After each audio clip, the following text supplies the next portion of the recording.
That's right. Yeah, I'm a warrior. You're right. I'm a warrior. Yeah. Yo, I'm coming at you like an avalanche. Part machine, I've never lost a battle that I've had. Body armor like a soldier, I'm a champion. I'm the greatest thing to step out since the earth begun. Raise my fist to show my haters that I'm never going. Just as long as I keep breathing and my blood is flowing. The fire in my belly ain't a women's destiny. The time is now to take my chances, so come on and follow me. Yeah, I'm a warrior. That's right. I'm a warrior. I can't be nothing less. Yeah, I'm a warrior. Let's go. Look, keep me steady on my feet cause I will never drop. All this sweat and all this pain will never make me stop. I got my dreams in my palm, I gotta hold them tight. I know my future's in good hands, I know my future's bright. I climb the ladder with my strength, I'm growing tall. Words will never hurt me when they try to make me fall. It's impossible to fail when you're already invincible. So come on, test me, I'm the greatest of them all. Come on. This the anthem for everybody who know that they was born to be a fighter. 100% nothing less. Let's go. I'm a warrior. I'm a warrior. Cause I'm a warrior. I'm a warrior. I'm a warrior. That's who I am. I'm a warrior. I'm a warrior. Cause I'm a warrior. I'm a warrior. I'm a warrior.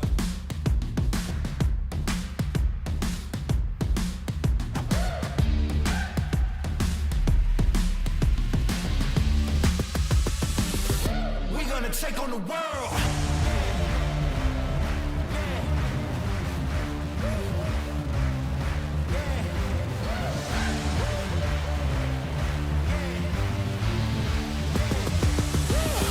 We're gonna take on the world.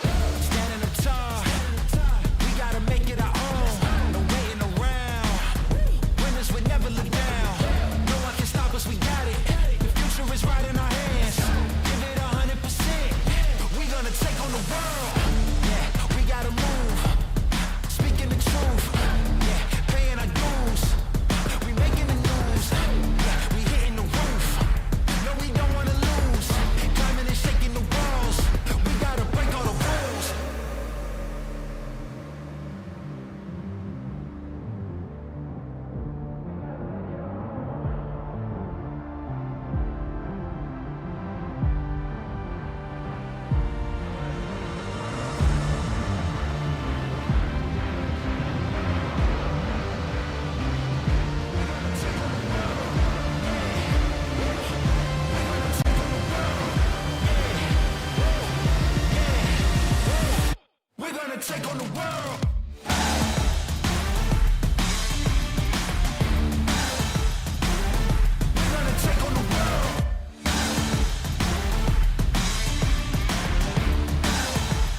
is going on, everybody? We are back for the 5th straight day of eFIBA action. It's going to be jam-packed. We saw the United States come out from North America, and of course, today we continue to be focused on the EU region. My name is Zunaid Suleman. I'll be your co-host alongside my man Tarass, aka Jar of Jam. How's it going, brother?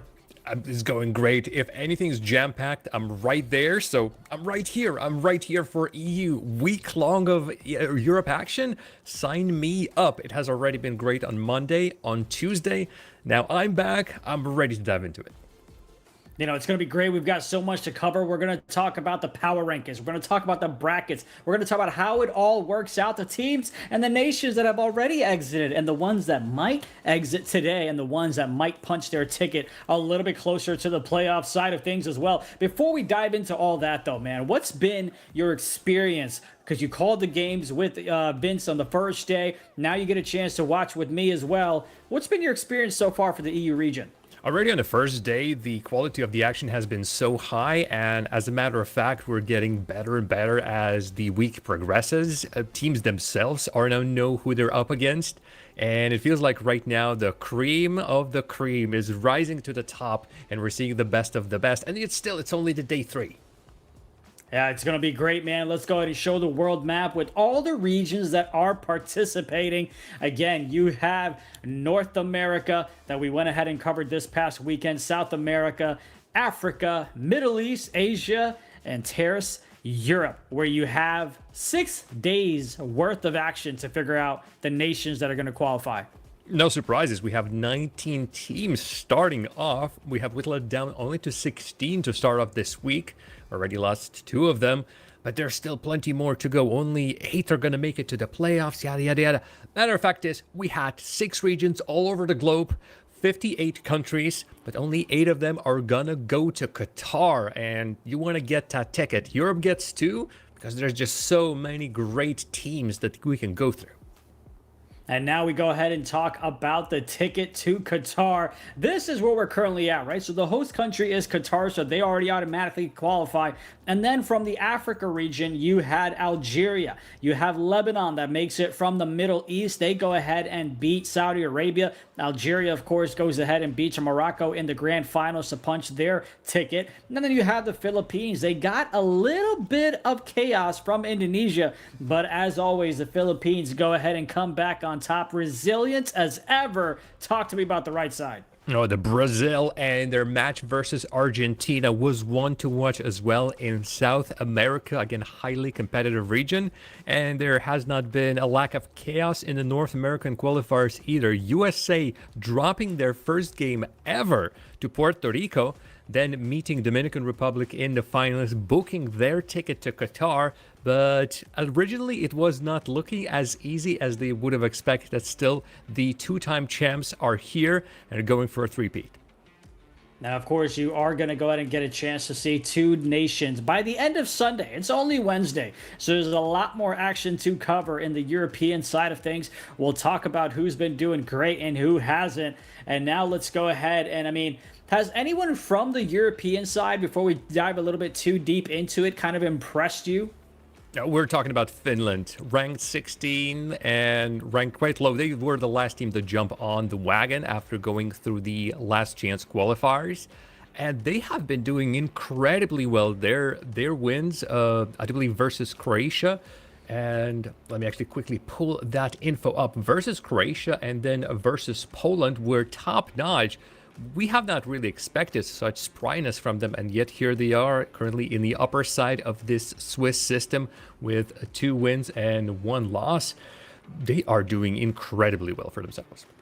Yeah, for me, it was Poland. You had Finland, and also Italy. Italy played quite well against Türkiye and did not expect that type of a close matchup, but that is what we saw. Now, we showed you the whole map before, so let's dive into the region, and we can talk about things a little bit further as we dissect them. In the European side of things, the final participants, you'll see some of them are grayed out, but you had Albania, Croatia, Finland, France, Germany, Great Britain, Greece, Hungary, and Isreal, and that are still the ones to represent Europe. And of course, on the right side, we've got some good competitors as well. You mentioned Italy, Kosovo, Lithuania, the really the dream team. North Macedonia, Poland, Portugal, Serbia, Spain, Sweden, and Turkey, one of the favorites of the tournament, not doing as well as they would have hoped, I feel like.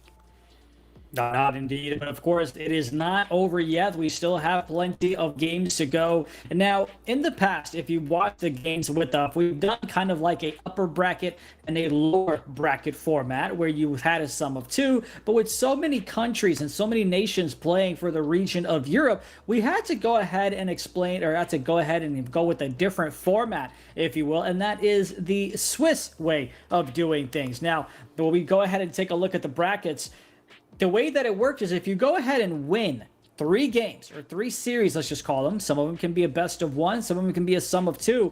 But if you go ahead and win 3 series, you go to the playoffs. Now, if you lose 3 series, though, you go home. Now, we'll dive into this bracket a little bit more, but what do you think about the Swiss system? I love it. I love it. I've had experience with it elsewhere, and honestly, you can think about it as a triple elimination. And it's also fair to the teams as they play one against another. Overall, it's if you want to whittle down the teams in some good way, this is the way to do it. And this way, we're also getting to see the teams play more and more. Nobody's out immediately. Nobody's out just after 2 chances. Everybody gets at least 3 chances. By the end of this Swiss, we might even be seeing teams, or will be seeing the teams, there's no doubts about that, play 5 series just to get those results, just to get that ticket to the playoffs. Triple elimination. I like the way of explaining that one there. Of course, you can see round 4, 5, and 6 that we got a chance to see. Now, those were sum of 2s, except round 4, it was a best of 1. And you had Israel come out on top from that. Türkiye, I mentioned Italy, put up a good fight, but they weren't able to get the job done. A surprise from round 4, for me at least, was Great Britain falling against Croatia. And that one didn't go ahead and get them through. Now, they're going to be in a little bit of trouble because they're moving on to round 8, where they'll get a chance to be eliminated. Now, folks, you'll learn that when you look at this bracket, right, you have round 7 where it's green. That means whoever wins those matchups, which is a sum of 2, those countries, those nations will move on to the playoffs. Let's go ahead and skip round 9 for a second and get to round 8. Those are in red. So those nations, if you lose that game, if you lose that sum of 2, you will be eliminated. So you have at least 6 nations that are on the hot seat, and Jar, it does not get more intense than this. Right, yeah, they have gotten themselves to this point, and it's do or die. That's Greece, Hungary, Great Britain, and Sweden. Italy and Poland, that's round 8. Lose and you're out, win and you're through to the next round where you still need to battle through. Well, on the top, it's not yet easy swimmings, but as you mentioned, if either Portugal or Spain, Finland or Croatia, Israel or Turkey win their respective series, they go out to the playoffs to join Germany and France, who have already done so previous day. If they lose, still there remains one final day. Tomorrow, teams that have played 2 and 2, 2 wins, 2 losses, are going to be fighting up for their last remaining 3 spots, and it's going to be a bloodbath. I'm certain of it. Now, of course, we have 6 series that are going to be played. We will show you 3 of them, but best believe we will go ahead and update you on all the action that is going on, man. And it's going to be great because, again, the sum of 2 makes sure that the best nations, the best teams, are the ones that go ahead and move forward. And of course, if you do get eliminated, there is no, oh, if we had one more chance or if this and that or whatever the case is. No, you have to get 3 L's for you to go ahead and get eliminated. We'll take a look at the power rankings here because we have so many different nations with so many different identities, as you have Lithuania, a basketball nation, having a very un-Lithuanian day, and Serbia. Jokic is disappointed indeed from the games that they had yesterday. Hungary for wins. Name checks out. They'll be competing later on. And Sweden still figuring out why they are playing basketball instead of hockey. Sometimes you got to diversify. Poland with 100% effort and a 60% plan. We'll see what the execution looks like. And Italy with a dramatic reaction and a lot of hand gestures, as long as it doesn't get you in trouble. And in the 10th spot, you've got Great Britain. Still thinks it is cricket. Hey, now, you've got the T20 World Cup going on. I might be following. Go Motherland of India. And, of course, in the 9th spot, you've got Greece, where basketball is directed by Hollywood. Amazing. Honestly, if Great Britain would bring cricket bats to a basketball court, they might be much higher than this. So let's watch out for what they can do. But this is our top 8. España looks chill, plays chill. Then suddenly you are done by 15 points. Yes, that's them. Croatia, one of our surprises of this tournament, or a team that has shot higher than we expected them. They conquered the kingdom, crown taken, eyeing even bigger thrones. For Türkiye, it's loud fans, it's spicy offense, and at least one guy arguing with the ref at all the times. They're all constantly at a disadvantage. For Israel, the stars have aligned for the youth. Why? They're one of the youngest teams in this tournament. These are new folks coming into the scene, or at least the professional level, but they're already doing great. For Finland, there's no doubts about that. The Suomi are the underdogs. For Portugal, they're just waiting for Cristiano Ronaldo to sub in. He might be available any moment now. I'm pretty sure of that. Germany is precision engineered. Joy Factory is closed, but it's points, points, points. And finally, the France are baguettes, buckets, first place, and extra seasoning. The top 2 teams have already qualified to the playoffs, but their run in the tournament is not done, and they have not yet booked any of the tickets. They're there on the top, but there's plenty of teams that can upset them. Oh, indeed there are. And of course, shout out to the production team for the new power rankings based on the action that we've seen thus far, including yesterday. And now we want you to be a part of the action as well. We want the viewers to help us and engage with us, and interact with us, and let us know who you think is going to win the region. You can go ahead and let us know in the chat. And if you're going to be on X or Instagram, make sure you use hashtag eFIBA so we know how to easily pull it. We'll call you out. We'll give you a shout out and all that good stuff there as well. Let me ask you this. Do you have like your top 2 who you think are going to represent the region of Europe, or are you still kind of figuring that out yourself as you watch the gameplay? I think we have been treated to some roster changes, to some, again, surprises. We're talking about Finland, we're talking about Croatia, Italy. While I would expect Türkiye to make it as one of the teams again, I don't know who's going to join them and whether Türkiye is going to be number 1 seed or number 2 seed. I think it's safe to say that France and Germany are going to be up there. Well, the 4th, you know what? I'm going to go for something big. Let's say Finland is going to make it as the 4th team, and then between the 4 of them, the 2 of them are going to get that coveted ticket to Qatar. We would love a good underdog story. We'll see how things play out for the next 4 days, but we are focused on today. We are focused on these players to keep an eye on as we continue throughout the tournament. It's always great to see who is able to have an impact on the offensive side, who is able to have an impact on the defensive side of things. So we keep an eye on these players to watch that are going to be the most influential in the region. It's always good to know what their attributes are. It's always good to know what their chaos that they bring to the table are, as you've got David and also Henrique from Portugal represented here with the players to follow. And then you've got Gabriel and also Pau from the Spain side of things. I'm hoping if your name is Pau, you can play like Pau Gasol, but that's kind of TBD for the next matchup we see. Now, we've seen Ryder throughout the first 2 days, and he has been on point when it came to scoring those buckets. But in this particular matchup between Portugal and Spain, I feel like it's going to be the duel of the point guards. PT Creative, or Uncle Creative, versus the Gabriel Vela. They have been just dominating in terms of generating points for their team. 34 points for Uncle Creative versus Croatia yesterday, all the while Gabriel has dropped 36 in their matchup versus Greece. So if these players are not performing, the team might be in trouble. Or if I put it the other way around, these are going to be the guys who are just going to be there constantly, bucket after bucket, threes, wherever you look.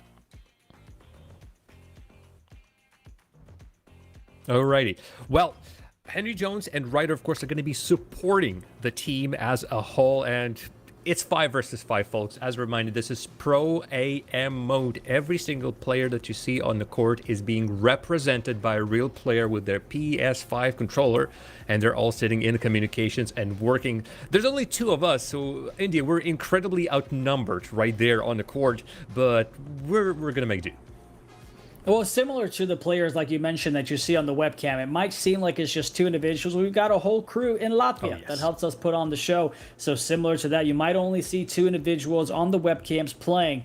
but it's 8 other individuals that are competing and representing their nation, and that's going to be a great sight to see as well. And I was saying, you have flags in the chat already that are coming in, so it's always great. Let us know who you are rooting for. And even if your nation is not competing in this region, they may have qualified somewhere else, they may have played someone else, we'd love to go ahead and get that onto the broadcast as well. As we continue things, again, a reminder where you have nations that are going to be playing today, 6 series. 3 of them are going to decide who punches their ticket to the playoff. 3 of them are going to decide who is going to be eliminated. As we take a look at the matchup that we are going to call, we'll give you the updates from all 6 later on. It is Portugal taking on Spain. You'll see a little bit of discrepancy when it comes to the pre-qualifier placement and the talent power rankings. Which one do you agree with more, Tarass? Oh, I think it's going to be the power ranking. Again, we are expecting Portugal to do well. If I remember correctly, they were the second representatives in season 3 in Philippines, in Manila, together with Türkiye. So they are once again expected to be one of the top teams. Spain have gotten themselves in a good spot. Again, they're currently, since 2 teams have already qualified, sorry, I'm doing some quick math. 2 teams have already qualified, and we're having 6 teams playing right now. So yeah, they are officially in the top 8, and that's exactly where they're finding themselves right now in the standings as well. So at least just looking at these things, it's correct. Both of these teams expected to be here, and Portugal, I think, can be considered a favorite. We'll see how things play out. Of course, the history of Spain, you have Ave Mario that represented and played for them and also got drafted in the NBA 2K League, played for Dukes Infinitos, won a couple of things there, and definitely the prideful man representing the nation. But for now, it's 5 other new youngins that are going to be there for both of these squads, as we are just a couple of moments away from the matchup here. It'll be interesting to see who goes ahead. Now, just a reminder, we have been used to a sum of 1, but this is going to be a sum of 2. We'll talk about tempo shooting here as well. The way that a sum of 2 works, in case you're new to the broadcast, is that you will play 2 games.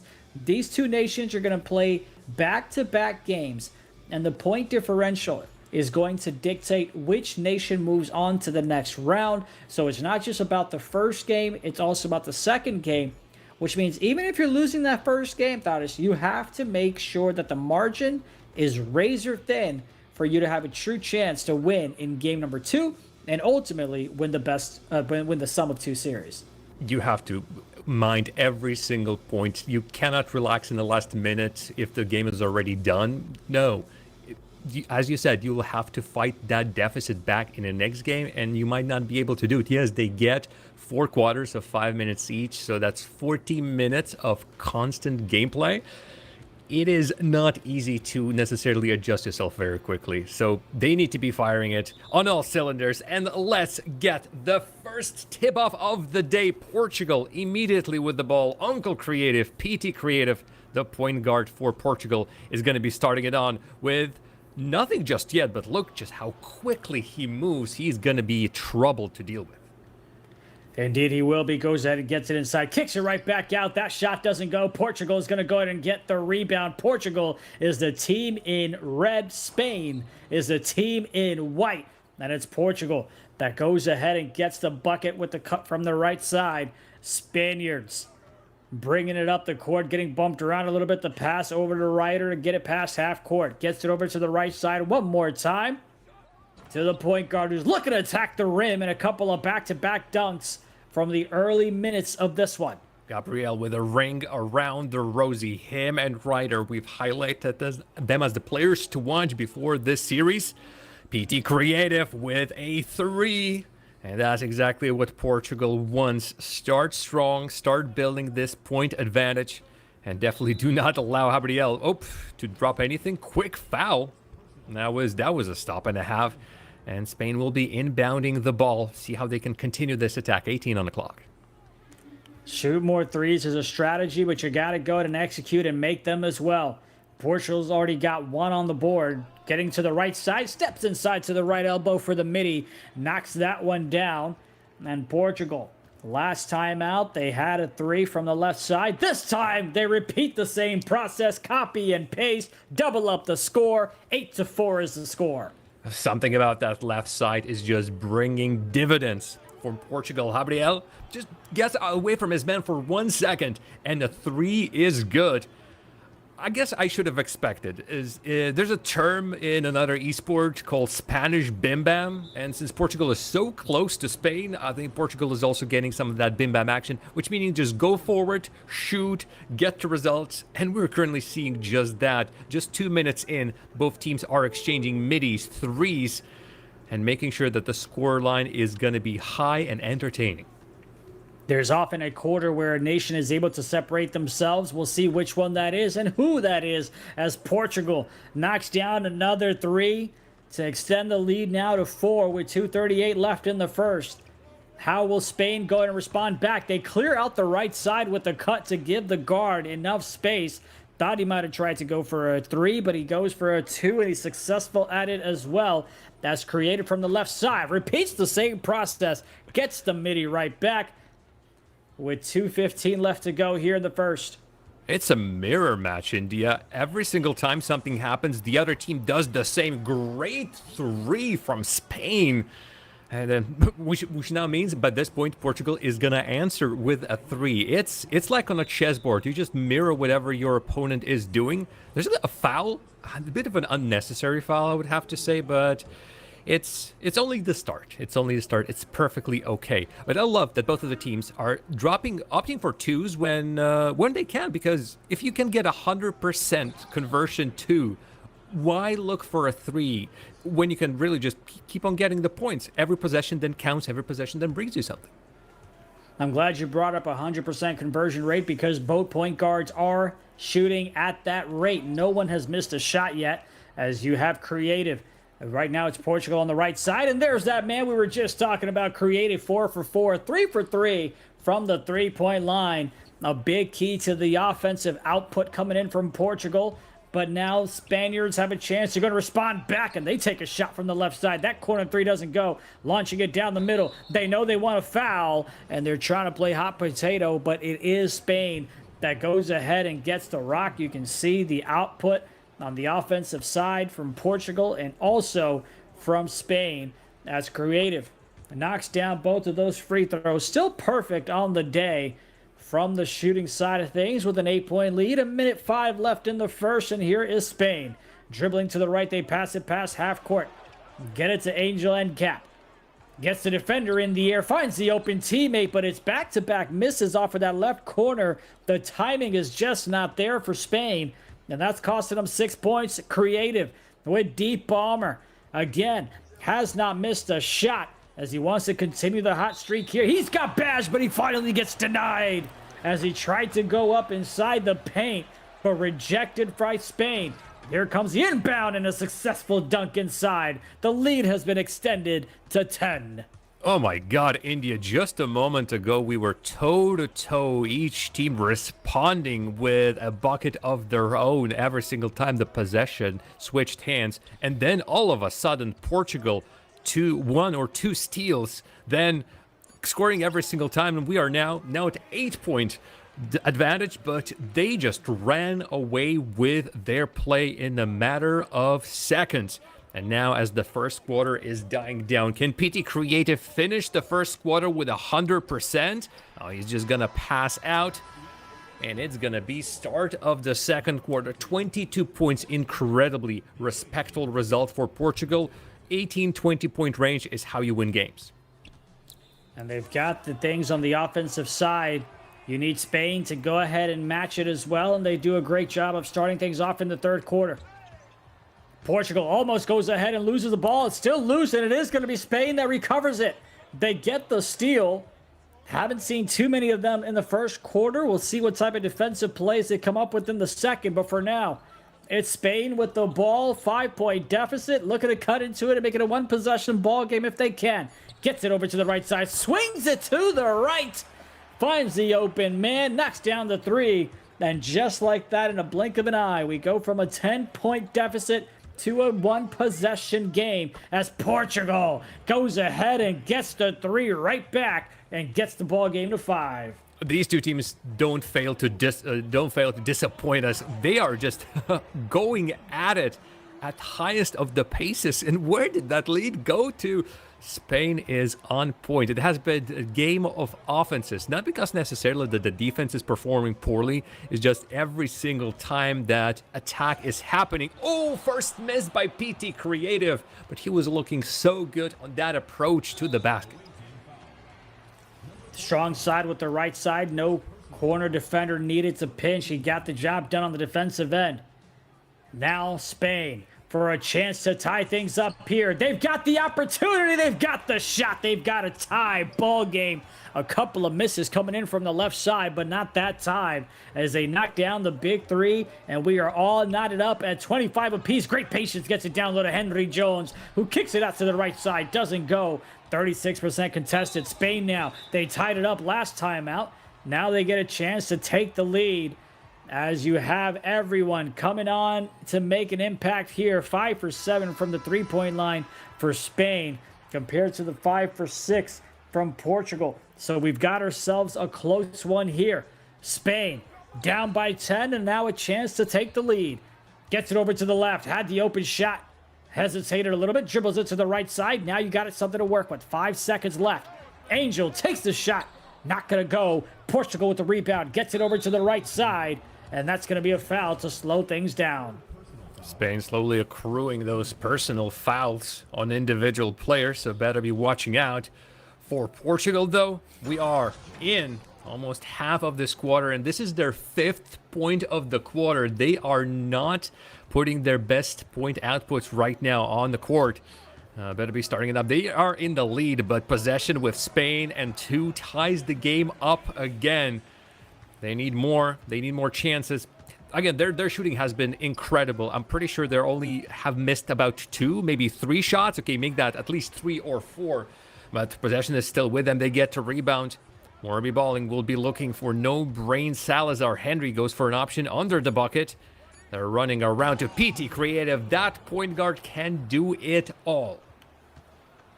See if we're able to get Spain to go ahead and tie things back up. A couple of nice plays where the center tries to set a pick and just slips, and the defense falls asleep. Angel trying to get the ball down low to Ryder as he rides his way to the rim and ties it up at 29 apiece. Less than 2 minutes left to go here in the second. Creative got to get the ball past half court to avoid an 8-second violation. He does just that. Salazar. Open man to Henry Jones, the big fella. Dishes it right back out to Creative. Hot potato with the give and go, and it's Henry Jones with the 2 to get the 2-point lead now for Portugal. Already yet another foul. An incredibly foul-heavy game. But it helps. It breaks down the momentum. It disallows the opposition as Ryder dunks it. Another one. Spain ties the game up again. It disallows any momentum. It disallows the team to immediately set up their play how they wanted it. And yes, the counter slowly goes up. And both of the teams are very smart about that. When the fouls get too high, they're going to know to slow it down just enough. From the right side, it's Spain. Gets it over to the open man. No one there to contest, and it's Spain with the lead of 34-33. And what a comeback, being down 10. They get it over to Creative. It's Portugal that gets the lead right back. Now we've got ourselves a good one. Don't forget, this is a sum of 2, so we will see this matchup once again. But for now, we've got the guard with the takeover. Oh, and that's going to be a out-of-bounds play. Looked like it might have been tipped. Stays here with Spain. Continue to, handheld and back to the flank, and from the corner drops another 3. Spain in the lead. This has all the makings of day 2.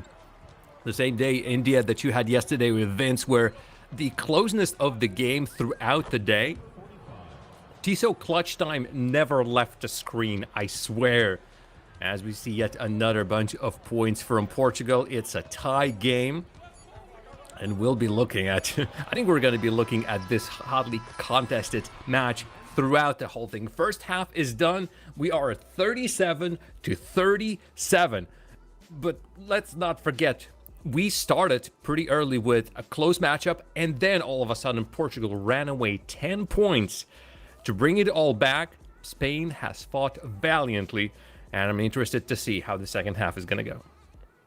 They say the game of basketball is a game of runs, and that is absolutely true when it comes to NBA 2K. As you had Portugal with a 10-point lead, then Spain went ahead and pounced back, got the lead, and now we're all tied up. As you have, who's him tonight? Portuguese sniper, Tarass. I tried to put a little accent on there, and then the Spanish sweat. You got a 1% vote. Matter of fact, nice. I'm telling you right now, they definitely edited that graphic because I think you would have had. I think you would have had 99%. You know I would have had 99. I see a lot of Portuguese fans out in the chat, so I'm not surprised that 99% are for the Portuguese sniper. I'm pretty sure that's PT Creative, Uncle Creative. Right here, ball tipped off. I think the possession is still going to be with Spain. It is indeed. So their possession still continues. 9 on the clock to convert something. They're trailing by 2. Ryder, 3, no good. Portugal takes the possession. PG Creative again drives down. That will opt out for something else. Get fouled out. Henry Jones was already approaching for a dunk. And Portugal would like to increase the lead and stop going on a seesaw of 2-point lead, 3-point lead, back to a tie. Salazar looking to get more involved in this one. As PT Creative already has 20-plus points. Ryder with it now for Spain. Gets the slip down low. Get the basket, though. It goes ahead and misses near the rim. Great defensive stop coming in from Portugal. Now they're looking to pour it on the offensive end. Defender jumps. Jump shot's good to go ahead and extend the lead to 5 with just under 4 minutes left here in the third. Looking at Angel. His dribble screen set up for him. Finds Gabriel. That drive to the basket is no good. No foul. Just, again, another out-of-bounds ball. Spain know how to control it. A timeout is being called by Big Boy of Spain. And this quarter so far, 0. You saw it for Spain. 5 for Portugal. From a high-scoring quarters to a dry spell. Not for Portugal, though. They're in the lead, and Spain gets himself 2 as well. First points of the quarter, reducing the deficit to 3. Possession is not with them, and so far Portugal has been deadly, both inside the key and outside of it. Here's PT Creative, gets it over to the left side. Gets the rock right back. Goes ahead and takes the shot. The contested one with the late release does not go. Spain now gets it down the court. Portugal decides not to foul. They get back on the defensive side of things. That middy's good from Spain as they cut the deficit down to 1. I love that quick release. Just find the player and immediately as you get the ball, whoosh. That is perfect. PT Creative with an option of his own. Waited, thought to take a midi, no, drives it. And gets himself a nice dunk. Immediate counterattack. Jay Berna takes a lot of time to gather that ball. So now waits for the team. There's Ryder. This would be a very deep 3 if he would go for it. Gabriel with a chance of his own. A lot of options. Just decides to go by himself. Even the double or triple team. He knows what he can and cannot score. Portugal only leading by 1. Spain, as always, hot on their heels. 3 is good. Goes ahead and gives up a couple of shots to get the big 3. And now, you had last time out a nice massive dunk on 3 defenders. So they're looking to be aggressive here. And why not? As they take that shot, doesn't go. Rebound secured over to the right side. End cap. Gets it over to the left. Has a cut, has a defender in the paint. An offensive player in the paint. Swings it out to the right side for the 3 instead. That has been a back and forth ball game. 1:26 left in the third. Bringing it up the court now is Creative. 20-plus point ball game for him. Has a little bit of space on the right side. A little bit of separation is what they needed. And that type of chaos that they had on their end goes in and gives them an easy lane to the basket. That was looking great. Spain calling yet another timeout, trying to figure this out quickly. Big Boy, he has been on point on day 1 versus Sweden. Just sitting in a corner waiting for a pass, and 3s were coming in at an amazing pace and also at an amazing conversion rate as well. He has been deadly with his 3s. Had not been able to fully get them going in this matchup versus Portugal, but as again, you're seeing him, sitting so cushionly on the right flank and waiting for the dish to come to him. Spain with the ball, 5 seconds. Gabriel to Jay Berna, and Jay Berna is good. We're still within 1 between the two teams. They do not want to be separated, India. No, they do not. We'll see if the fourth quarter is any different, but for now, it's a minute left in the third. Gets it over to the right side. Salazar hasn't been as involved on the offensive side. Still can't get some points up on the board for his team, but they do get the rebound. Swing it over to the right side. Knock down the 3. And then it's a 4-point lead now for Portugal. Spain, plenty of time left on this one. A small chance they had for a 2-for-1, but nothing there. End cap. Top of the key, trying to dribble it out. Looks for a little bit of space, and he gets it, and he drills the 3. And we're right back to a 1-point ball game. A final possession for Portugal if they want it here in the third. Henry Jones brings it up the court. Pump fake, gets it down low. PT Creative cuts to the rack as he gets the dunk with 5 seconds left to go. Will Spain be able to respond back with a bucket of their own? They're down by 3, and they're not even able to get a shot off. That is, it is 54-51. What a dominating performance coming in from PT Creative, as he's got 26 points, 7 dimes on 10 for 15 shooting. And he continues to add numbers to that. He is an all-around point guard. Just at the very end of that third quarter, it was the center, the big guy, dishing it out to PT Creative, the point guard. And the points just keep on going. Gabriel, the point guard for the Spanish national team, is trying to do the same, but they always seem to be just 1 step behind. If they get just a little bit ahead, Portugal always gets back. It's possession Portugal, 3-point advantage. And PT Creative, the deadly Portuguese snipers right there. Ball, they're trying to get it. They do get it. Portugal scrambled for it. Morbi Bowling recovers it. Henry Jones makes it another 2, and it's 5 between the two teams. Of course, these nations want to go ahead and get the dub, but it's also important to keep the game close because of that sum of 2 format, and slicing and dicing is Spain as they attack the rim, get past the defenders, and they get the 2 points. And now it's Portugal.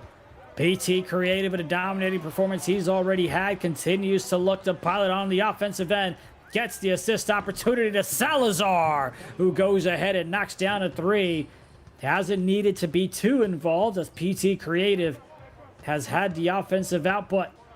Here is Spain. Gets a cut to Ryder down low. Swings it back outside. End cap. Not going to take that shot. 10 seconds to work with. A defender in his face. He doesn't care. Knocks it down. And a bit of a back and forth ball game. But can the Spaniards go ahead and get a stop on the defensive side for a chance to tie it up? 7-7 here in the fourth. 61-58 here in the ball game. Well, they're going for fouls again, trying to stop Portugal any way possible. And right now, if they can just disturb their plan just a little bit, it might be enough. All that separates the two teams is a nice 3-pointer, maybe a D-bomb. PT Creative drives and goes all the way back, and he is so adept at finding space. Of course, he's also so quick on his feet, so keeping up with him, a nigh impossible task. So far, Spain was not really able to find an answer. Deep 3, quite a hard one to get, and as a result, no dice. Attempt an answer on the other side. No brain. Salazar. Portugal still with a possession. Drops it in. 8 points. Portugal suddenly gets in the second half of the last quarter of the game. And those are the points. This is that difference that we wanted to see and that Spain would love to cut down. Not on this attempt. Portugal again with the possession.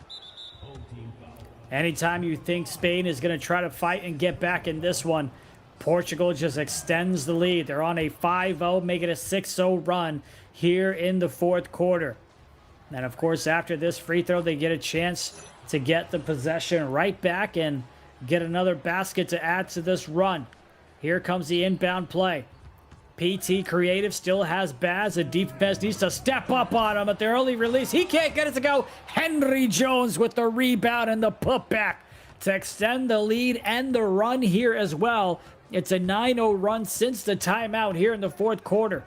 Spain Can they try to get back in this one? They face a 12-point deficit, the biggest one here today. They call a cut from the left side.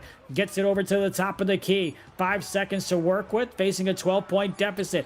Chaos inside. Shot doesn't go. Rebound by Portugal. Opening on the left side. Knocks down the 3. And the biggest lead of the night is now 15 for Portugal.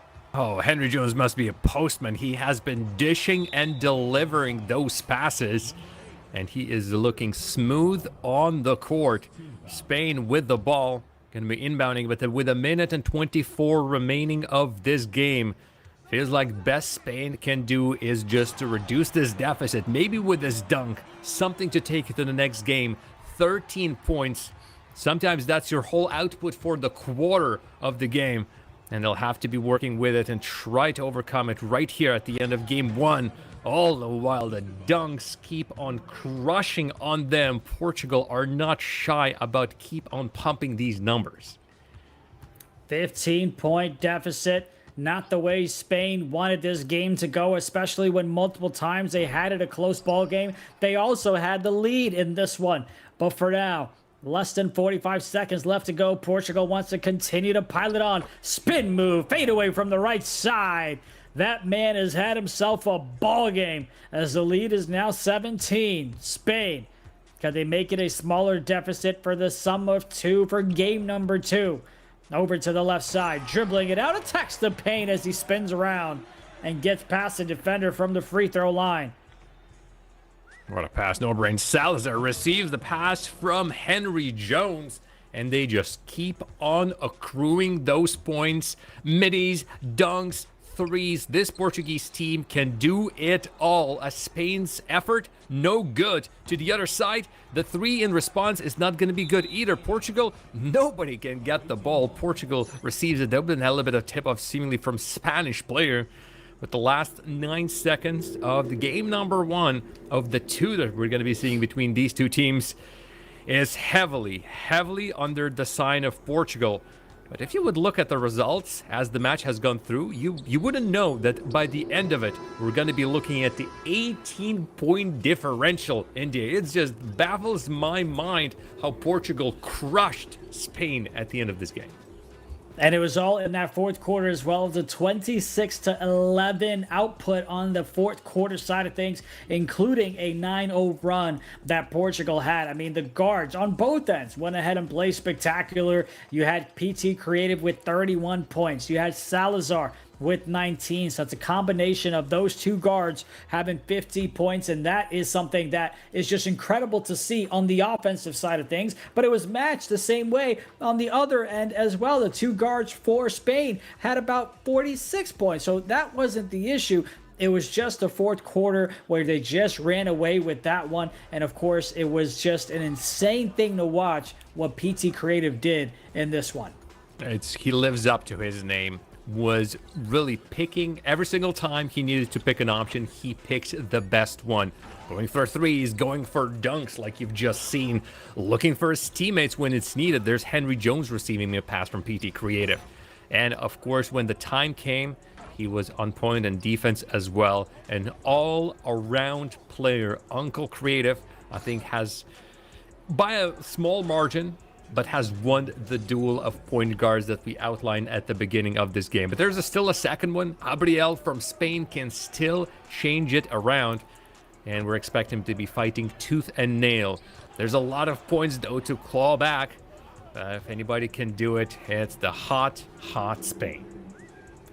You know, you have, of course, on the defensive side as well, Henry Jones. He almost had himself a triple-double. Forget the defensive side, just the output that he had. 13 points, 10 rebounds, 8 assists, and he did not miss a single shot. So he had his impact known as well, especially in this man. Henry Jones was able to out-rebound the whole nation of Spain by himself. Henry Jones had 10 rebounds compared to Spain's 5. So those double chances, those second chance opportunities are truly so crucial to help Portugal come out with a huge lead. And take a look at it.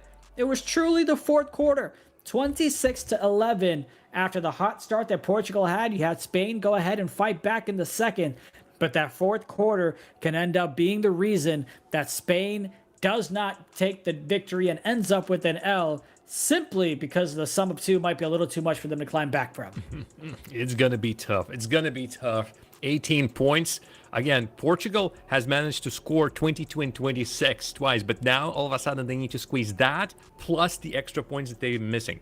They definitely can shut down the opposition. Sorry, I'm looking at the Portugal. Portugal is sitting tightly. Spain has scored 23 points once, but then they have to find these 18 points together with everything else.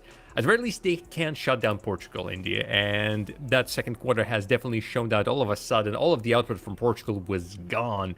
But they now need to stop whatever Portugal is doing with the way that they're, again, close to 100% conversion on 2 players even. Moira also shot 100% from the field. And you'll see the update here from the other matchup as it's Greece 81-48, just continues to dominate in this one. And of course, that's the first game. We'll see what the second one looks like, but no surprise there coming in from the performance of Greece. I think we expected something like that from them. Hungary, almost a double point advantage. So a second game, unless Hungary pulls out a complete and utter miracle, I think Greece is already thinking about the next round tomorrow. They play that series, they're done for the day, as everybody is. Sum of 2 on both sides of the Swiss, whether you're in the top with 2 wins, whether you're at the bottom with 2 losses. That's where the danger is. So Greece would like to win this as fast as possible to make sure they still stand a chance to make it into the playoffs. And for now, we will go ahead and focus on the matchup that we saw with Portugal taking on Spain. Spain, a powerhouse a few eFIBAs ago, and not the position that they want to be in. But they are not out, because the question is going to be, can Spain clutch it? And that's what we want you to let us know in the chat. You can vote on YouTube. You can vote on Twitch. Let us know on the comments as well. We appreciate all 150 of you watching on Twitch and a lot more combined on YouTube as well. As we go ahead and dive into game number 2, the biggest thing, of course, for Spain is going to be to slow down the guards of PT Creative and Salazar, as those individuals had 50 points in this first matchup. We'll see what the second one looks like as well. They gave up quite a bit of threes to start things off. They slowed it out in the second half, but man, that fourth quarter really hurt them. But what are you expecting out of this one here in game number 2? I think Portugal is still going to go full steam ahead. You mentioned 2 players, the guards. Let's not forget about Henry Jones. That man can do it all. Maybe he'll get himself a triple-double in this particular game, because he was heading towards there. He can set up passes, he can dunk, and of course his big, massive frame allows us to easily go over the rebounds. And Spain going to be starting... they've changed their colors, so it's still Portugal with the ball now in white. And the beautiful burgundy red is the Spanish national team, and PT Creative is still doing the dribbles, breaking the ankles, and making us go ooh and ah. First shot of the game, a miss, and Spain immediately on the counter gets himself a mid. Spain, they need to go ahead and have a dominating performance and not just win, but win bigly, as PT Creative had himself 30-plus points last time out. What can he do to start things off here? Gets it down low to Henry Jones.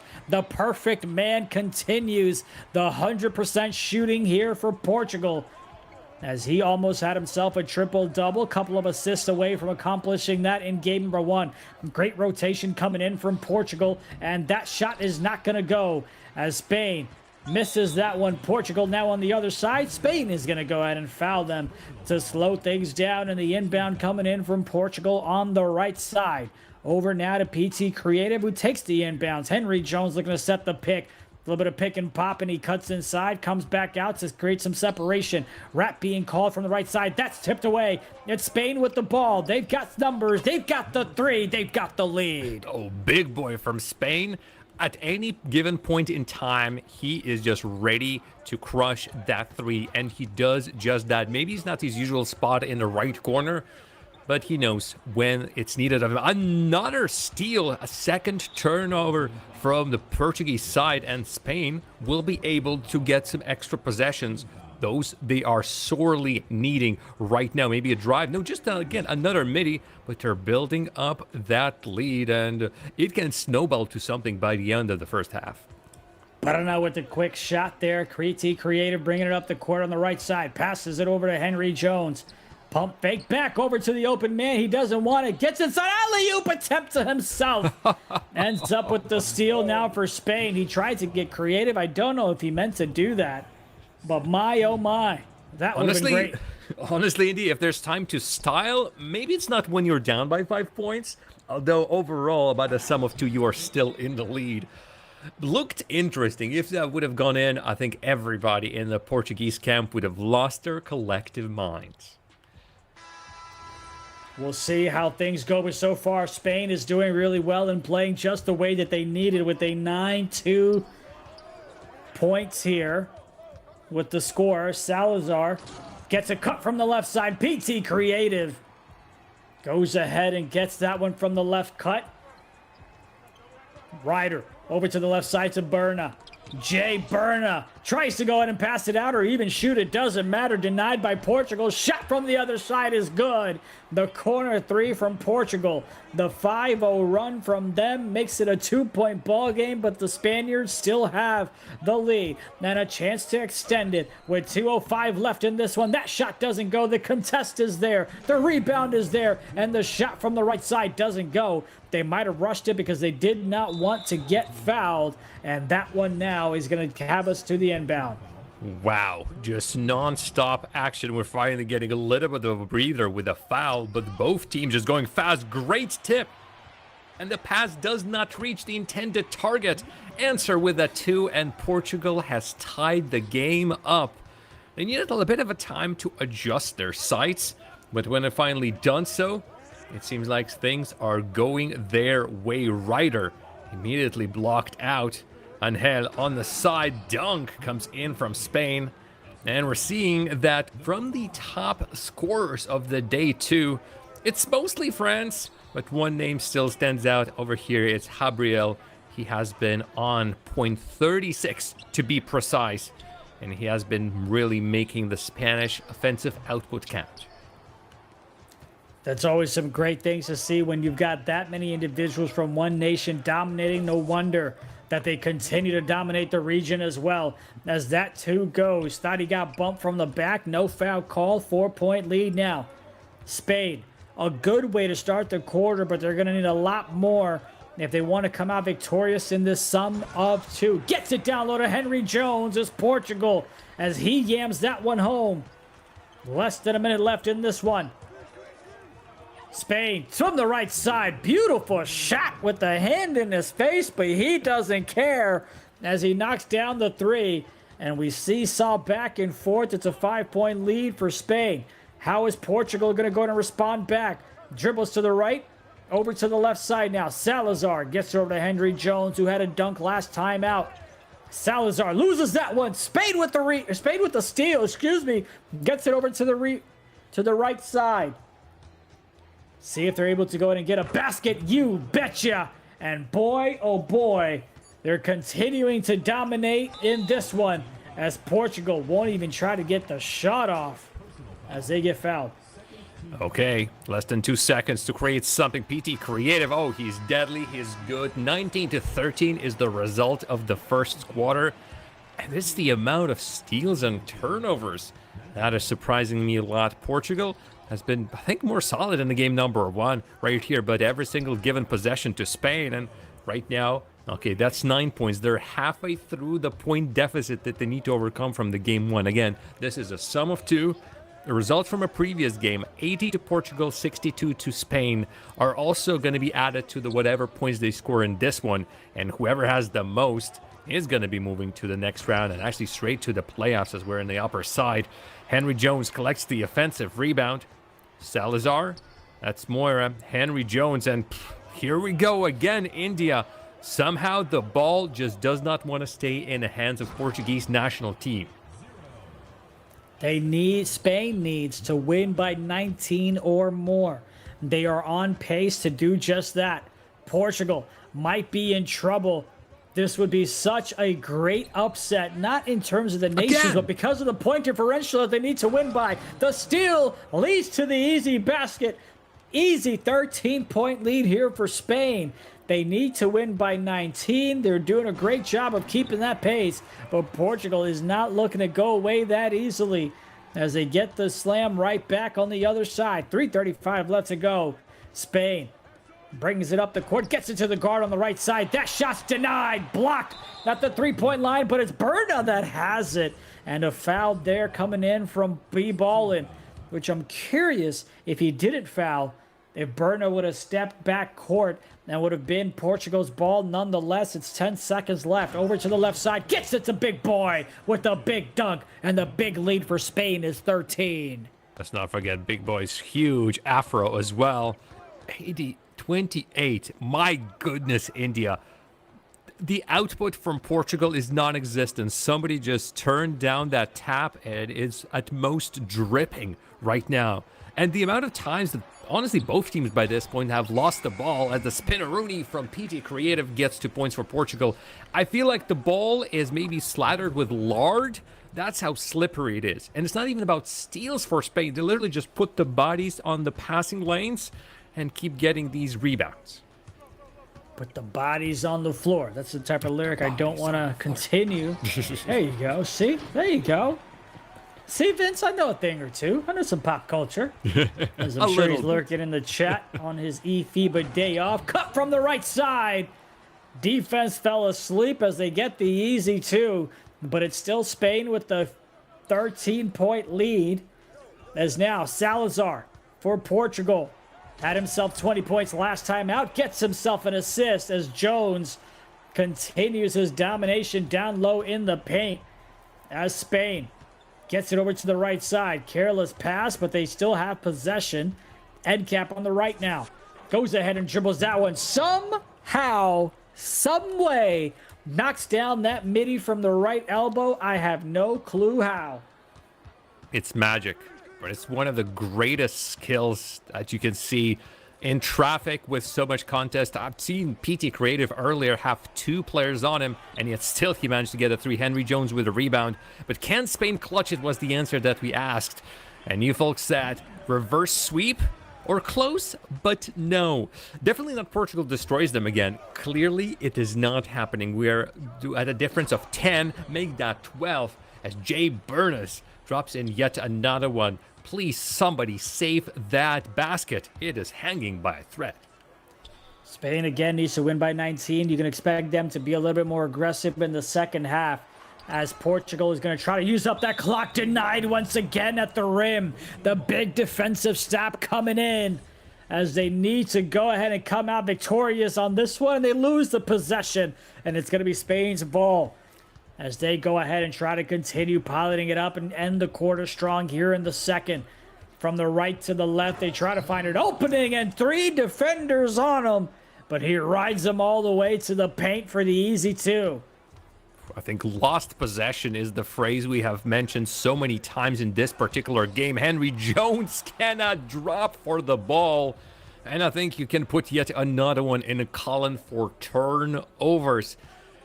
Gabriel, that's going to be the last possession for Spain. I'm sure they're going to use all of this time to find the best possible opportunity to head into a second half with a big lead as they possibly can. 16 points, India. 16 points pass to Henry Jones. He gets fouled out, and it's going to be inbounded, so no immediate easy chances. 3 seconds is all that Portugal has. PT Creative, Morabi Ballin goes for 3-2. Does not matter one single bit. And I do not have the numbers right in front of me, India, but it feels like the point total for Portugal in the first half of this game is either less or about the same that they've scored in 1 quarter in the previous game. I believe they scored 26 points in the 4th quarter of last game. Now they've scored 24 at the half. So you're absolutely right. The offensive output has not been great, but they get a chance to go and turn things around here because, again, they can lose by 17 or less and they will advance. If they lose by 18, we'll go ahead and play a game 3. If they lose by 19 or more, it will be Spain that moves on to the next round. Let's see what happens.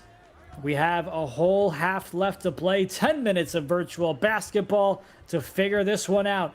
Henry Jones trying to guard the right side. End cap. Got to take this shot. It's an ugly one. Rebound by Portugal now. PT Creative goes ahead and gets a quick foul to slow things down. They'll inbound this one from the right side.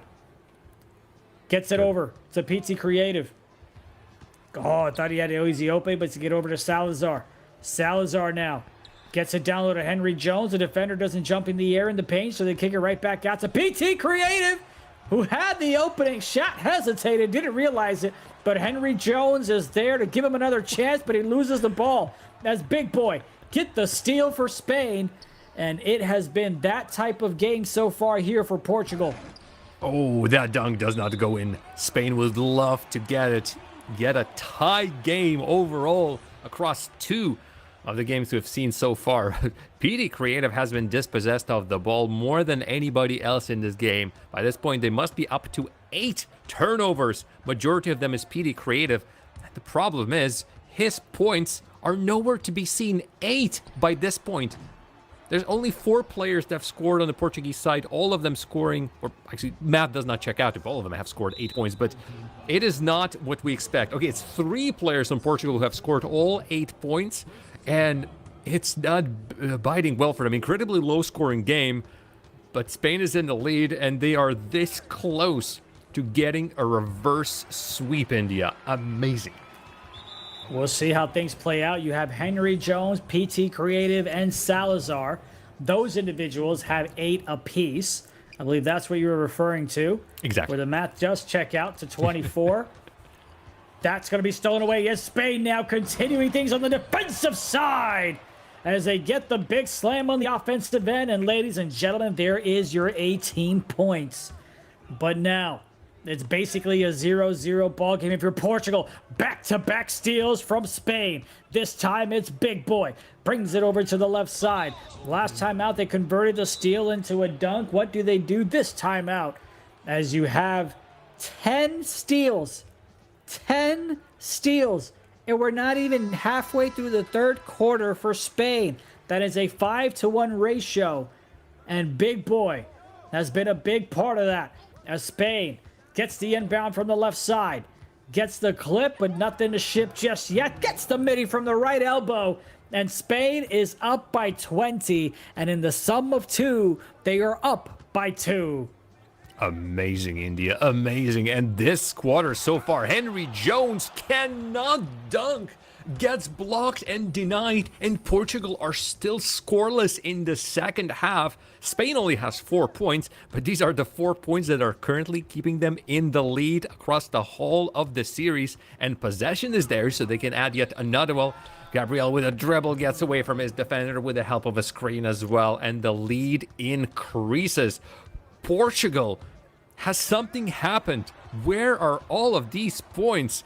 Where's everybody? PT Creative, his creativity completely got removed, and yet another tap out. Ball is still theirs, at very least this time, but his hands need to be much safer. Maybe they need a lock and a key, or maybe a deep bomb. Who knows? PT Creative looking for something more. B Bowling does not go for a dunk. Outside they go. Shot from the arc. Suleman B Bowling needs to drop it. He does not, and we go the other way around where the Spain is pumping their fist and saying, we're going to be getting more. A midi is good. More points for Spain. PT Creative tried not to foul there on the fast break because he is cold and he can't risk getting graded out, but nonetheless, he does end up getting a foul from behind. He is cold. He needs a jacket. He needs a basket to get himself off of that cold ring, as we are 3 minutes out of this third quarter, more than that, and Portugal has not scored a single point. No point scored for Portugal here. We're approaching 4 minutes into the third quarter. Can they finally get a basket here? Top of the key shot. No, sir. Spain with the rebound. They try to get the fast break. It's tipped away from Portugal, but it still stays with Spain as Berna gets that possession. Now, trying to extend the lead. has the cut from the right side, kicks it over to the left. It's Metencuks with the shot. Doesn't go. 1 minute left for Portugal to get some type of points here in the third quarter. They're looking at a possible goose eggs. Another steal. Defense coming up huge for Spain. They've got themselves about at least 12 steals here. It is crazy now they came into this game, and then the points are still there as well. A nice 3 to increase their lead even further. 35 seconds remaining. Henry Jones going to drive to the basket at last. No more a 0, zilch, no, whatever you might want to call it for Portugal. Still, that 2 or however many points they're going to end up with is going to look incredibly lonesome by itself when the end of this third quarter is going to happen. It is incredible to think as Big Boy still keeps the possession. Turnover. Salazar is going to rush. 10 seconds for Portugal to create some extra points. 3, no good. Rebound. Cannot. Actually, a shooting foul gets called. Big Boy is going to allow Portugal to drop some free throws. First one good. Second one good as well. So that's 4 points. 3 points? Are we going for either the first one was completely missed? I see. Yeah, they had a 3-point shot attempt where the foul occurred. They missed that last free throw. Gets it over to the right side. The final shot. Yes, sir. Why not pour it on? As you had, outside of that final 15 seconds where Portugal got some points back with the free throw, it was 26 points for them after 3 quarters, where they had scored 26 points in just the fourth quarter. But Portugal closes the gap just a little bit. But somehow, some way, it's like they just forgot how to play basketball. They just forgot how to press the buttons. They forgot how to time things.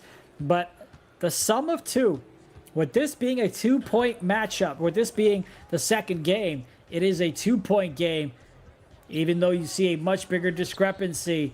But Spain is still on top nonetheless. Call it the game, call it the series, and they continue to extend the lead now here in the fourth. Indeed, it was definitely a combination. Both of all of a sudden, their offense was not working well. The chances just not being creative. PD Creative, his name is getting called out. He gets a nice 2. It was the offense just not getting their looks, as well as Spain and their just a mission. They were on a mission from God to steal as many possessions, as many balls from Portugal as they could, and they were succeeding. The number of steals and number of turnovers just keeps on growing. And Portugal, that's one of the things that they need to adjust coming into this final quarter. 11 steals for Spain in this game, too. Salazar from the right side has a little bit of opening. Not able to fade away from a 3 off the corner. Gets it down low, but they get the easy 2 from Henry Jones. And it's now all tied up in terms of the series. Now, Metencuks fades away, gets the midi to go. And this is going to come down to the final minutes, I'm sure. Where folks just tuning in might think it's a blowout, might think it's Spain that moves on. But it's much closer when you take into account the first series. Has the shot from the right side. A beautiful 3-second offensive fast break that gets the 3. And things are starting to continue to look a little bit of ugliness here for Portugal. PD Creative needs to find his shooting pants underneath the bucket. Henry Jones, and there's no premature jumps. Nobody can get faked out. Deep 3 brings Portugal within 2 points of Spain overall. I'm sensing a Tissot clutch time, India. This game, well, this series has been such a back and forth, and the gigantic turnaround that Spain has taken should be studied in history books. It's not over until the last buzzer rings, and right now Spain gets himself yet another 3. They want to take the trip to the playoffs. They indeed do, and they've got a good chance to do it here, as now the odds are in their favor, but they definitely weren't at the opening tip. 63-40. Spain up by 23. They need to win by 19 or more. PT Creative over to the left side. Henry Jones has the open man in PT Creative. A second too late of a pass, but can PT Creative still get a shot off? Yes, he can, but it's heavily contested, as now you have the Tissot clutch time is because, again, in case you're wondering why we're showing this with a game of 23 points, is because the first game, Portugal won by 18 points, which means now Spain needs to come back as they missed that dunk at the rebound, and they call a timeout. Spain needs to win this game. So here are the three scenarios. If Spain wins by 17 or less, Portugal advances. If we end right on 18, we play a game 3. If Spain wins by 19 or more, you have Spain that wins and Portugal that takes the L. We've got a minute 42 left. Let's see what they've got. Spain with it now, top of the key over to the right side. Defender in his face. It's end cap over to the left. 4 seconds to work with. My cell phone just fell, as did that basket. And the lead is now extended to 25 points with a minute 30 left in this one. Portugal, what can they do? Sidesteps it, misses it. Spain with the rebound.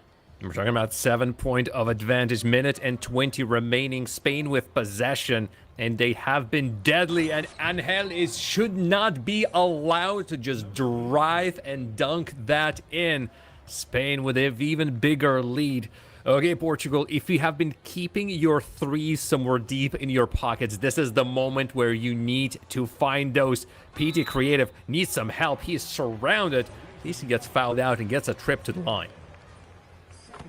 See if they're able to pull off a miracle here with less than a minute left in this one.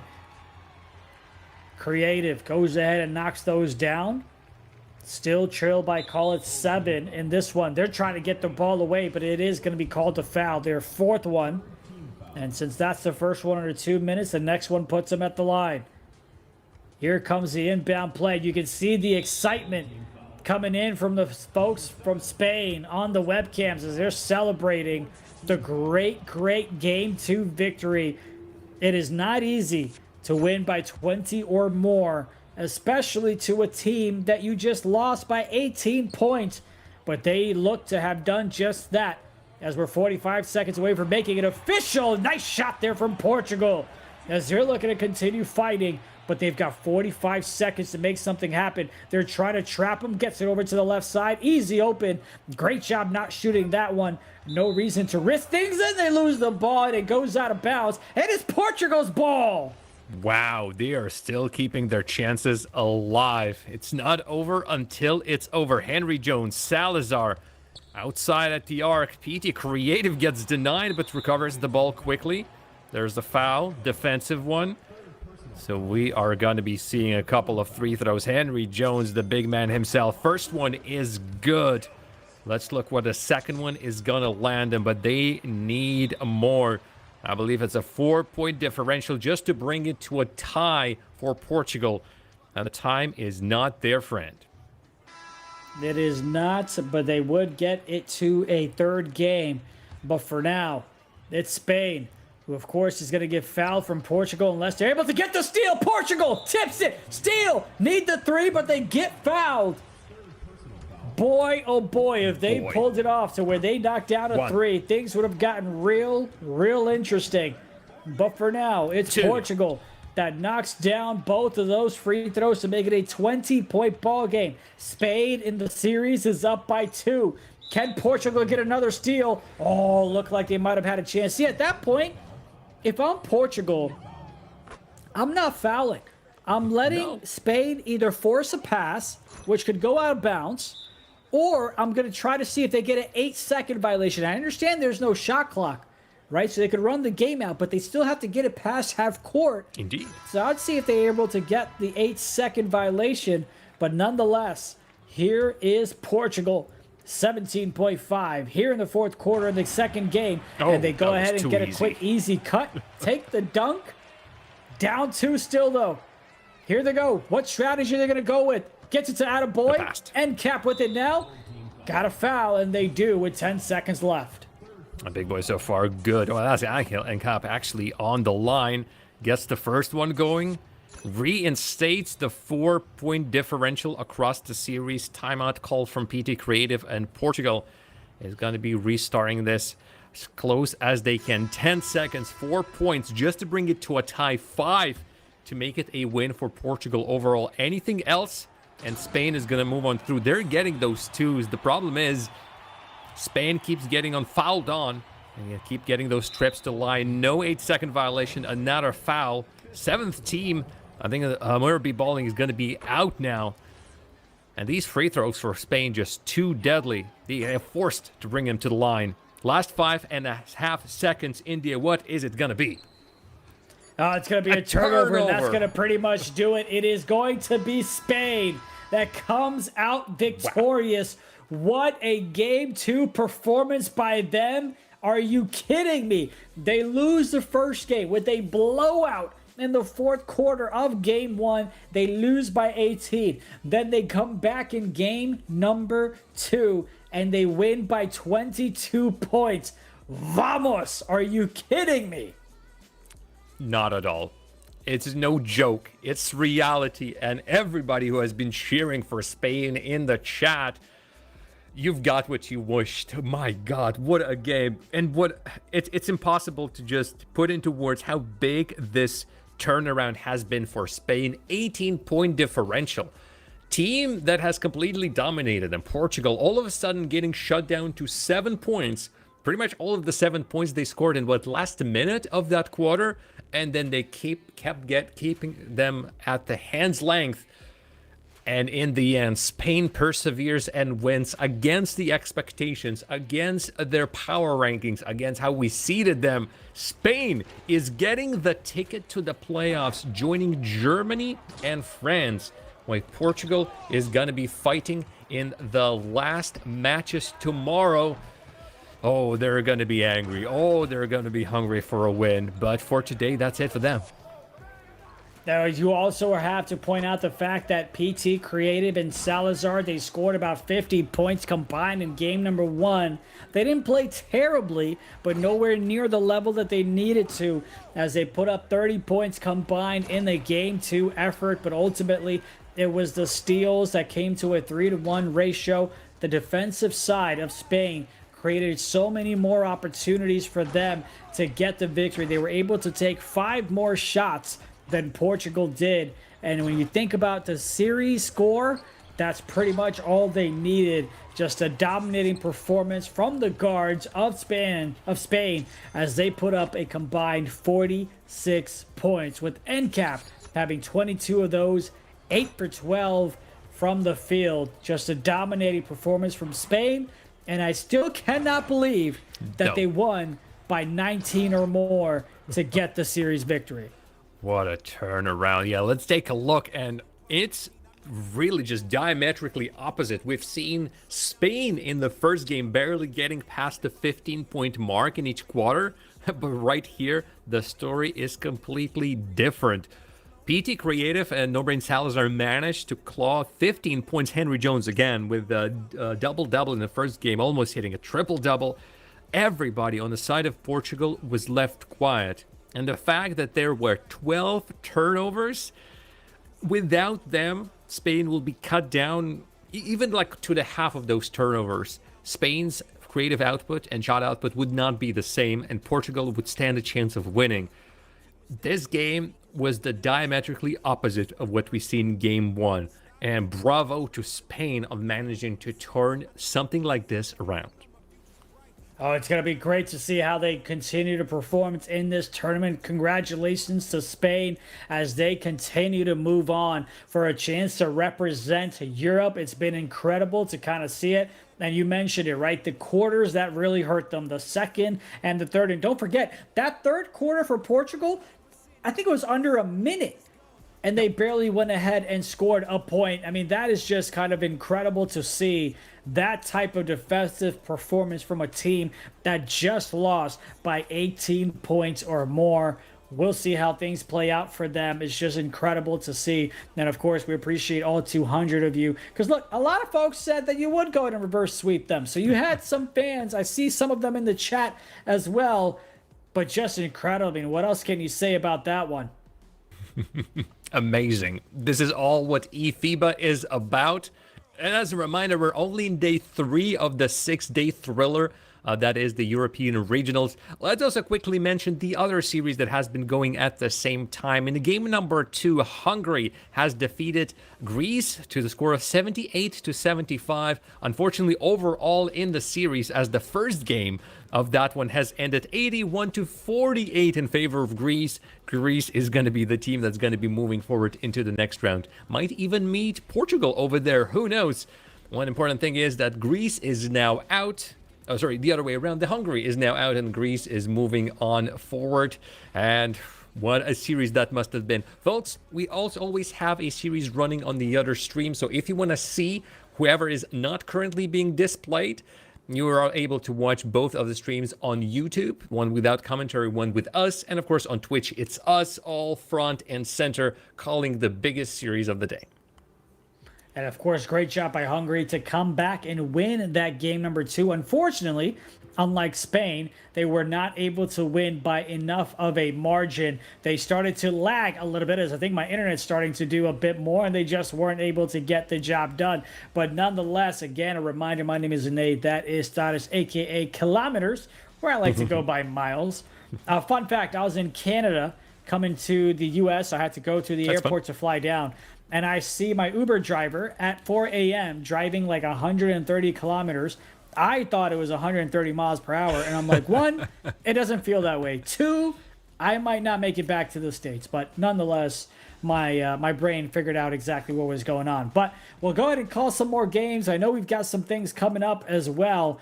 But what are you most excited for as we go ahead and continue to see these matchups? Do you think, let me ask you a better question. Do you think we will see a bigger margin of victory for a come from behind from any other series matchups than this one here? Looking at the remaining games, I think Italy and Poland can be that series. The last series of the day for the lower side of the Swiss. I feel like that one has the potential.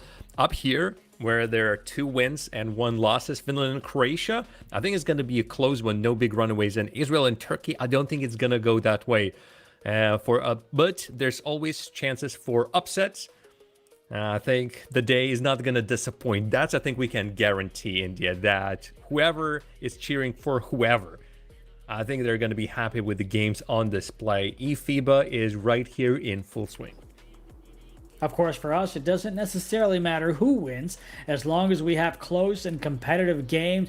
Of course, we'll have some interviews lined up for you throughout the day as well. But just a reminder that you did have Greece that went ahead and beat Hungary in the first game by a larger margin of victory than Hungary beat Greece in game number 2. And here you had Portugal that won by 18 points in game 1 against Spain.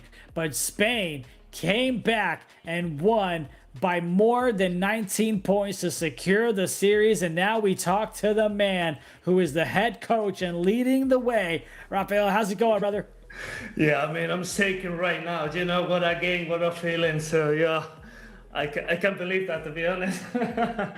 I mean, it's incredible. I don't think I've ever seen a nation come back by winning 19 or more when they lose by 18 or 18 points from the game 1. What was the message to your team after that game 1? We got some experience like myself with the Turkey League.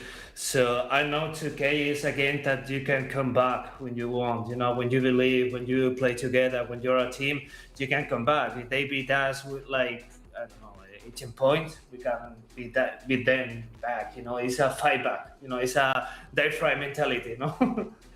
Wow. How on earth, Rafael, how on earth did your players manage to stop Uncle Creative and Henry Jones? Because in the first game, they were incredibly deadly. Was there any specific instructions to counteract their play, or did it just go with the flow of the play in the game number 2? Yeah, basically we forcing the PG, the Portuguese PG to score, like doing the crazy shots, because he's extremely good, smart, but we force them to do like crazy shots and try to get the momentum on our side. Now, of course, I'm sure you don't want to be in this type of deficit as you continue to move on. You've been a 2K League coach with Dukes Infinito, so you know how inspiration and what type of privilege it is to represent the nation.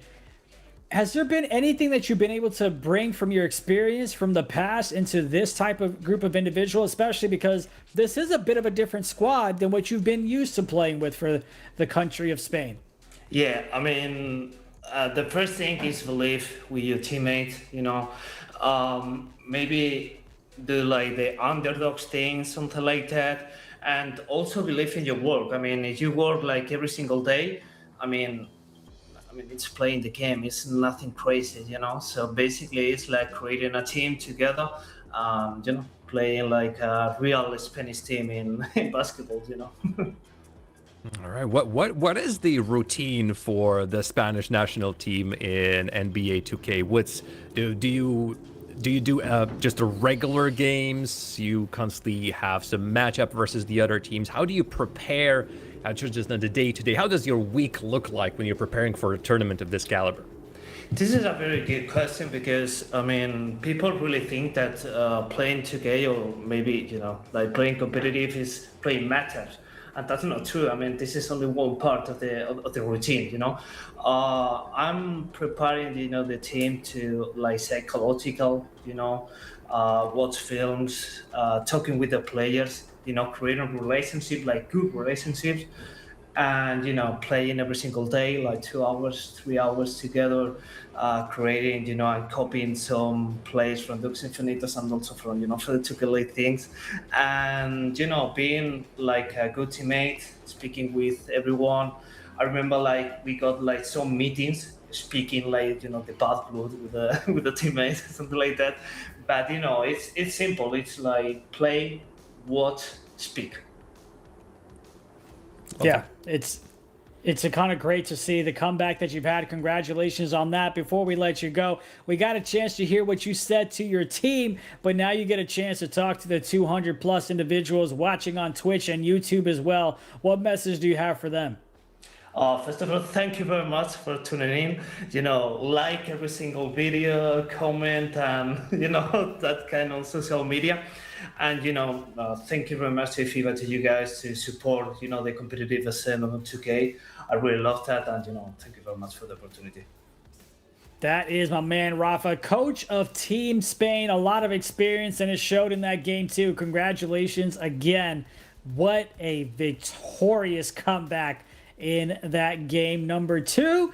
And now we look ahead to another great matchup. It's Great Britain taking on Sweden. Did not expect for Great Britain to be in this lower bracket, if you will.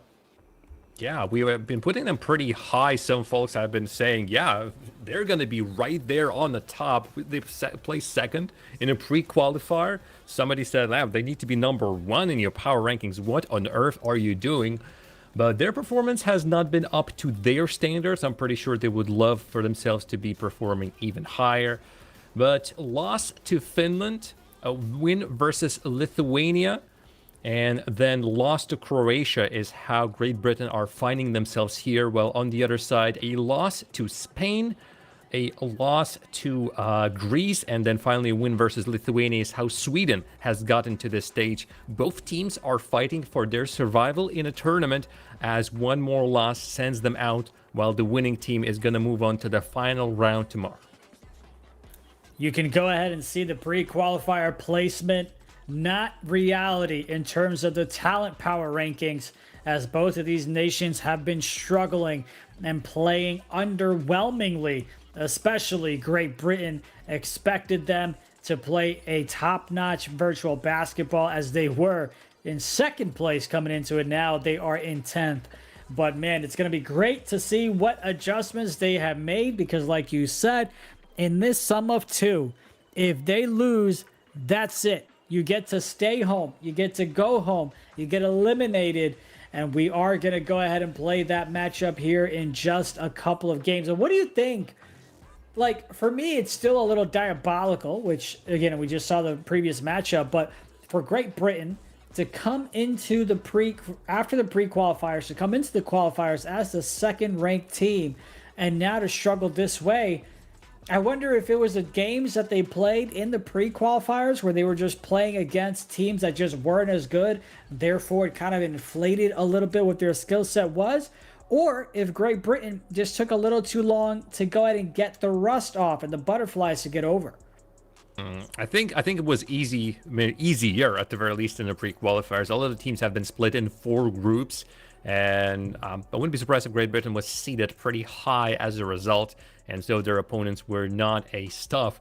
Right here, with every single round passing, it only gets harder. You're playing versus best of the best. All of a sudden, you're playing against the teams who have been winning their matches in the other groups, right now in the Swiss stage as well. A couple of surprises creeped in as well. The Croatia has started this tournament well, and we're expecting them to continue doing well. They're actually going to be playing versus Finland at the same time as this match is happening.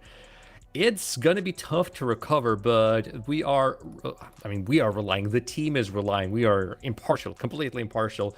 They're relying on Jenki with his work on points, assist from Adam knew that, and in the previous series versus the Greece, I do believe that, the Croatia, that Great Britain has lost, it was Adam knew that actually was outputting the most points.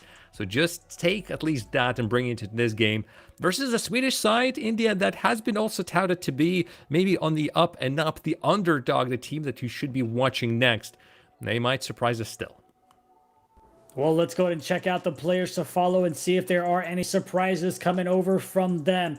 You've got Amir and you've got Samuel over from Great Britain, Leon, and also Andre from Sweden. Now, some of these individuals do have experience, and we've called their games, and we've seen the way they like to play. But it's going to be great to see how they go up and show out in this best sum of 2 type matchup. What are you expecting out of these 4? I mean, we're talking about Andre. I see Iverson. Vince yesterday constantly was calling out his name. If you put Iverson in your name, you need to be playing like Iverson. And he is 23 points on average, actually followed by Lova Ari with 22.8. A combo of these two, that's again a point guard and a shooting guard, is amounting for the most that Sweden is outputting. So if Great Britain want to take anything from this sum of 2 series, these two need to be shut down. We'll see if he's able to go ahead and continue the same type of offensive output that we've seen, or if the defense will step up. And of course, in that game too that we saw with Spain and Portugal, it was a 3-to-1 ratio with steals, turnovers, so second chance opportunities. And that's going to be something to kind of keep in mind as we are just a couple of moments away from this matchup, from this game 1. Don't forget, there is another game that's happening that you can go ahead and catch on YouTube. And we will go ahead and provide you updates throughout this broadcast of how that one is going. And of course, let us know in the chat as well who you think is going to win. Is it going to be Great Britain, or is it going to be Sweden? We'd love to know who you think is going to take game 1. Any predictions from you? Oh my God. It's an incredibly close matchup. I think we're going to be seeing, again, another exchange of 2 points, 3 points back and forth. But to pick one, I think I'm going to go with Sweden. Let's go with them. Let's see how they're going to perform. But I'm expecting, again, the difference by the end of this sum of 2 at most being 10 points. Again, across 2 games, that's almost nothing. All right, you've got Sweden. Just to kind of spice things up, I'll go ahead and say Great Britain. Of course, we will go ahead and find out, as now, game 1. Great Britain taking on Sweden to see who gets to continue moving on and who gets eliminated. We'll play 2 matchups. This is the first one, as Love Amari gets it down low. That one's denied. Great Britain in blue with the block on the defensive side. It's Jenki. Takes the shot. That one doesn't go. Rebound is trying to get secured by the offensive side, but they can't do it. It goes out of bounds, but it stays with Great Britain as they get the inbound here off of it. Down low, kicks it to the left side. Jenki gets it and to the big fella as he gets the easy 2, and they draw blood first in this game 1 of sum of 2. Indeed, it's a fiery start to this game. Both teams driving, and I think they're going to be thriving as well. Lovamar, Sweden in the yellow jerseys. In the blue, it's Great Britain. Ali got range and Ali got dunks. 4-0. And Great Britain immediately is trying to prove me wrong that they're going to be the team losing this. I picked Sweden.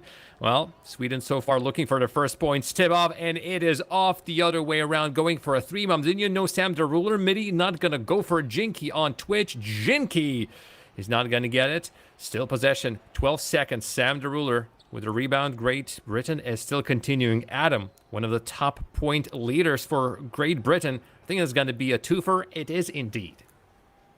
Foot on the line, a couple of stops on the defensive side for Great Britain. One coming out of a block in the opening possession, and the other was a steal.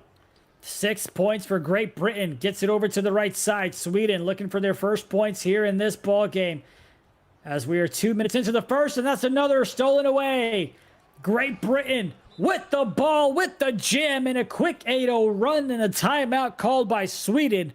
And rightfully so, as Great Britain just continues a domination on the defensive side with the steals and the blocks. Let's see how Sweden does out of that timeout as we are almost halfway through the quarter. Another block, 2 blocks, 2 steals, and a potential 10-point lead, a double-digit lead for Great Britain, but can they get it on the offensive side? Cast the cut, and there is your 10-point lead to start things off here in the first. Oh no. Sweden. Maybe they haven't eaten their meatballs. Maybe something else is against them. Maybe they forgot to heat up the sauna.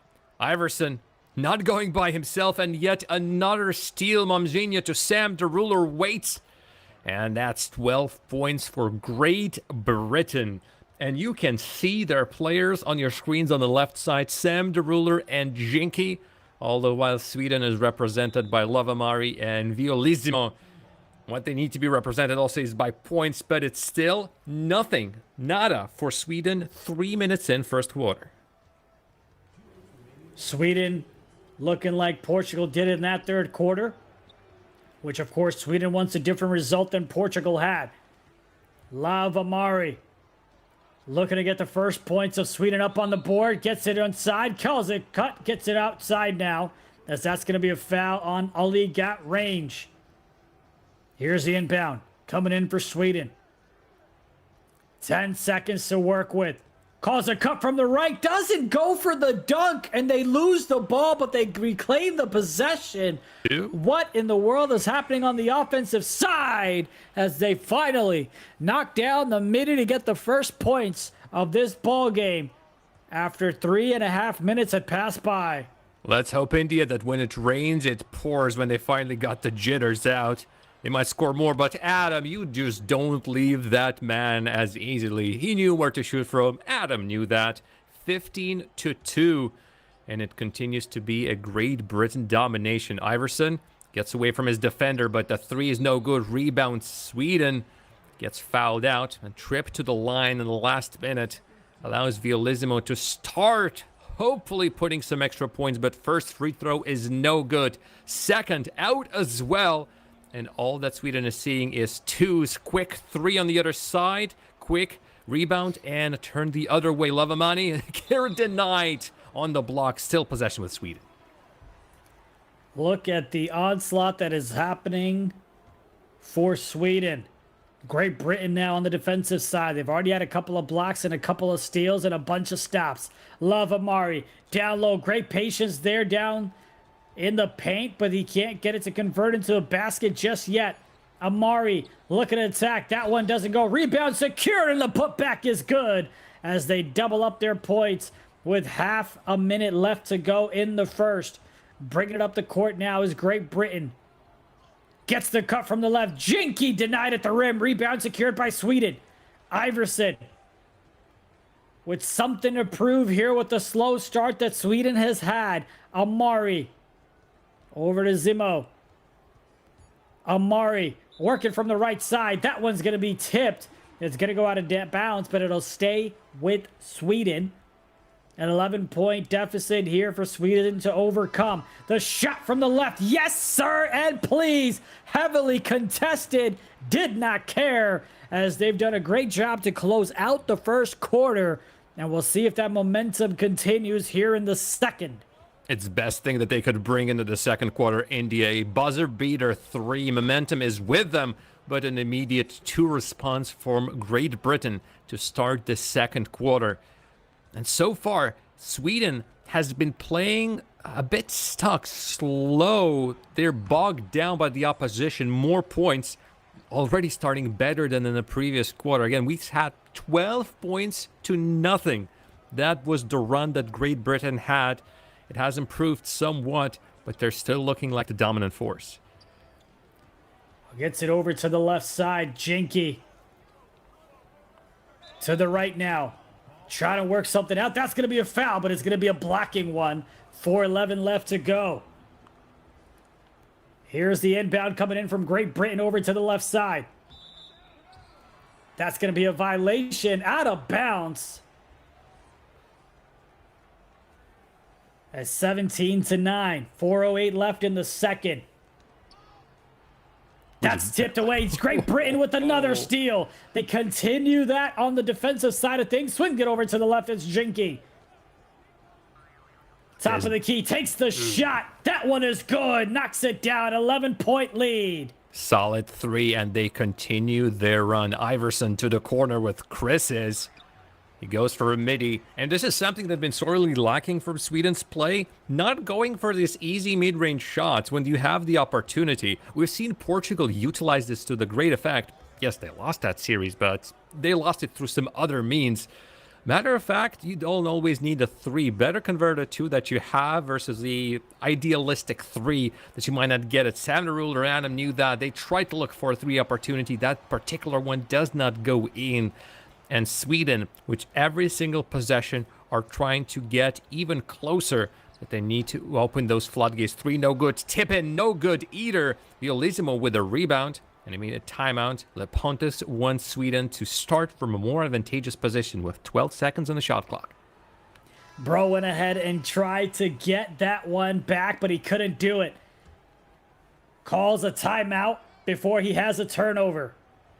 We're playing the video games and we're calling the games here on a Wednesday for a chance to see who is going to represent the European region in Qatar. Over to the left side. Adam gets it over to Sam DeRuler. Trying to find a little bit of space to extend this lead, and he does. Top of the key shot is good. Puts them up right back by 10. The movement from Great Britain is on point. Comparing that to whatever Sweden is doing, they just look a little bit more sluggish than their opposition. A bit of a reach in.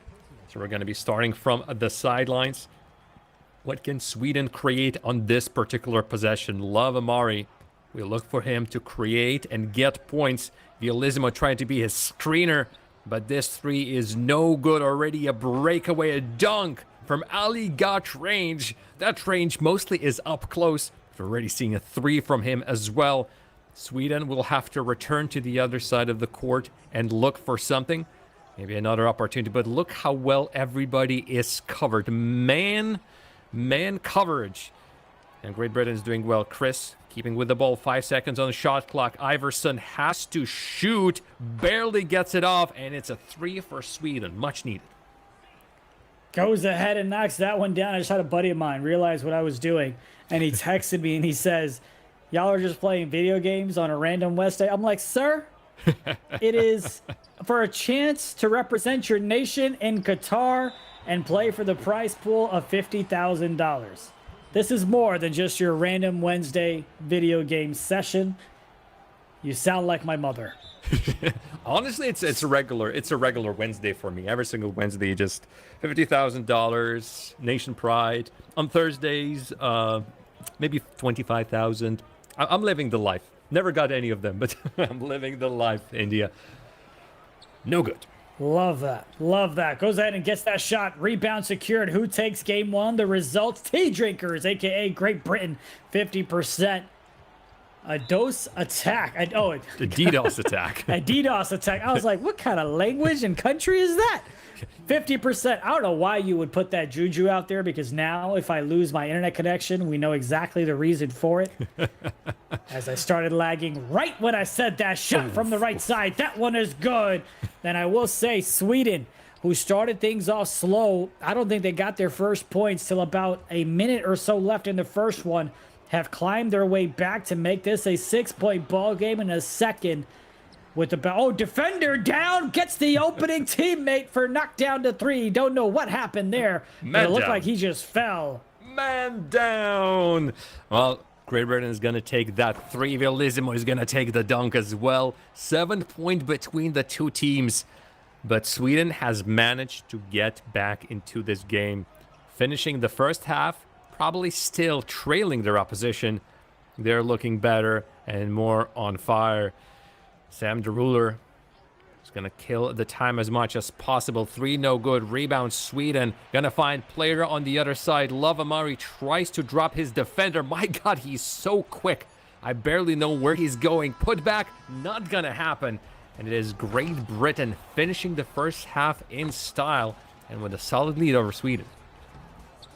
28-21. Great Britain on top in this game 1 of sum of 2, as Amari did everything he possibly could to get his team right back into this one, and Sweden has done a great job not just laying and playing dead, but can they fight back in the second half as we start things off here in the third quarter to cut into this deficit and set them up within striking distance in the fourth quarter.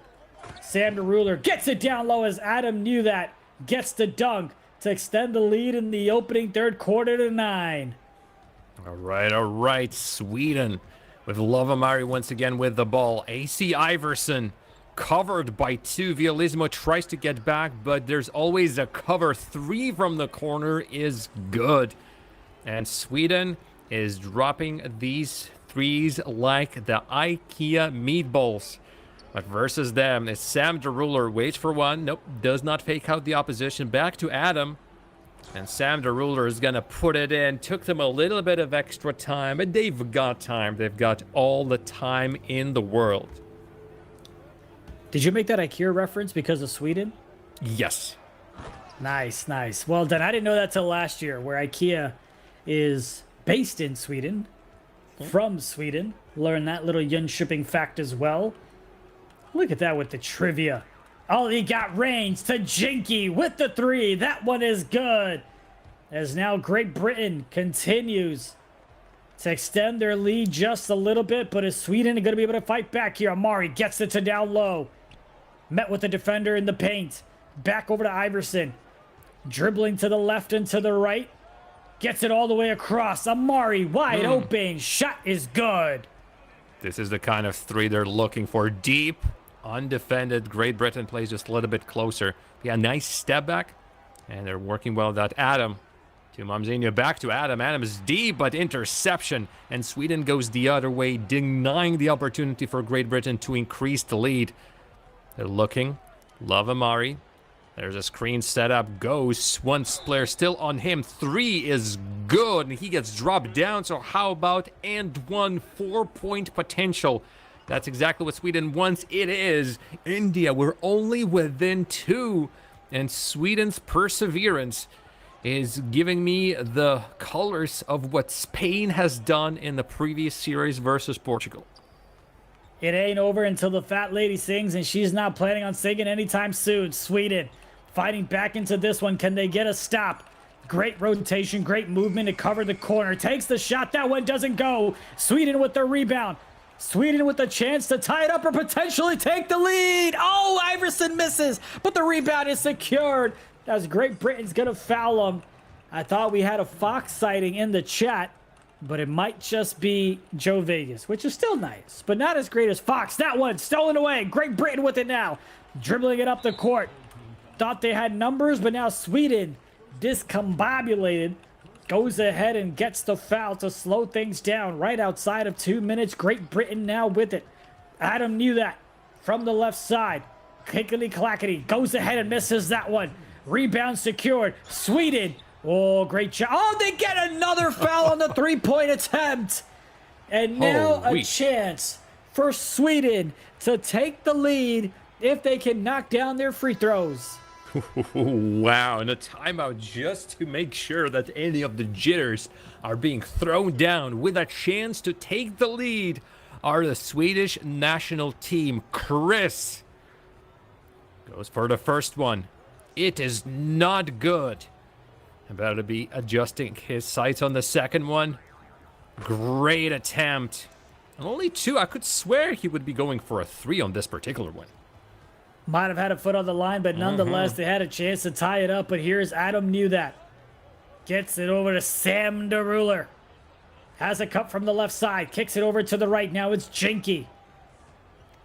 Back over to Sam. Trying to find a little bit of separation. Oh, he got range. Gets the defender in the air. A little aggression from Sweden. Results in Great Britain knocking down the 2. Amari from the left side. It's been all Great Britain, but Sweden is not going anywhere as they fight back with the jam at home. Love Amari throws something extra. He has been going for 3s for most of the game. Speaking of 3s, a deep effort from Great Britain. Already on the other side, Iverson will be looking for something else. But yeah, if your point guard cannot find a good 3, just go for a 2. Case in point, gets fouled out on the way. So a guaranteed 2 now also gets a chance for an extra point. It's no good. Sweden's free throws still need a little bit of adjustment.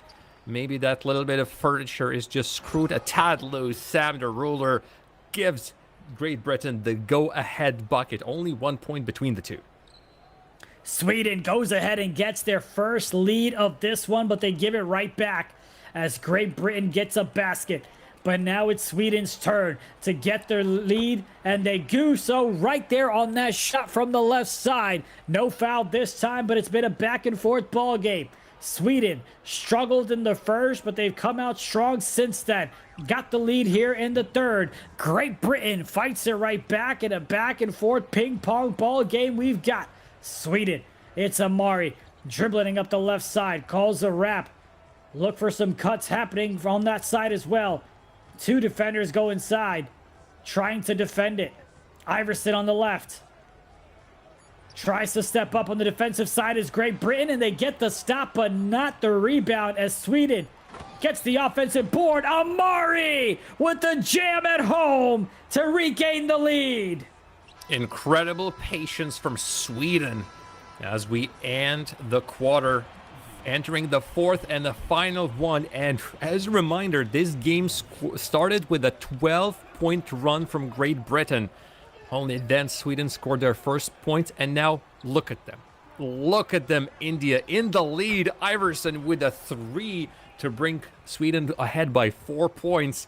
And they're looking like they convert this game number 1, but there's going to be a second one. And with a sum of 2, each point counts. It's a sum of 2 games on points. Adam just has the whole paint to himself, and yet still he does not convert anything from it. 5 seconds, Jinky dribbles. Waits for an opportunity. Adam gets a chance, but that has been a bad shot. And Sweden just turns the other way around.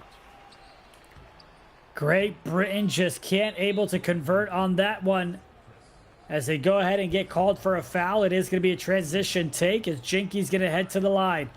Sweden trailed by double digits, now up by 3, but Great Britain with the chance to tie it up or get into the deficit as they get it on the backcourt. Adam knew that. Brings it up, gets it over to Jinky. Jinky with a nice little pass. That was denied! Blocked by Sweden! Ali's got range, gets the ball right back for Sweden. There's another cut by Jinky to the open man. The corner shot is good, and we're all tied up at 45 apiece. That dunk denial was great. Really gets your team hyped up. Even better than a really good dunk. If you're stopping such a slam, oh, you're in the line. But then they immediately forgot about Bomginho. Completely open. Losing that man. Iverson underneath the bucket brings a 2 with a slam. And Great Britain will start yet another run. We just cannot separate these two. And I'm loving what I'm seeing. Sam the Ruler allowed to get that pass. And India, it bears repeating, we were tied. Tied up at 47 apiece. 3 minutes left to go in the 4th quarter. It's anybody's ball game here.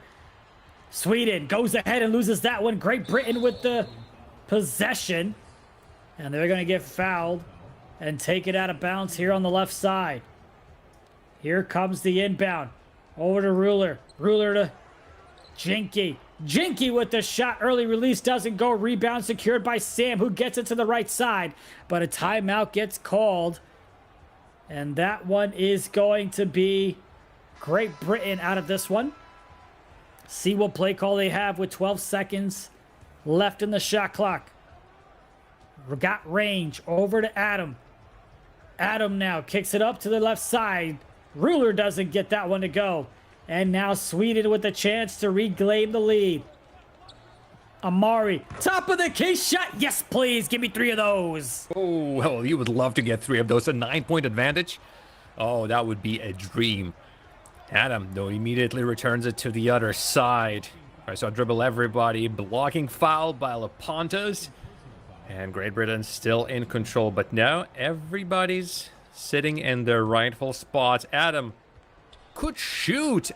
Finally gets a shot up, but now by this point contested. Release is no good. Sometimes Great Britain cannot believe their luck.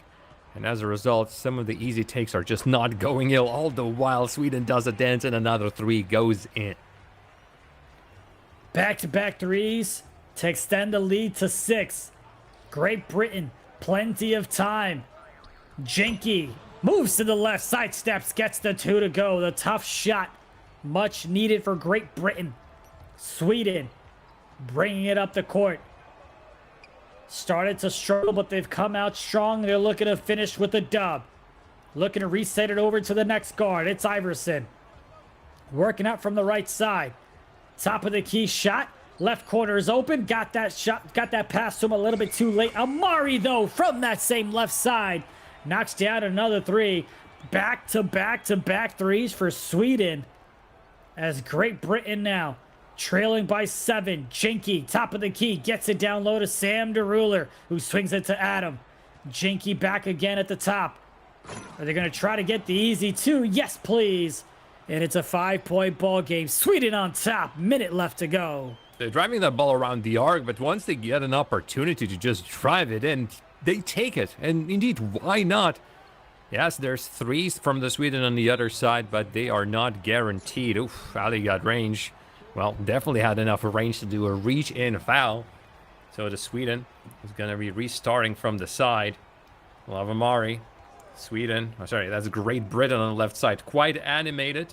They're waiting for their opportunity. Iverson is allowed to just take the bucket. Lots of traffic in those passing lanes, but he does not mind. Adam loses the ball. Turnover. Chris gets it. There's no immediate opportunity. Just goes to the corner. Throws himself a 2. It is good. 60-51 is the score. One last possession, maybe 2. As Great Britain is looking to change it around. Jinky, again, there was a 2. But why not take it? Why not take it immediately? 53. Down by 7 with 16.2 left to go. They want the 3s for a chance to climb back into this one, but I understand your reasoning of taking the 2 to possibly help with the point differential in game 2. But here we go, Sweden with it. Amari from the right side. Great Britain trying to press and create a turnover to get an extra possession. Almost taken away over to the left side. It's Amari. Dots it over to the right. They take the shot. Doesn't go, and a timeout called by Great Britain for a chance to get some points and close the gap for the point differential for game number 2. Another timeout. They want to talk things over. Make sure they're on the same page as they draw things up. Down 7. 1.7. The inbound play. Ollie got range. Over to the right side. Sam DeRuler can't get that one to go. And what a game that was to witness, as it was Sweden that comes out victorious and wins by 7 with the score of 60-53. You predicted Sweden would go ahead and win this series. They started off quite slow as they struggled to even get their first points late into the first quarter, but they rallied back in the second, third, and the fourth. What do you make of that performance out of Sweden?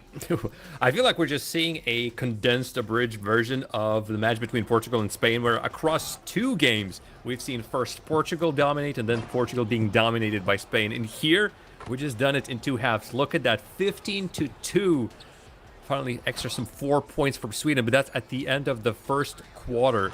They have been dominated 12-0 by their opposition starting the first quarter. And it has been looking like this would be the game for Great Britain to take. Again, their shooting has been on point. Sweden were not able to find much. Their movement in the offense was mostly molasses-like. Not as fast as they would have wanted, but slowly but surely, they've never lost the focus, never lost the sight of the target that it was. All right, here by the third quarter, they started exchanging the leads, and finally their shooting got better. They stopped looking for threes, India. They went for twos, and when they were open, oh, they were sinking those.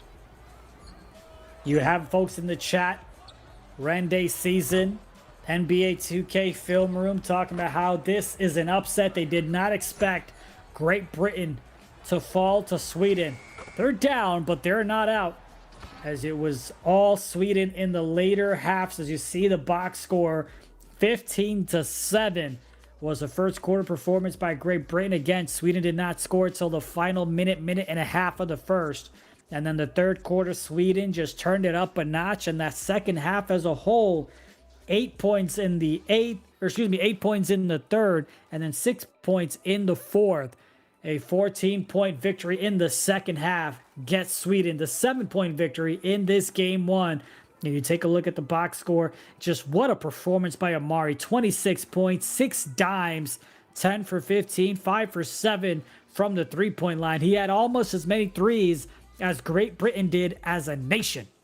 That is wild. And the three shooting has definitely betrayed Britain a lot. 6 out of 19 attempts converted on threes.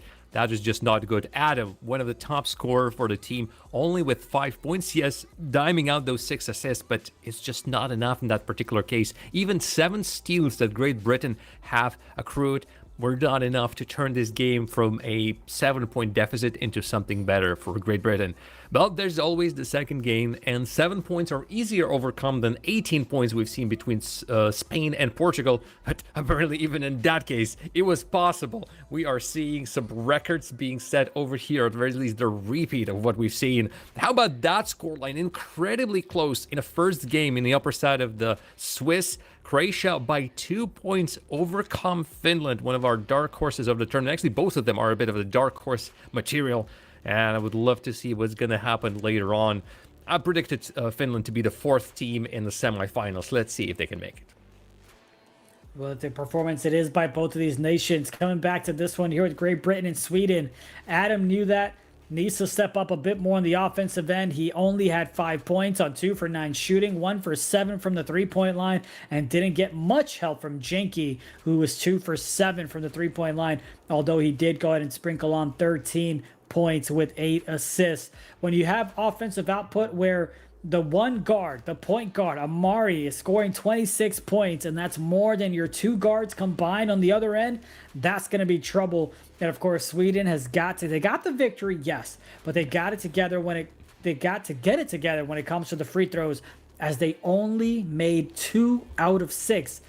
It didn't come into play here in terms of a victory. We'll see if it comes into play in terms of point differential, but you got to learn how to make your free throws. Yeah, we've seen some great teams previously on point with their free throws, but constantly the discussion is nobody's putting points in the free throw stats because they're all thinking it's not going to come into play. At the end, it might. So who will lock in it more in the next game? Will it be Great Britain? Will it be Sweden? Or will it be that third mysterious option that we never know what it is? Vote in the chat. Let us know your opinion. Throw the support behind the teams, whether you're a fan of Great Britain or Sweden. The sum of 2 is upon us. The game number 2 is going to be combined with this one, and we're going to find out who is going home. This is the Elimination Series, and who is moving on to the next round tomorrow, India. We appreciate all 200 plus of you watching. Of course, you have other individuals representing different nations as well. You had Johnny Red pop up and ask if this was the last one. No, sir. We've got games today. We've got games tomorrow. We've got games on Saturday. And then we've got the finals on Sunday. So there is a lot more action left in this European region. It's going to be great. There have been some countries that have been eliminated from the bracket, but there also are so many others that are fighting for a chance to get to the playoffs, for a chance to get to Qatar. Stay tuned as we'll show you the brackets and update you throughout the day. But game number 2, what are you expecting out of this one? Okay, Sweden needs to continue their momentum. Again, they looked very odd at the beginning. Again, couldn't score on those free throws, constantly being dispossessed of the ball. 7 steals from Great Britain. And they cannot allow the same thing. Again, all of these little things, in just as you take them by themselves, can snowball into something much, much bigger. And if all of a sudden everything goes wrongly for you, oh boy, you are in big, big trouble. 7 points is almost nothing in a game of NBA 2K. And I'm expecting Sweden to really have to fight tooth and nail to stop them from doing anything. As we take a look at a head-to-head, you did have Spain that won by 20 plus to overcome their 18-point loss in game number 1. So indeed, you are correct. 7 points is nothing in NBA 2K, especially if Sweden continues to miss those free throws late into the matchup. Here are your head-to-heads. Here is the disappointment that you can see that these nations may have with their pre-qualifier placement compared to the talent power rankings based on how they have played thus far. This is day number 3 for the European region, but it's going to be a good one. Are you expecting anyone to really step up compared to how they played in that first one?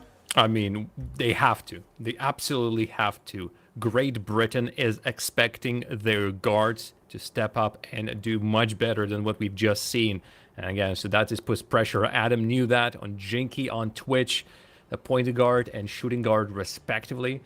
And even Ali got range as a shooting forward or short forward. He needs to be putting on those points. Sam the Ruler works the basket pretty well. But yeah, I think it's the guards. The name of the game usually is guards. Be it 3s, 2s. Their output was not what we would have expected from them in that first game.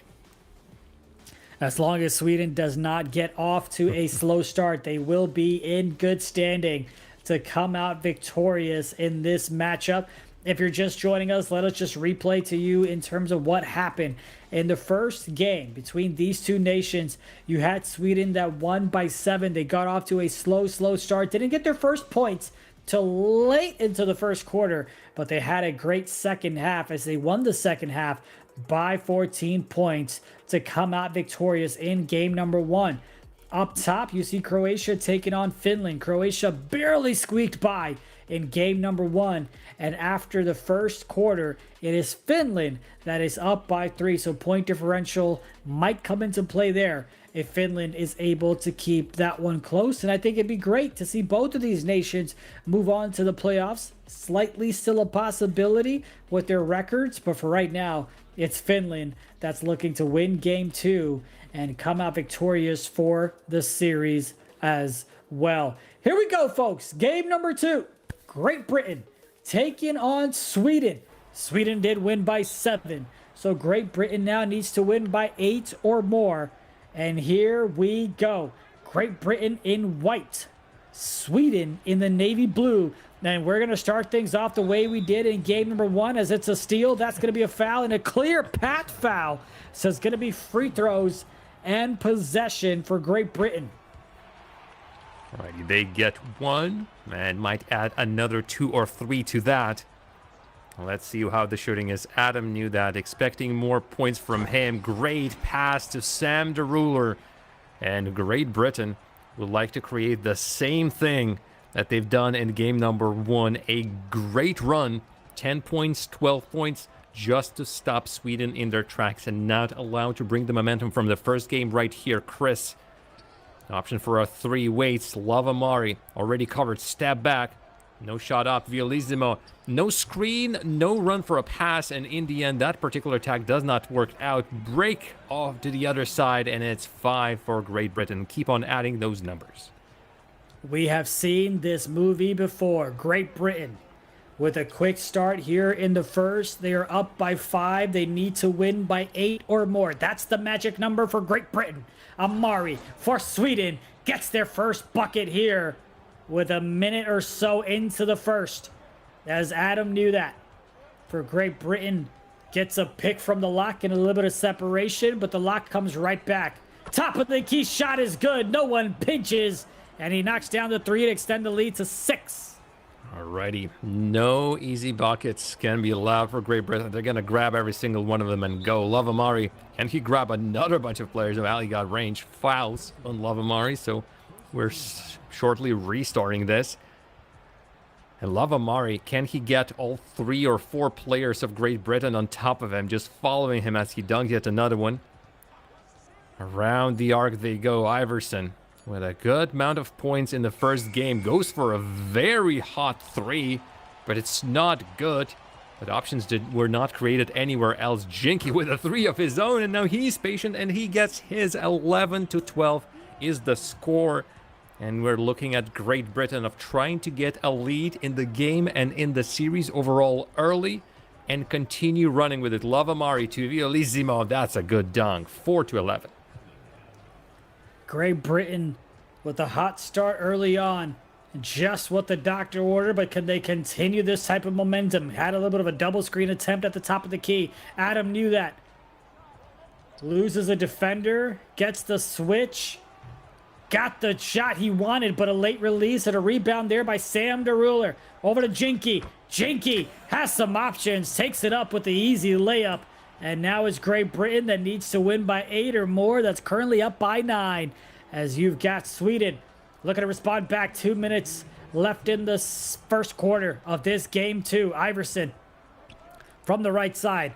Attacking the paint. Swings it over to Amari with the great patience and the great shot as they cut into the deficit with the 3 to make it a 6-point ball game. Had to kiss the rim, but it was just enough for him. And again, some patience, just faking out the opposition. Pump, and he gets his points going. Adam, his options so far are few and in between, but he's going by himself.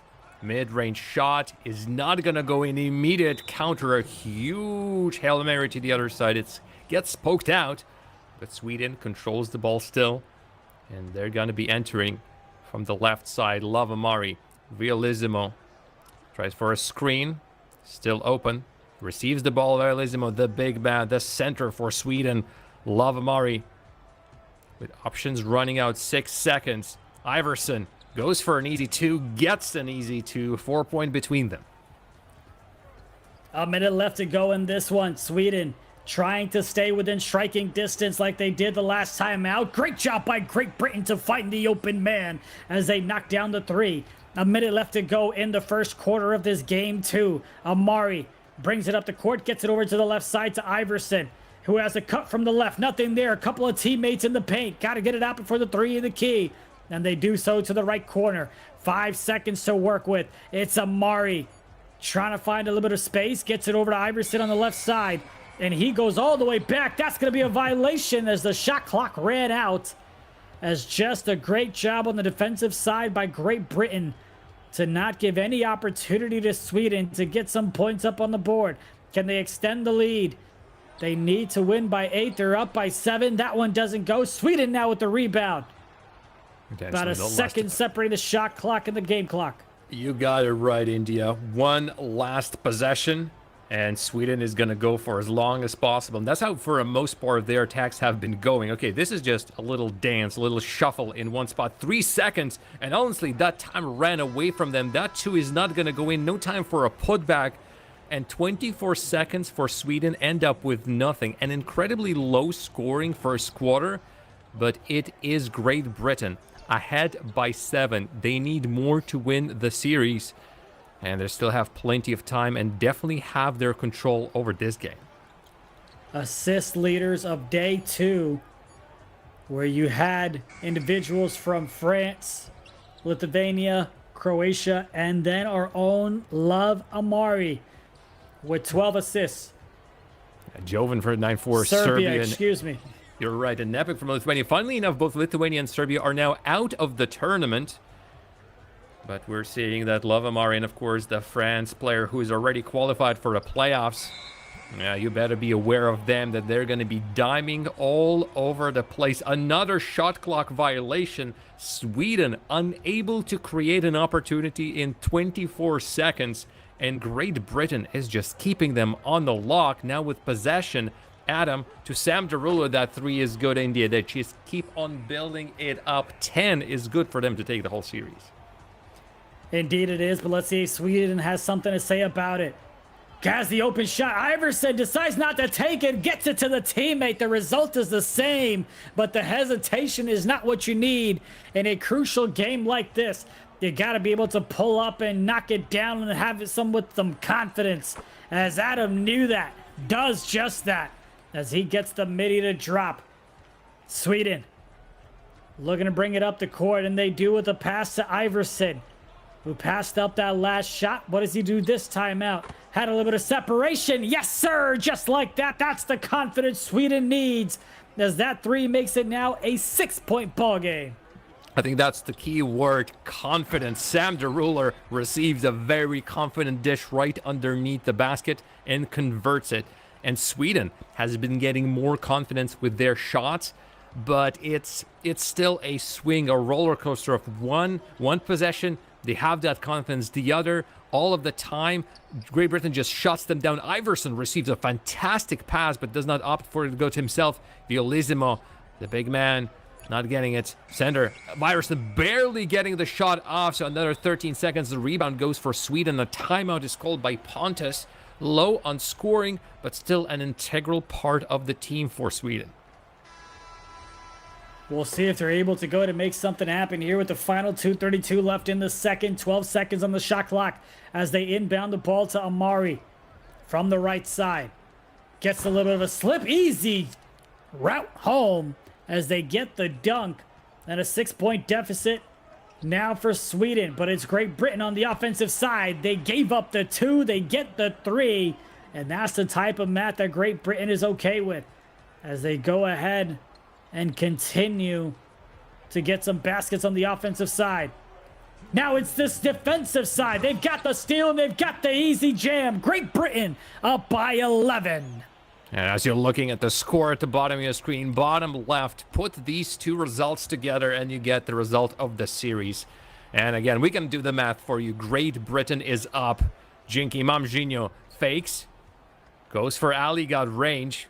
Haven't been calling his name too often in this game, but honestly, we did have to. The rest of Great Britain is performing well. Sam Derulo, big man. Ali got range.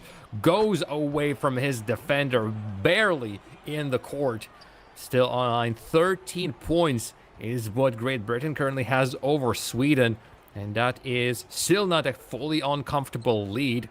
But in the corner, Lepontas, the 3 is exactly what the doctor has ordered.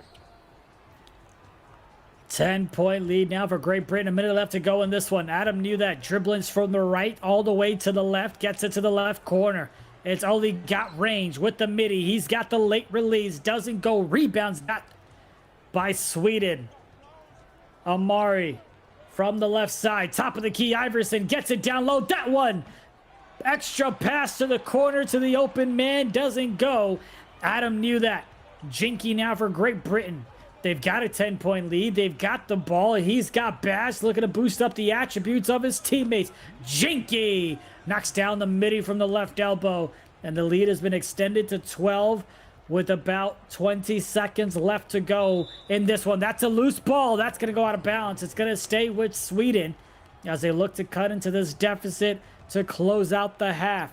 Remember, the second half is where Sweden took advantage of things in game 1 and they overpowered Great Britain. But how did they close out this one? Keep an eye on that left corner. Cheating off a little bit. Amari with it. Gets it to the left. Swings it over to the right. Iverson has to take a step and a shot. That one doesn't go. 32-20. Great Britain on top.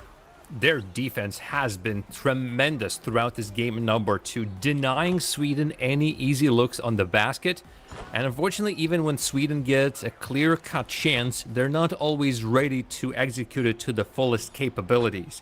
As a result, the score is as we are. Great Britain with a solid lead, 12 points possession with them as well, so they can look and increase it even more. They tighten up in their back, and they're getting the results. Ali got range, slams that bucket, and we're at a 14-point between the two. Sweden Suddenly a plan C, a plan D is needed right here as they are dropping lower and lower behind their opposition. They've got to go ahead and, oh my goodness, don't know what that inbound was, but it's a turnover. It's Great Britain with the ball. And a chance for them to continue their domination from the first half into the second half. Steps inside, gets the open shot, knocks down the 2, and another quick timeout as Great Britain comes out 4-0 run in the second half here in the third quarter. And you can see Jenke with 14.6 for 7 has not missed a shot from the three-point line, where Amari and Iverson struggle 2 for 4 and 2 for 5 respectfully. My God, India, something about today. You've been here more than me, so maybe you've seen other days, but something particular about today. The ball is the most slippery I've ever seen him. Nobody can hold on to it. We've seen so many out of bounds. Again, the amount of turnovers that can really change the game around. It's all today, and both of the teams are forced, everybody honestly today is forced to just deal with the fact that you might lose the ball at any possible second. Jenke dribbling it out to Sam, the ruler, he gets blocked out, and that's what I love to see. Still keep the possession, 1 second remaining. This is no good. Player down. No, Sweden is playing it slow, rolling out of their side of the court. Love Amari just gets himself an opportunity as everybody thinks a pass, a pass, a pass. No, a drive straight to the bucket. Sweden does have a +7 spread in this game because of their game 1 performance. Ollie's got range. Swings it over to the right side. It's Jenke. Takes the shot. That one doesn't go. Late release, even though he was wide open. Goes ahead and almost loses that ball as he has to pass it out. Amari, top of the key, gets it down low. That one's taken away. Terrible catch animation. Great Britain takes advantage now. And they extend the lead one more time to 16. Sweden in trouble here in the third. We're talking a 16 lead in this game. Love Amari, 3. Had a bit of contention in front of him, but still manages to pull it off. 4 points overall in the series is what Great Britain is ahead by. And these 4 points make it 6 points is what can bring them into the next round. These are the teams that have won one series and lost 2. Another loss for them sends them home, while the winner gets one more chance. And the longer this week goes, the harder it becomes for the teams to stay in. And they know that. So who's going to keep it cool, calm, and collected until the very end? We're going to see. It's going to be Amari for now that goes ahead and attacks the right side and the paint as well. Cutting into the deficit. 2:15 left to go. Great Britain with it. Bringing it up is Adam. Almost gets bumped in the steal, but the ref sees contact and calls the foul. As we're going to take it from out of bounds. From the side, Adam to Sam DeRuler. Over to the top. Has the cut from the left. Nothing there. Another cut from the right. Dots it over to the corner. Great job by Sweden on the defensive side, but they've got to play 3 more seconds of great defense, and they've got to get the rebound. They do both of those things. They get it to the left side. Sweden on the offensive side is going to get fouled as Great Britain wants to get set with their own defense. Sweden, their half-court offense is now here in focus. Iverson from the right to the top. Gets it over to Lamari. Amari with it now. Has the cut, has the slip, and he gets it over to the big man for the easy dunk as they're slowly but surely chipping away at the lead of Great Britain. Right now, every single possession for Sweden. Ali got range, responds with a dunk of his own. And now it's a game of trying to convert every single possession you have. Every single time Sweden can score on theirs and deny Great Britain, it's a 4, 5, 6 point swing. That's what we want to see. Iverson pumps the fake. And honestly, that was looking like a shot was going in. I swear I saw green, but not on that particular attempt. Adam, is he going to do another to me, to you? Chuckle Brothers style, not this time around. A dunk? But you didn't even have the ball, sir. What are you doing? They need to figure things out as they've got a quarter and a change in this one. Here's the inbound play from Ollie. He's got the range, but he passes up the rock over. Jinky from the right side, looking to work out, gets it over to the left. A little discombobulated on the offensive side with their offensive pieces. That shot doesn't go, but the rebound is good from the big fella. 2 for $1. Jinky with it now. Goes ahead and loses that one. Sweden with it. To the left corner. Open shot. Can't get it to go. Another mistimed shot as the contest came in hella late. As Ollie's got range. Steps inside. Takes the midi. That one doesn't go. A few clanks off of the rim. Sweden, 5 seconds to work with. What can they cook up to cut into this deficit? They're trailing by 13, and they will continue to do so as we head into the fourth quarter. It looked that 3 would be good. He separated from his defender. The screen was helping him out as well. Rough pass to Vielizimo. Iverson almost gets stolen as I'm looking at it. Ali with an attempt for a steal. Previously really successful. This time just a little bit of reaching. So out of bounds we go. Lavamari. Vielizimo. There's a screen, but there's immediately somebody on top of Lavamari. Drives, gets the dunk, and points as little as few as they come get added to the Sweden's tally. 4 overall in the series. And 11 who gets immediately cut down or increased, whichever way you're going to be looking at it. A 3 for Great Britain, and they're looking superb. Indeed they are, as they're looking to do the same thing Spain did, is come out victorious and get the victory. Sweden tried to get a poster. They couldn't get the points, but they do have the possession. 45-31, 4:09 left to go here in the fourth. Here comes the inbound from Sweden. Over to Mari. Goes from the right side, attacks the rim. No one's home. And Sweden is going to need a few stops. Just to recap things. Sweden won game 1 by 7 points, which means Great Britain needs to win by 8 or more if they want to advance. Goes to shoot that one from the right side. That one doesn't go. The lead for Great Britain is 12 at the moment, as that's going to be a foul. As Adam for Sweden had possession. Now it's the inbound from Sweden. Trying to find an opening. Tip pass by Great Britain, but they can't get the ball. So it's going to stay here with Sweden, and Iverson goes ahead and slams that one home. And it's about to get interesting. As Sweden is trailing by 10, and they just need to make sure they don't lose by 8 or more. I cannot take my eyes off the game. I shouldn't really be taking my eyes off the game. Dunk from Bomginho, usually lurking in the corner, opting for threes. Gets himself an open chance for a dunk. But this is a game that just refuses to stop and go squarely in one team's favor. Lavamari, 3, it's Chris, no. Back to Lavamari, underneath the bucket, and Iverson is all by himself, but these need to be converted when you're wide open. You cannot allow interception. We go back the other way to Vielizimo, doesn't go for 2.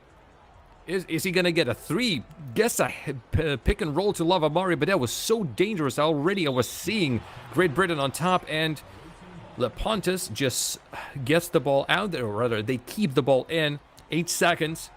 Iverson steps back, does not drill a 3. Rebound Vielizimo. He gets fouled out. No trip to the line, but timer is a ticking. And there's 12 points in this game and 5 points overall, 8 points overall actually, that Great Britain is up ahead. And if the score difference remains as it is, they're going to be the team moving on forward. 3, a good one from Sweden.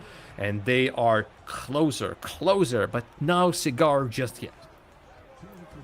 For the first time in a long time, Sweden trails by single digits. This one is going to be close to see who gets eliminated and who advances. Great Britain, top of the key. Sam DeRuler, stuck, got to get a pass. Everyone is all over the place. That shot doesn't go, but Sam is there for another offensive rebound. He's had himself an impact. And of course, with a close series matchup like this one, it's TSO time. Corner shot, yes sir! Great Britain puts it up by 12 with that 3, as Sweden has a minute 30 left in this one. They cannot lose by 8 or more in this matchup, or else they are in big trouble, and they're headed home. That shot misses. Great Britain now with the rebound. Every single possession priceless for Sweden, so every single one of them needs to be converted. Adam will take the full 24 seconds, I'm certain. The roller to Momginho, and he was born ready for that three. Great Britain increasing their lead, and Sweden, if they don't start scoring now, they are gonna drop this series. Pass barely staying in the hands of Iverson, but he has such a tall defender against him, gets away from him nonetheless, and a three is the best thing that Sweden could get from that possession. Goes ahead and puts them up by 12. Less than a minute left to go in this one. 40 seconds. It's Great Britain. Bring it over to the left side. Trying to find a little bit of space in an opening. Gets it over to He's got range. Nothing there. And a quick foul. That's the fourth one. Close matchup here in terms of the series score. The sum of two. The beautiful format that makes a blowout like this even that much more interesting. Ruler. Great extra pass. The touch pass to the left side. Puts Britain up by 15. And it's looking more and more clear that the days are not too many for Sweden as they knock down a three to make it a 12-point ball game. But you will need a miracle if you're a Sweden fan to continue their journey here in eFIBA Season 4 as they struggle to even foul. Doesn't look like they want to foul, and they tried to create some turnovers, but Great Britain, wow. Difference is just too much, and this one does not go in. As a matter of fact, it's gonna help them to stay in. One of the three throws is gonna be good, but it's a 13-point advantage, and we're talking about 6 points just to bring it into a tie. Lavamari needs a money ball, some sort of a bonus three that counts for 6 points.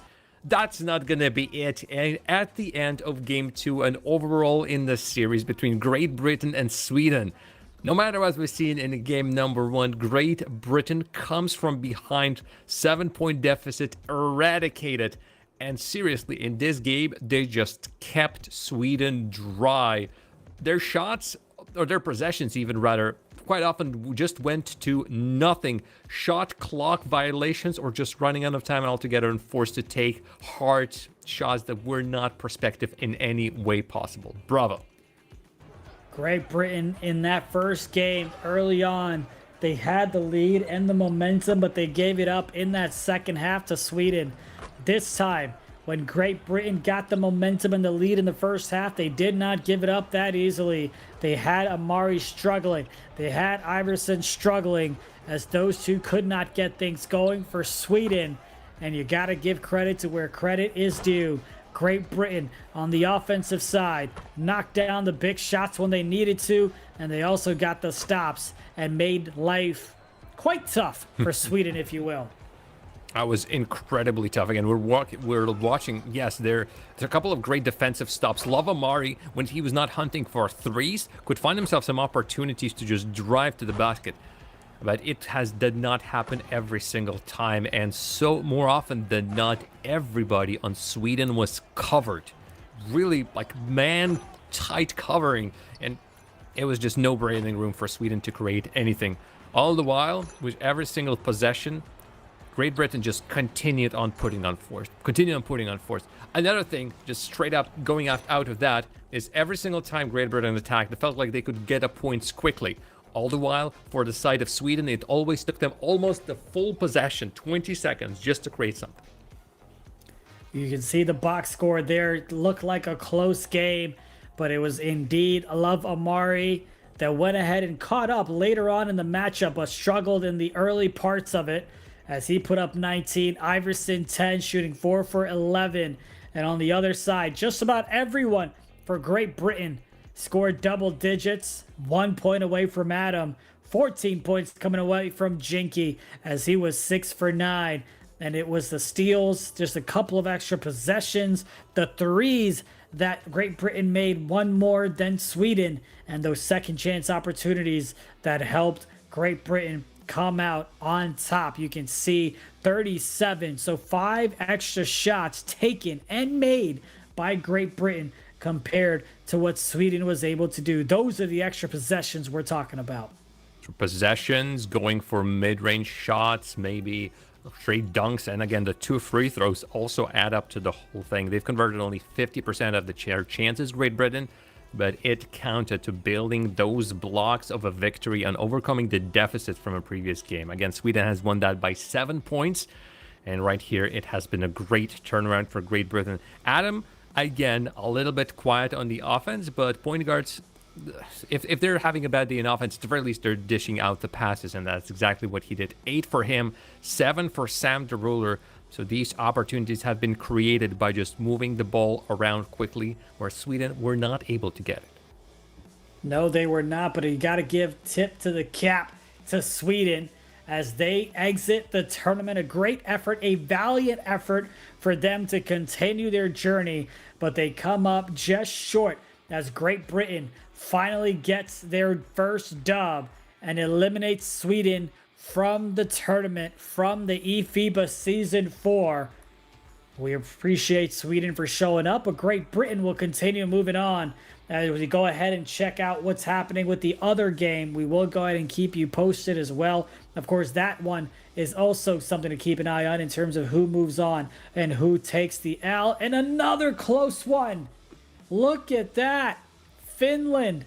They lost the previous one by just a few points. Two as well. They were up after first, and then they dropped this one again by 2 points one more time.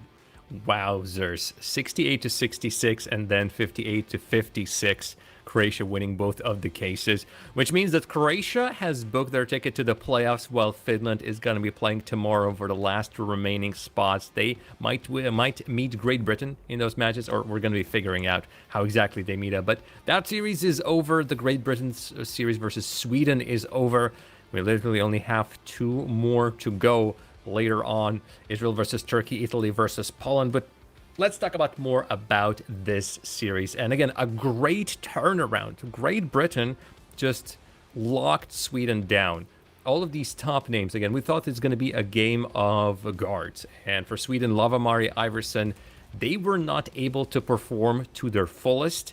And that has hurt them. And yeah, they still got the points. Actually, they were leading over they scored more points individually than the players on the other side from Great Britain. But overall, that output could not keep up with whatever Great Britain has been putting on.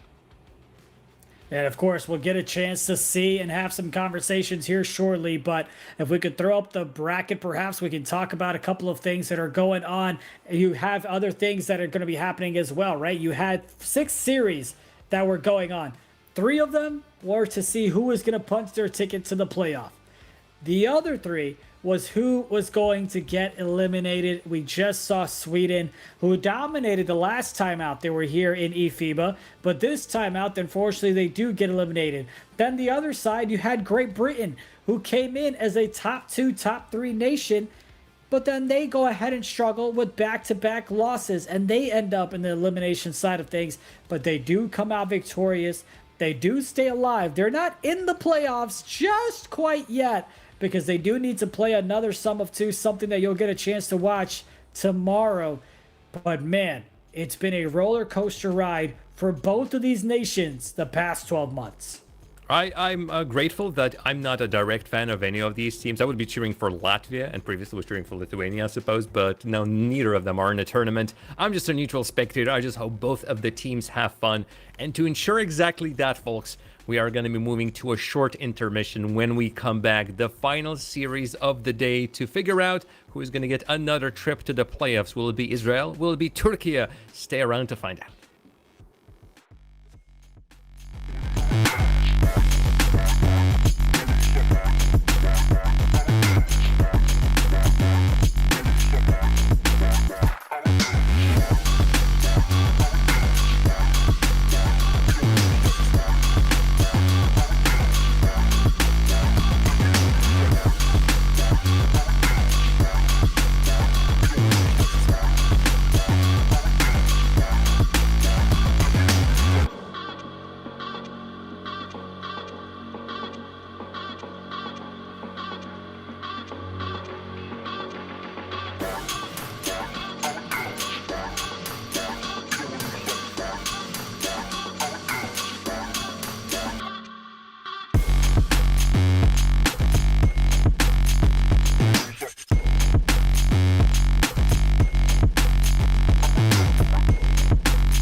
Thumbs up and my door shut. D&D, so don't call up. A few missed meals, so what? Crunch time about to crawl up. I'm a force under big pressure. Under pressure, they frog us. If you coasting with a mediocre, then any over you cold luck. I've been about the grind though. Got plenty of receipts too. My lower back tell me all the time what 12 hours on repeat, dude. But can't stop when I don't got breaks. I've been putting in years, dude. Ain't it funny how you get lucky when you work harder than your peers do? Guess I'm lucky all day. Guess what? I guess I'm lucky all day. I guess I'm lucky all day. Now you wanna tell me that I'm lucky all day. Some call me a king, others say I drew oasis. They think I picked up the crown from the pavement. Well, if I'm lucky, guess I'm lucky all day. Guess I'm lucky all day. Guess I'm lucky all day now. Everybody around me gets gold things. Call it coincidence or good omens. If I'm lucky, guess I'm lucky all day. Guess I'm lucky all day. Guess I'm lucky all day now.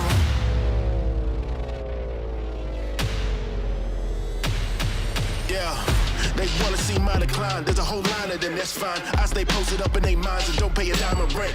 I don't mix much with they kind. I ain't trying to blend the difference between I and them and Steinbeck of mice and men. Ooh, it's time again. Straps on and we live again. Upset and they in position, but I ain't even got eyes on them. It's a me versus me exhibition. Me winning, that's repetition. When I retire, that's deposition. Untouchable, I'm the definition. I don't blame them, I rise. Venom is a bomb. Came up as an underdog and now I'm at the pinnacle. Some call it crazy, others call it a miracle. The only thing I know is that I grind and I get it up. No, I ain't do no dice roll. I went through the fire, now everything is refined gold. Oh, what the hell do I know? Maybe I'm just lucky and this is how my life goes. Guess I'm lucky all day. Guess what? I guess I'm lucky all day. I guess I'm lucky all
you like an avalanche. Part machine, I've never lost a battle that I've had. Body armor like a soldier, I'm a champion. I'm the greatest thing to step out since the earth begun. Raise my fist to show my haters that I'm never going. Just as long as I keep breathing and my blood is flowing. The fire in my belly ain't a women's destiny. The time is now to take my chances, so come on and follow me. Yeah, I'm a warrior.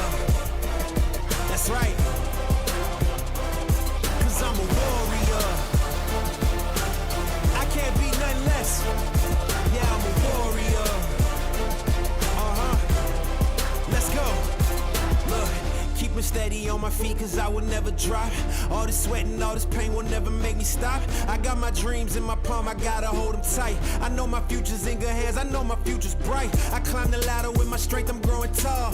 Words will never hurt me when they try to make me fall. It's impossible to fail when you're already invincible. So come on, test me, I'm the greatest of them all. Come on. This the anthem for everybody who know that they was born to be a fighter.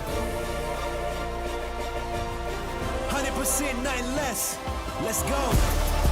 I'm a warrior. I'm a warrior. 'Cause I'm a warrior. I'm a warrior.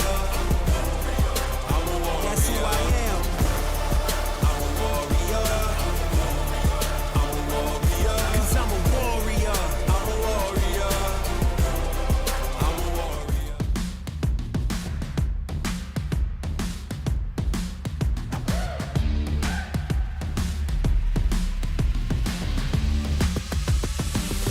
We're gonna take on the world.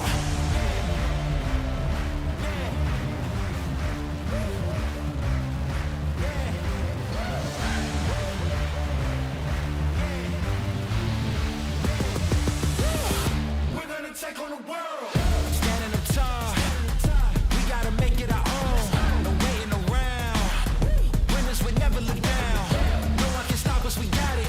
The future is right in our hands. Give it 100%. We're gonna take on the world. Yeah, we gotta move.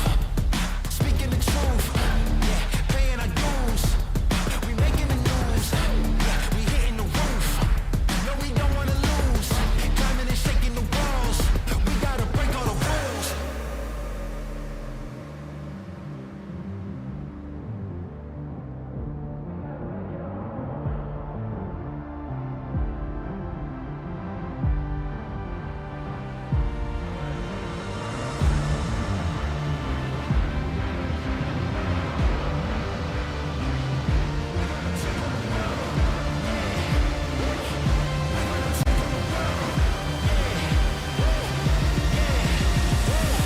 We're gonna take on the world.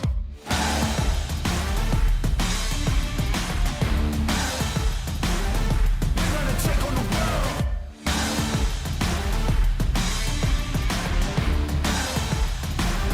We're gonna take on the world.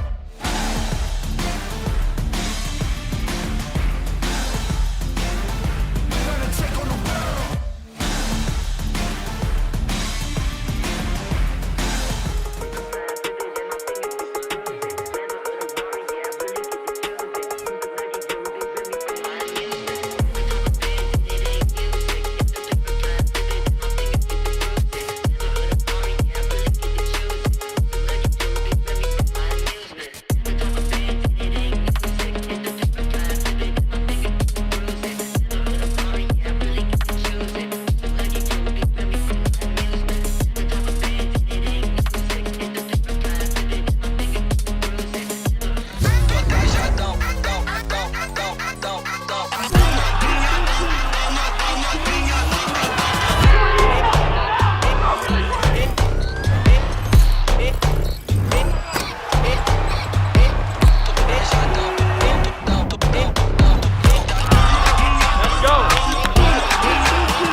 Welcome back to eFIBA, baby. What a day it's been. Just because you won game one doesn't mean you've won the series. We've seen plenty of comebacks from the likes of Great Britain, from the likes of Spain, and of course, we've got a matchup coming up. It's Türkiye versus Israel. but so far, what a day it's been, baby. Full of surprises, full of great results, full of steals. I don't know what it is about today, but the ball just cannot be held in one team's hands. It goes to the other one. It goes out of bounds. Everything is going crazy, and we're going crazy here as well. We already sent 2 teams to the playoffs, and we sent 2 teams home. Now, in this particular series, we're going to find out where it's going to be Israel or Türkiye are going to guarantee themselves a spot in the playoffs, joining other teams ahead of the final elimination round. And this one is going to be a doozy. I can feel it. Indeed, and of course, let's go ahead and talk to the man leading Türkiye. It's Alper Peachin. How's it going, brother? Hey guys, how are you? You guys looking great from here. Well, look, Says we the may man look who great, looks but I even gotta. better. I'm sorry. Like, look at him, man. You look at him. He's just shining. He's high def. Ah. How bad did I butcher your name? That's what I got to get out the way. So the first name was perfect, but the last name you have to Alper. pronounce it like Bichan. Peachin. Yes. Got it. All right, we'll work on that one, but congratulations on getting here and, making it this far. With you leading Team Türkiye and being the head coach, what's it been like with your experience with this team as they look to continue dominating? Because they're the favorites coming into this. So what's it been like for you and your experience thus far? So, I mean, we knew each other for like what 8 or 9 years at this point. So those guys, to be honest with you, they don't even need my coaching. But of course, I was always there for their, opponent's game plan. Obviously, France beat us yesterday. Congrats to them. They've been amazing this whole year. But we know what to do. We know what to do against. We know not to do against France. So I hope to get this win over Israel first, and then we'll see the rest. One step at a time. I think that is the right mentality. Earlier today, we talked with Rafael, the coach for the Spanish team, who got themselves a surprising win versus Portugal, as let's say quite a strong favorite. And we asked him the same question. What is it that you are bringing to the team, or how do you prepare for a tournament like this? Is there anything extra other than you just saying, oh, guys, play your game. Just play your game and everything's going to be okay? I mean, sometimes sometimes you just have to let them play their games, but mostly what we do is like we watch our opponents, especially not only in Europe, we watch United States basketball, Puerto Rico's basketball, analyzing their game plan and what can we do to counter those moves. And that's where I help them mostly. But those guys are already amazing. So let's get this dub against Israel first, and then we'll see about the rest. We often talk about watching film and making adjustments. How often do you watch film on your opponent? So I guess in this case with Israel, I appreciate the honesty from where your head is shaking. Did you watch film on them, or are you just ready to load up and play? Yeah, so first of all, they have an amazing point guard. The Kuzman, I think he's like a very young person, but he's been going off this year. So we have to be careful on their point guards because he loves to score. He loves to make as well, but he's great at scoring. So we have to stop him at first, and the rest will come, I believe. You said it right. The whole of the Israel team is very young. Ben Kuzman is 17 years old, crazy. Just turned 17 in February. So he's going to be here for 6, 7, 8 years, just like the Turkey team has been. So far, tournament had a lot of games. You've went to the pre-qualifiers. Now this is the Swiss stage. Yep. And again, since you've looked at least at something, have you picked up anything from the other teams, either it being US, Puerto Rico, or any other regions, or here in Europe, that you would like to adapt to your game? Any surprising things that you thought, why aren't we doing that? Why can't we do this? So in the first game between United States and Puerto Rico, I was in shock because I literally couldn't follow the ball because they were passing. I think they played only 5 or 6 times of pick and roll, which is if you think about NBA 2K, this is crazy, right? But the last time they go against each other, they played tons of pick and rolls, 2-mans. That was normal. But first time they played against each other, that was my first time seeing something like that. I take my notes. I'm not going to share with you guys or, anybody else. But yeah, especially for the Europe, now I'm especially for that Kuzman guy. He's gonna be a problem in the future. I can say that. Well, we'll see what type of defensive scheme you guys come up with to go in and stop him. Of course, you have the floor now. If you want to speak to your fans watching at home, the floor is all yours. Do you mind if I speak in my own language? Absolutely. We would love that. Arkadaşlar, İsrail'i yenersek playoff'lardayız. En iyi 8 takım arasından bir tanesi olacağız. Desteklerinizi bekliyoruz. Let's go Türkiye diyorum ve yayını I'll let you guys if you want to say something. Do you guys know anything in Turkish? Well, you said soul jazz. That sounds like a very nice style of music. I love that. No, you guys can say teşekkür ederim for thank you. Okay, hold on. Let me lock in. Okay, well, if you're gonna get it that easily, I can't do it. Hold on, one more time. Okay.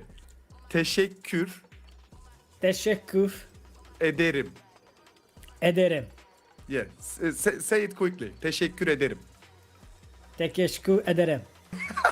Something like that. I hope I didn't curse somebody out. I didn't curse somebody out. My apologies if I did. You just say thank you guys. My mother is a saint. Well, look, man, it's always been a pleasure to talk to Turkey. It's great to kind of talk to you here as well. And I love the fact that you're watching film and taking notes. That really separates the good teams from the great ones. And we wish you the best of luck in your sum of two matchup against Israel. Thank you, guys. Thank you. Have a nice stream. See you guys. Take care and best of luck to you. That is the head coach for Turkey, Alper Biçen, hanging out with us. It's always tough when you get put on the spot to try to figure out how to say something. And I'm like, I think I can. I don't know. I might curse something. I don't really know. But appreciate that love. And of course, you've got a matchup here that has already started where Poland is trailing in this one. And that matchup is going to decide who gets... I think this one's... Is that for the elimination aspect of it? This is elimination, yes. Right at the bottom. So we'll see... Yes, if Poland stays as it is, they're out of the tournament for good. Italy moving on to tomorrow. But I predicted that particular match to go the biggest of the swings. So we'll see if it's going to stay this way or change. But yeah, lovely hearing from Alper. And Turkey has a good coach behind it.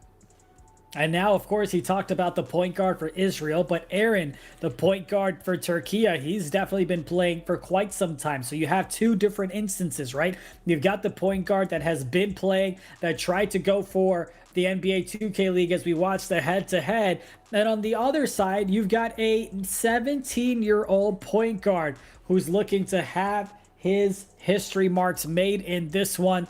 It's history in the making. We'll see if Turkey is able to go ahead and move on. What are you looking forward to here as we take a look at the talent power rankings? Look at that jump from the 13th pre-qualifier placement to 5th. They're now 5th. And they, let me actually quickly check the results for the very first day. Israel lost to France, but again, not surprising. France have defeated Türkiye. France have defeated Finland as well, so they're strong. So no surprises Israel lost to them. I'm expecting this man. So right there on your camera, I'm pretty sure that's Ben Kuzman, the top player for Israel. And we're going to be seeing a lot from him. They need to stop him down. I expect maybe a 40 bomb from him. If anything else, he is going to be dangerous. If Turkey cannot close him down, even with the help of Alper, then, oh, it is trouble. But it is 2 games. We are still in a sum of 2. And Israel can show it up. So I've already spoiled something. Yes, watch this guy. I mean, everybody has pointed him out, but there's 3 more players we would like to put a little bit more of a spotlight on. We've talked about a few of the players, so let's go and take a look at the other players to follow. We've talked about Kuzman, the youngest, I don't want to call him the youngest point guard in the tournament because I'm not factually aware of that, but I do know that he's been dominating and a true gem to come out of Israel alongside Amir as well. We talked about Aaron and Canboy. The experience that they bring from Turkey is great. They've been in these situations before. It is the old heads taking on the new kids on the block. We'll see who comes out victorious. But what else do you have on these 4? All right, again, Can Boy. On the side of Turkey, a danger to work with and danger to play against. Again, Aaron and Can Boy are the 2 guards. And we can expect a great, powerful output from them. While on the side, Amir, Inzaghi Adam is going to be putting it out for Israel. And he is actually the center. He's going to be the big man on the field. Expect him to just push everybody out from underneath the bucket. I'm also comparing some of the stats. And right now I'm seeing great three-point conversion rates, 6.2, 6.3 between the two of them. The point guards, Aaron, and of course, Kuzman himself. It is another tug of war for the ball as we start game number 1. This one is for making it to the playoffs. And it is Tansu. Kado makes the first dunk. It is Turkey in white, Israel in blue jerseys. Let's start this one strong. You have I'm Vardy in the Twitch chat saying Israel upsetting the Turks. Heard it here first. Let's see if that stands to be true. As it is Türkiye, who's quickly up by 2. They do go ahead and get the rebound. Get it over to the left side. Look at that passing. Zippity zap. It's Aaron at the top of the key. They quickly get over to their offensive set. Strong sides the left one. As they get the reset back over to Aaron on the right side. 10 seconds to work with here in the early minute of the first quarter. Looked like the whole defense was in the paint, but it's no problem for Aaron as they get another basket. It's a great picturesque shot of everybody trying to throw a block. Here's a 3, no good from Israel. Adam collects the rebound. Kuzman, the player with all of the eyes on him. Ball lost just for a second. Redhead Reborn keeps the possession. Shooting guard for Israel gets fouled on, and we'll get a trip to the line. Sinks the first one, even with a little bit of a kiss off the rim. Second one, also with a little bit of trouble, but goes in as well. Third one to him as he was shooting from the 3 line, and it's 3 for Israel, just like that, one after the other. Even little by little helps. Doesn't matter how you get it as long as you get it. It's a 3. Gets 3 easy free throws. Aaron working out. Look at that dribble movement. Quickly gets his pass. Goes ahead and attacks the rim. Loses the defense as they thought he was going back to the 3-point line. But he fools them by attacking the paint once again. Kuzman over to the right side. Gets a cut from the left, but nothing there. Tries to dex back. Kuzman trying to work out from the right. Goes ahead and knocks down the 3.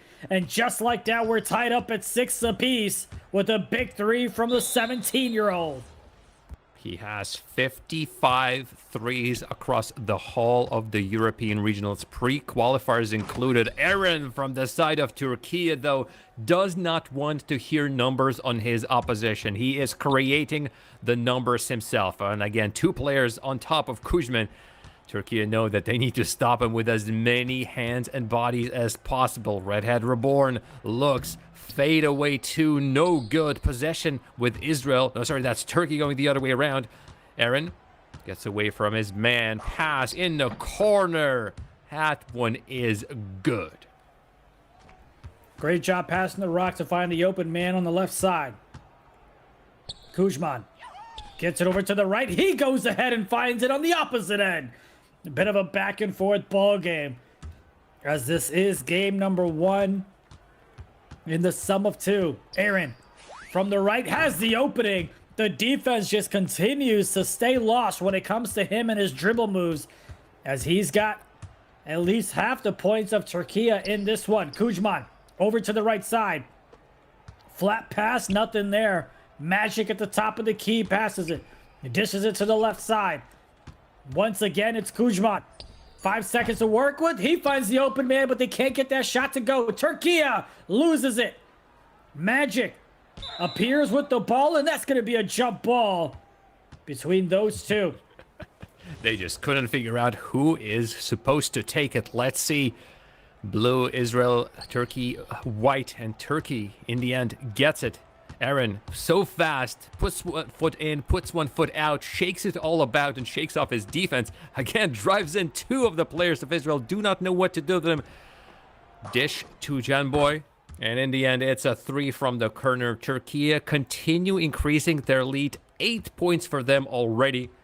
And we're still looking for Kuzman on his drives. 25 points on average in his game, 10 assists on average as well. So he's not only shooting himself, he's creating the opportunities for his teammates.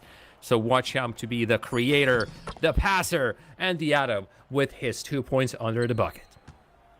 Averaging a double-double is always great for the offensive side of things. Aaron almost goes ahead and throws an errant pass. Janboy's got it. Goes ahead and gets that one tipped away, and it's taken. It's Isreal going the other way on the fast break opportunity. They don't want the two. They're looking for a little bit more. Can they get it? Redhead to Kuzman. Gets the slip, and they get the two. 4.8 left in the first. Here comes the inbound play. Wow. It's stolen away. Back-to-back steals. Can Isreal close out with the three? Yes, they can. 5 unanswered points. 5 points off turnover for Isreal as they trail by 1 and have ball to take the lead here in the second. Second quarter starts. Again, Kuzman and Redhead Reborn on the webcams on the left side, while the side of Türkiye is represented by Tansu and Janboy. There is a go-ahead bucket from Israel. They take the lead for the first time in this game.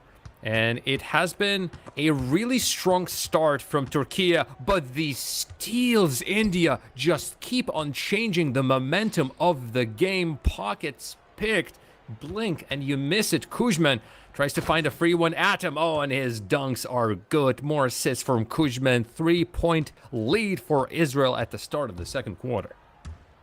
You had the defender on the left side try to convert over, but he got there a little bit too late. Aaron goes ahead and attacks the rim. Just goes by the defenders around the free throw line. They're not able to get a bump on him. And the rotation doesn't come in from the corners either. Redhead, Reborn, gets that one to the extra pass on the right side. Nothing there. A chance for Türkiye to take back the lead, and they do just that. With back-to-back baskets from Aaron to regain the lead. What does Kuzman have in store for them on the offensive side? Kicks it over to Magic at the top. Kuzman working out from the right side, dribbling away. Nothing there. Gets it over to Magic, who had the open shot, but the release was early, so that one doesn't go. It's Janboy. Takes that one. That's the way you do it. Contested and no problem. And it's a 4-point lead for Türkiye. It's that kind of a play that wins you games, perhaps even wins you championships. With everything is contested, you still manage to be on point. Adam, my God, just keeps on adding a dunk after dunk.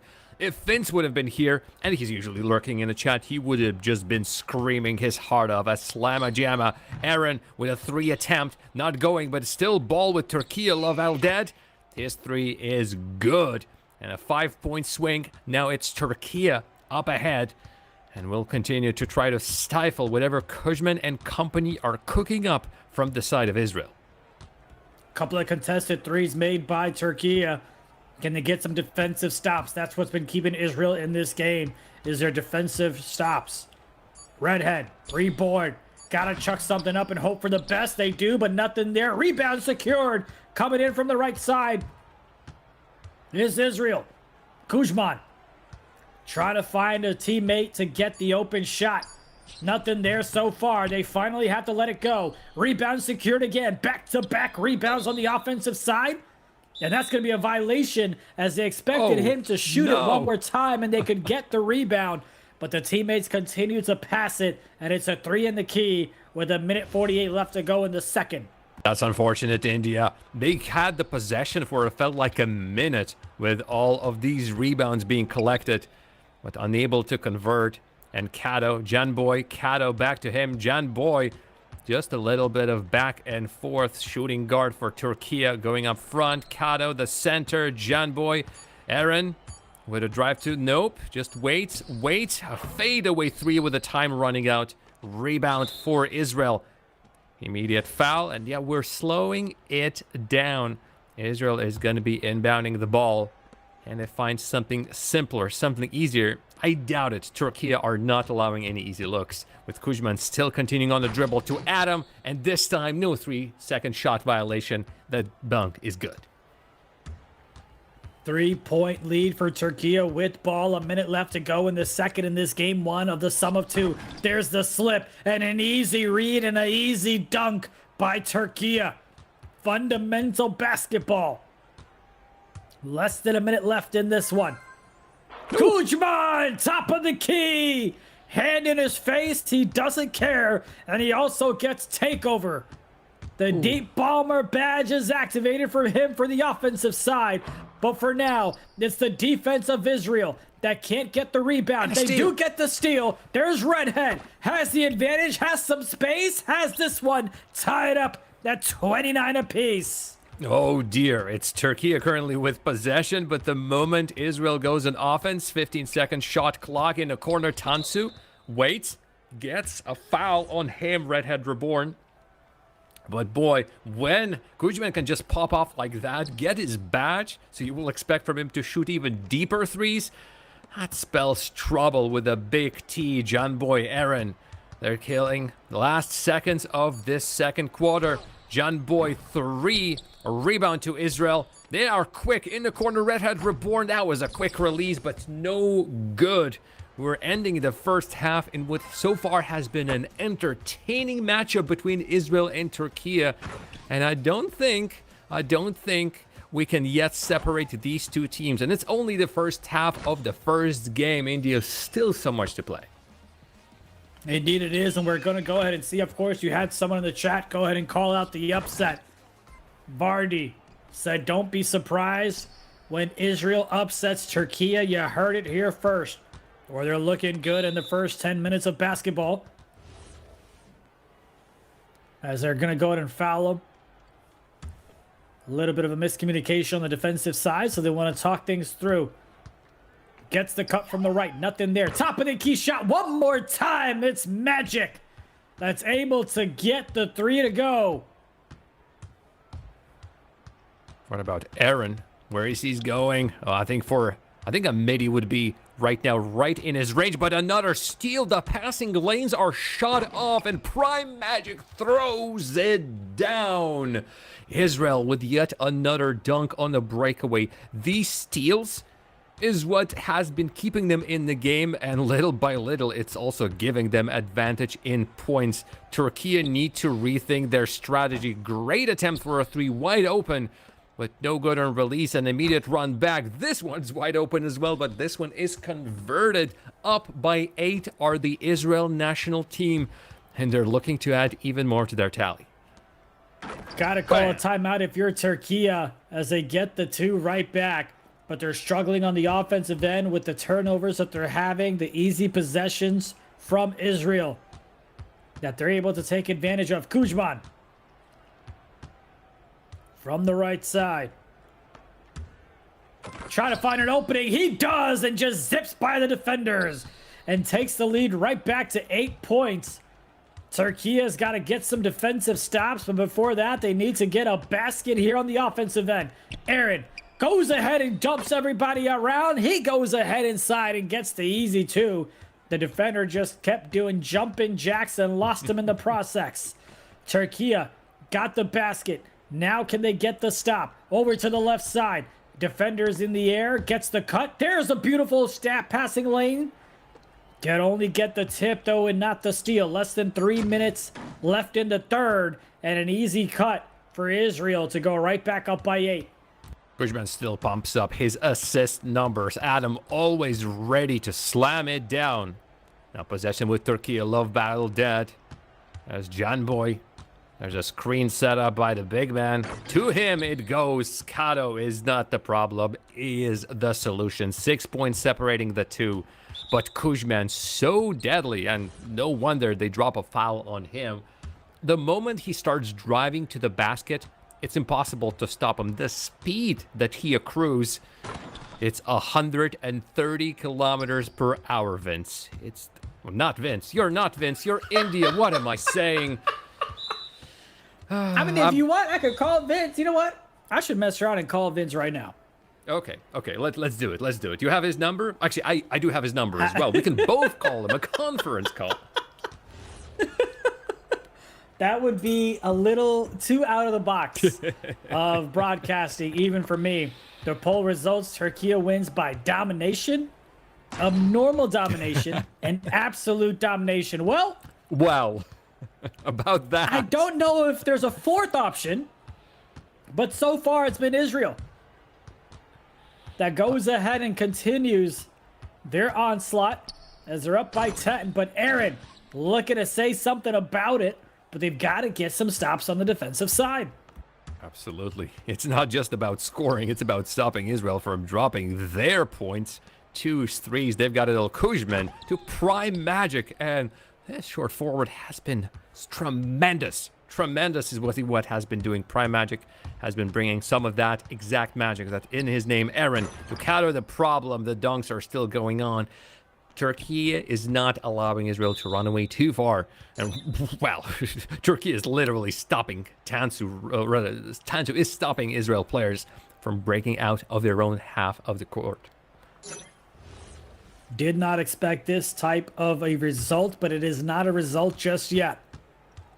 Still has deep bomber. Kuzman gets it over to the right side. Had the patience, but not the awareness as he shoots that 100% smothered. Janboy, top of the key shot. That one doesn't go. Late release. Rebound by Israel. Long pass. Kuzman from the corner. So now making a double-digit lead for Israel with less than a minute left to go in the third. Wow. They're trying so hard, Turkey, to find any shots, so they go for the fastest ones, but they're not always the best. Perhaps too much of it. They're just Qatar gets dispossessed of the ball. Kuzman to Qatar, and it's a kablam on the basket. More and more points in Israel's favor as they're looking for more steals. Aaron will be glad if he can keep the ball by the end of this possession. Still goes with it. A lot of dancing back and forth. Israel is not afraid to send a player up front, which Aaron then utilizes, sees that there's an open lane for him with his name on it. This is a type of tournament where you bring your game and not your name, as Israel is up by 13. Can Turkey get a final shot off? No, they cannot. It's another steal, and Israel continues to dominate them on the defensive side with the steals that they've had to get the points off turnover. But of course, Turkey wants to win, but they also have to keep in mind to keep this a close game when they get back to game number 2. But for now, is Janboy dribbling it, gets it over to the right side. Great job by Israel as they able to get the missed shot, but not the rebound. As Turkey gets the offensive board. 14 seconds to work with here. It's Aaron. He's been attacking the paint quite a bit. Gets it down low. Great job by the defender to get in front of the pick. Oh, and a nice pick and pop for the 3 to cut into the deficit and make it 10.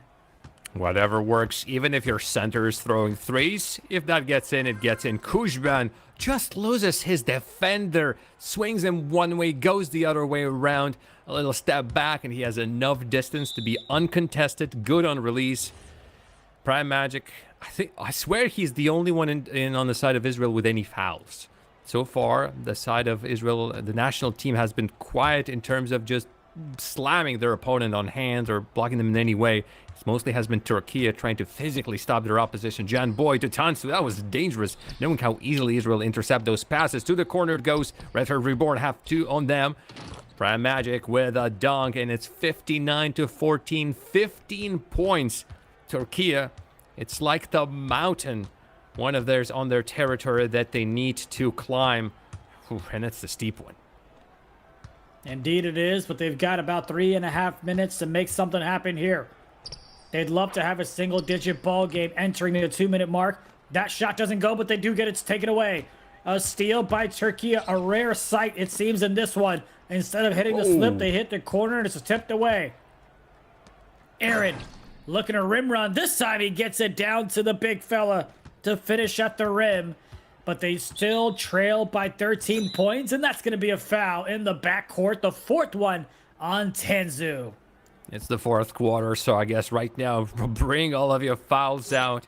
Trying to stop. That's a deep bomber on Kuzman. And I wouldn't be surprised if he will be okay shooting straight from the logo. Lost his badges for a moment. Adam waits. Back to Kuzman. Kuzman is going to be running laps around their opposition, and this little screen allows him once again to find just enough space between him and the defender who he has been trying to lose so effectively. Does so in the end with the help of Adam. Janbo on the other side for Türkiye swings. That's a 3. Goes ahead and responds back to the young fella's 3 in terms of Kuzman. As they go ahead and foul him once again. That's the 5th on Tanzu. And a timeout called thereafter as well. Curious to see the reasoning behind that, but nonetheless, here we go. Over to the left side, it's Kuzman. He's still got D Bomber. Going mano y mano. Kuzman gets the pick. Loses a defender, the ankle breaker, but he can't finish. The shot couldn't knock down the 3. Gets it down low. It's Tanzu with the easy basket. 2 minutes left to go. Trailing by 11 in a surprise fashion is Türkiye. Wow, Zers. And you would feel it, Kuzman, when he drops the player with an ankle breaker, literally somebody sprawled in front of him on the floor, he would make that shot because he was making the harder ones earlier. But down in this time, Aaron, that a 3? Yes. Foot outside of the line and 8 points. Türkiye, if there's any time to start this comeback, it's right now. Adam keeps the ball. Kuzman, well, the prime magic to all the way to Kadush in the corner. They forgot about him, and he makes the opposition pay. A tall task now for Türkiye to come back and win in this one. Now they got to work towards just having the margin of victory for Israel be smaller and smaller. Aaron, from the left side, looking to work out, calls a cut, nothing there. Janboy, top of the key, gets the slip. He goes ahead and slams that one home. They're trading 2s for 3s, but can they get some stops here? Türkiye, less than a minute left in this one. Gets it down low. Isreal thought it was going to get smacked, but it gets converted to 2 points themselves. Aaron with a quick run. Would love a 3. Gets a foul on that's Redhead Reborn. And to the line goes Aaron. First free throw, good. Second free throw, he would love to get more, and he gets it as well. Back to 9 points with possession for Israel. 54 seconds. Just roughly 3 possessions left, and they need to be good. And they were just waiting for a 3, and Israel very wisely comes in with a 2 right underneath the bucket. And that makes it even harder for Türkiye. This is only the game number 1 of the sum of 2 as Aaron crashes the bucket. But even a 9-point differential, that's something that you will have to overcome in the second game for Türkiye. And in this game already, Israel have shown that they are no pushovers and will be getting their hands in the face of the opponent. Redhead Reborn to Adam. Back to them. It's time still remaining. There's only 20 seconds. I think by this point, it is something straight from the heavens that can save Türkiye in this game. Best they can do is to reduce this deficit, India.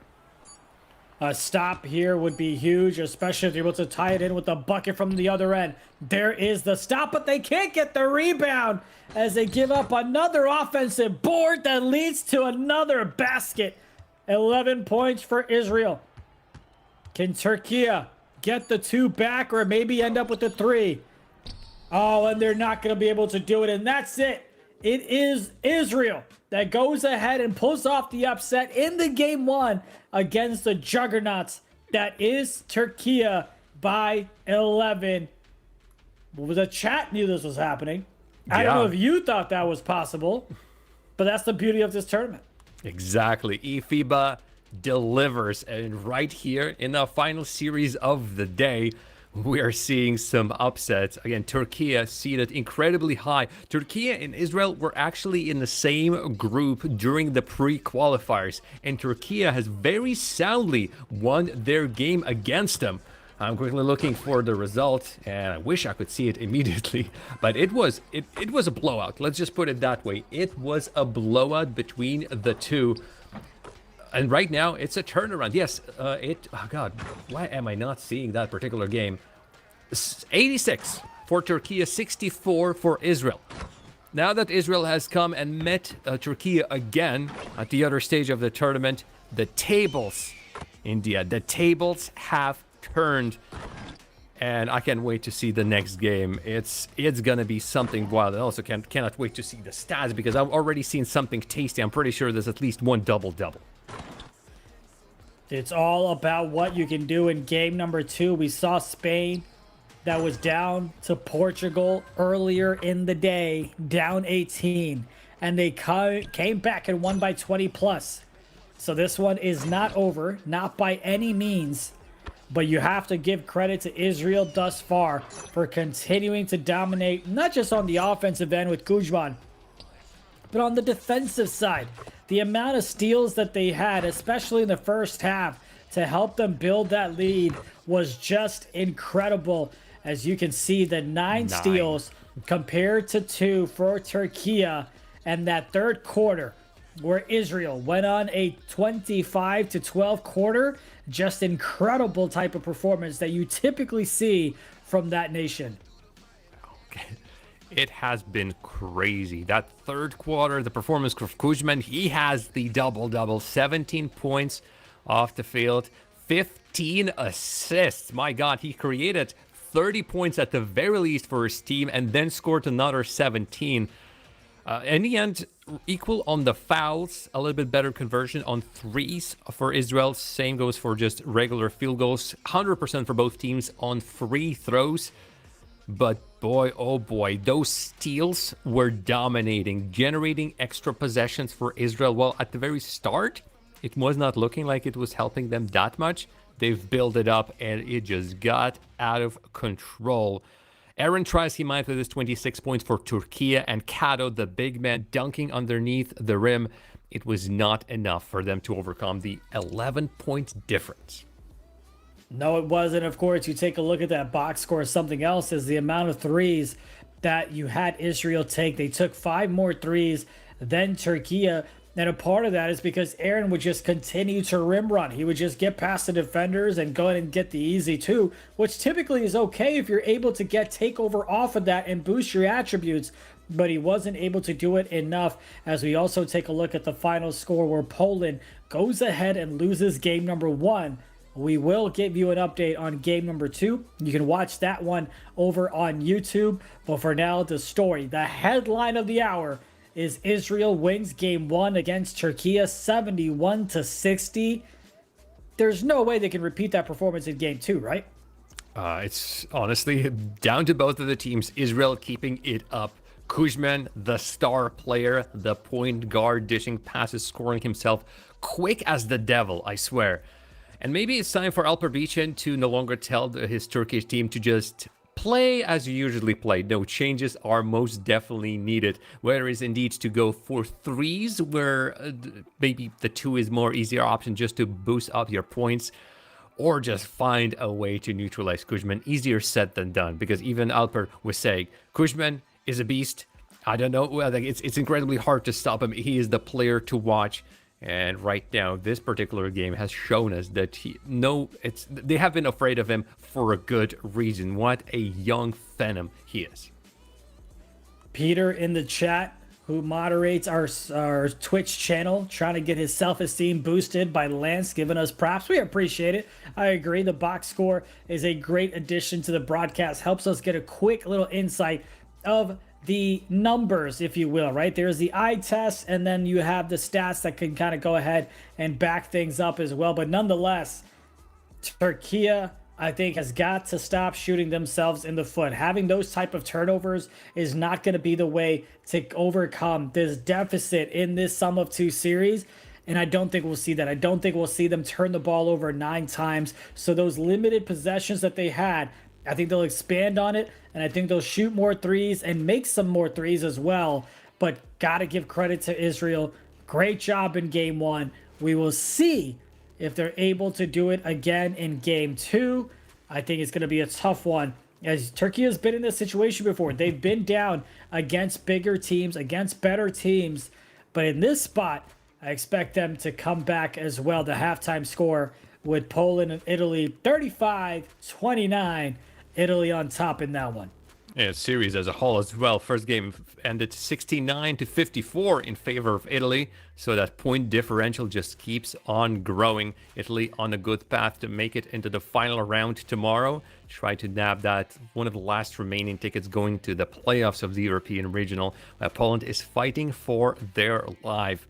Going back to this series though, feels like Türkiye is going to be thinking twice before putting every single pass into action, because usually you just move the ball around like this quickly. You have an idea who is going to be the first receiver as you inbound the ball from your own side of the court.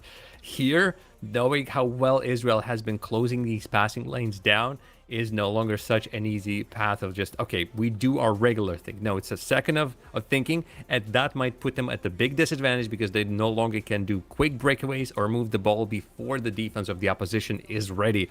It's a tightrope, and you go one way, you go the other way, you fall. A tough task for Türkiye. But as our last season's representative for Europe in eFIBA Season 3, they know how to be on top. They know what consistency is. And I feel like consistency is one of the biggest things. I think they can bring it in. For now, this matchup has been inconsistent as we take a look at the head-to-head.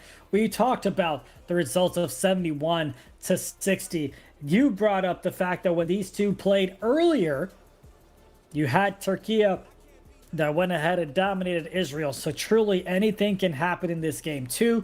We've seen it earlier with Spain taking on Portugal. We saw Great Britain come back and win against Sweden. So all the two games that we've covered and finished, you had the game 2 winner be different than the game 1 winner, and they covered the spread as well.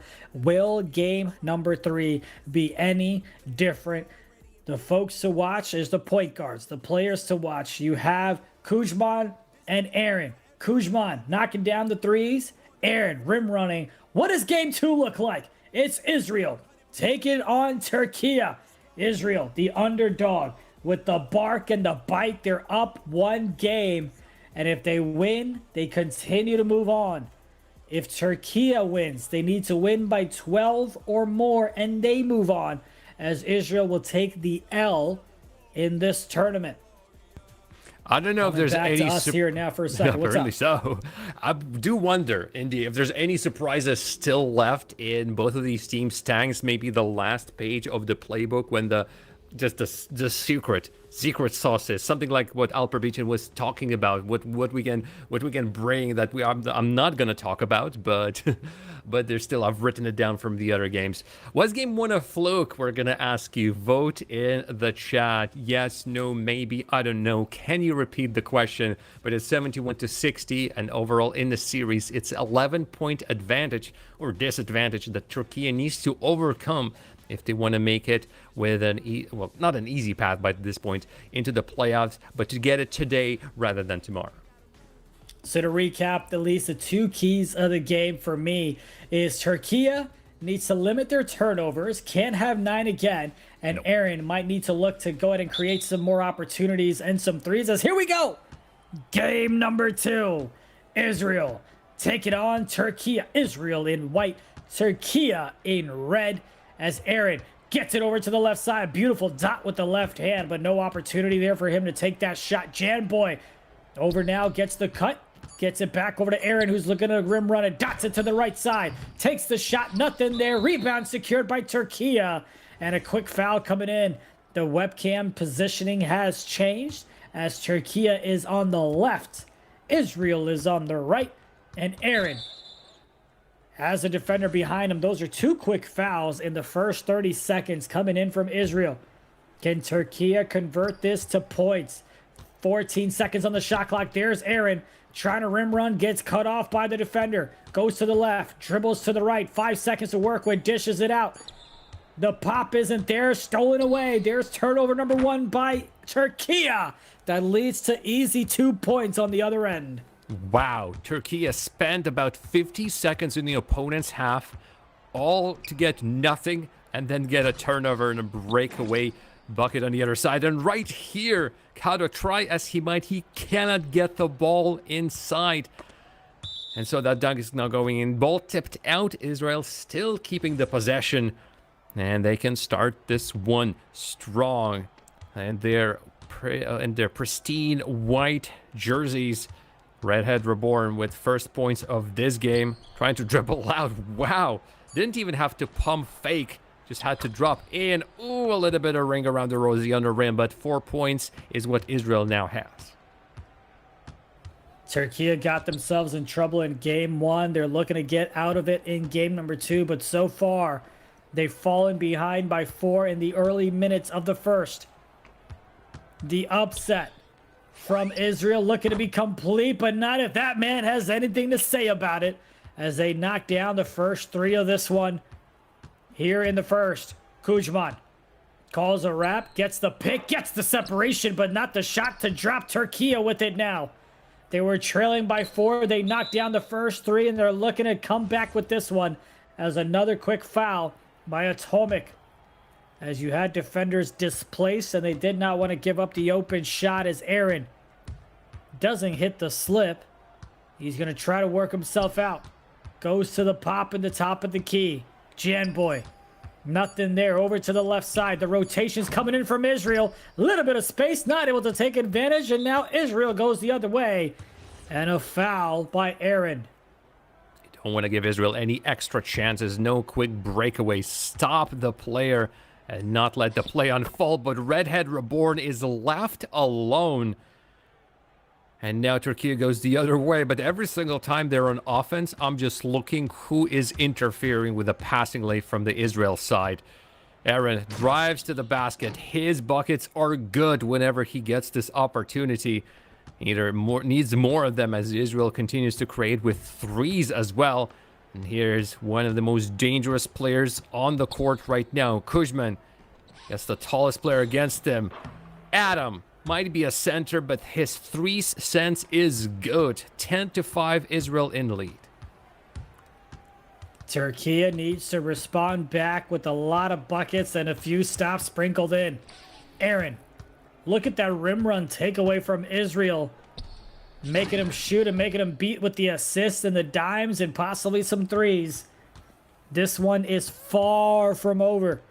With the spread, Türkiye is up by 14 from the game 1 margin of victory from Israel.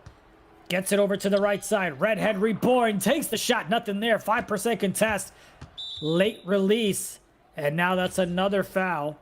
The second one, as Aaron might have had a clear path to the basket. Here comes the inbound. It's Aaron working out from the right side. Center doesn't go for the slip, and Aaron says, if you won't let me rim run, I'll just knock down the 3. Then they tie it up at 10 apiece. Oh, a double-edged sword, literally. Aaron can do it all. 3s, 2s. Speaking of 3s, well, you just leave Kuzman alone, and he does that. Israel has enough to answer Türkiye. A little bit of block just to let Aaron through to the corner. Tansu, and he was there since yesterday to convert the pass into a 3. Kuzman, what he will create as screens are being thrown up. Adam underneath. Ooh, a tough angle, but a 2 is still there. Didn't even need to rise up. He's a tall and strong man anyway. Aaron himself, little dribble back and forth. We're not getting a break. Both teams are moving at the speed of light. Indeed, they are. But one of them needs to overcome a bigger double-digit deficit than the other. As Israel, time is in their favor. It's on their side. It's Atomic. Pump fakes. Lucky to not get a travel called on him as Kuzman. Back over to the big fella looking for the reset. Gets it over to the right side. Got to get a shot up. They do. They step inside for the midi. And Türkiye needs to respond with a basket, or otherwise it's going to be Israel. Yes. They get it up in time. Yes, they do.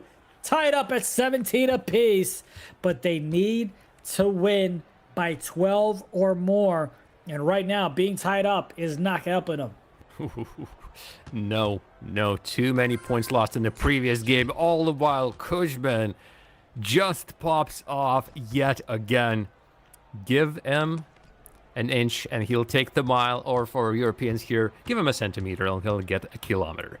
Janboy dribbling. Aaron goes for a 3, but no good. Rebound, Kato. Once again, very good on collecting these offensive rebounds. Keeps Türkiye with possession. And with 14 seconds, they have plenty of time to create something. Aaron gets left alone, and his three is good. Türkiye respond with a 3 for a 3. Can they go ahead and get a stop here? Kuzman looking to run there so fast they had to foul him. It's Tanzu with the first one. The inbound coming in. Kuzman.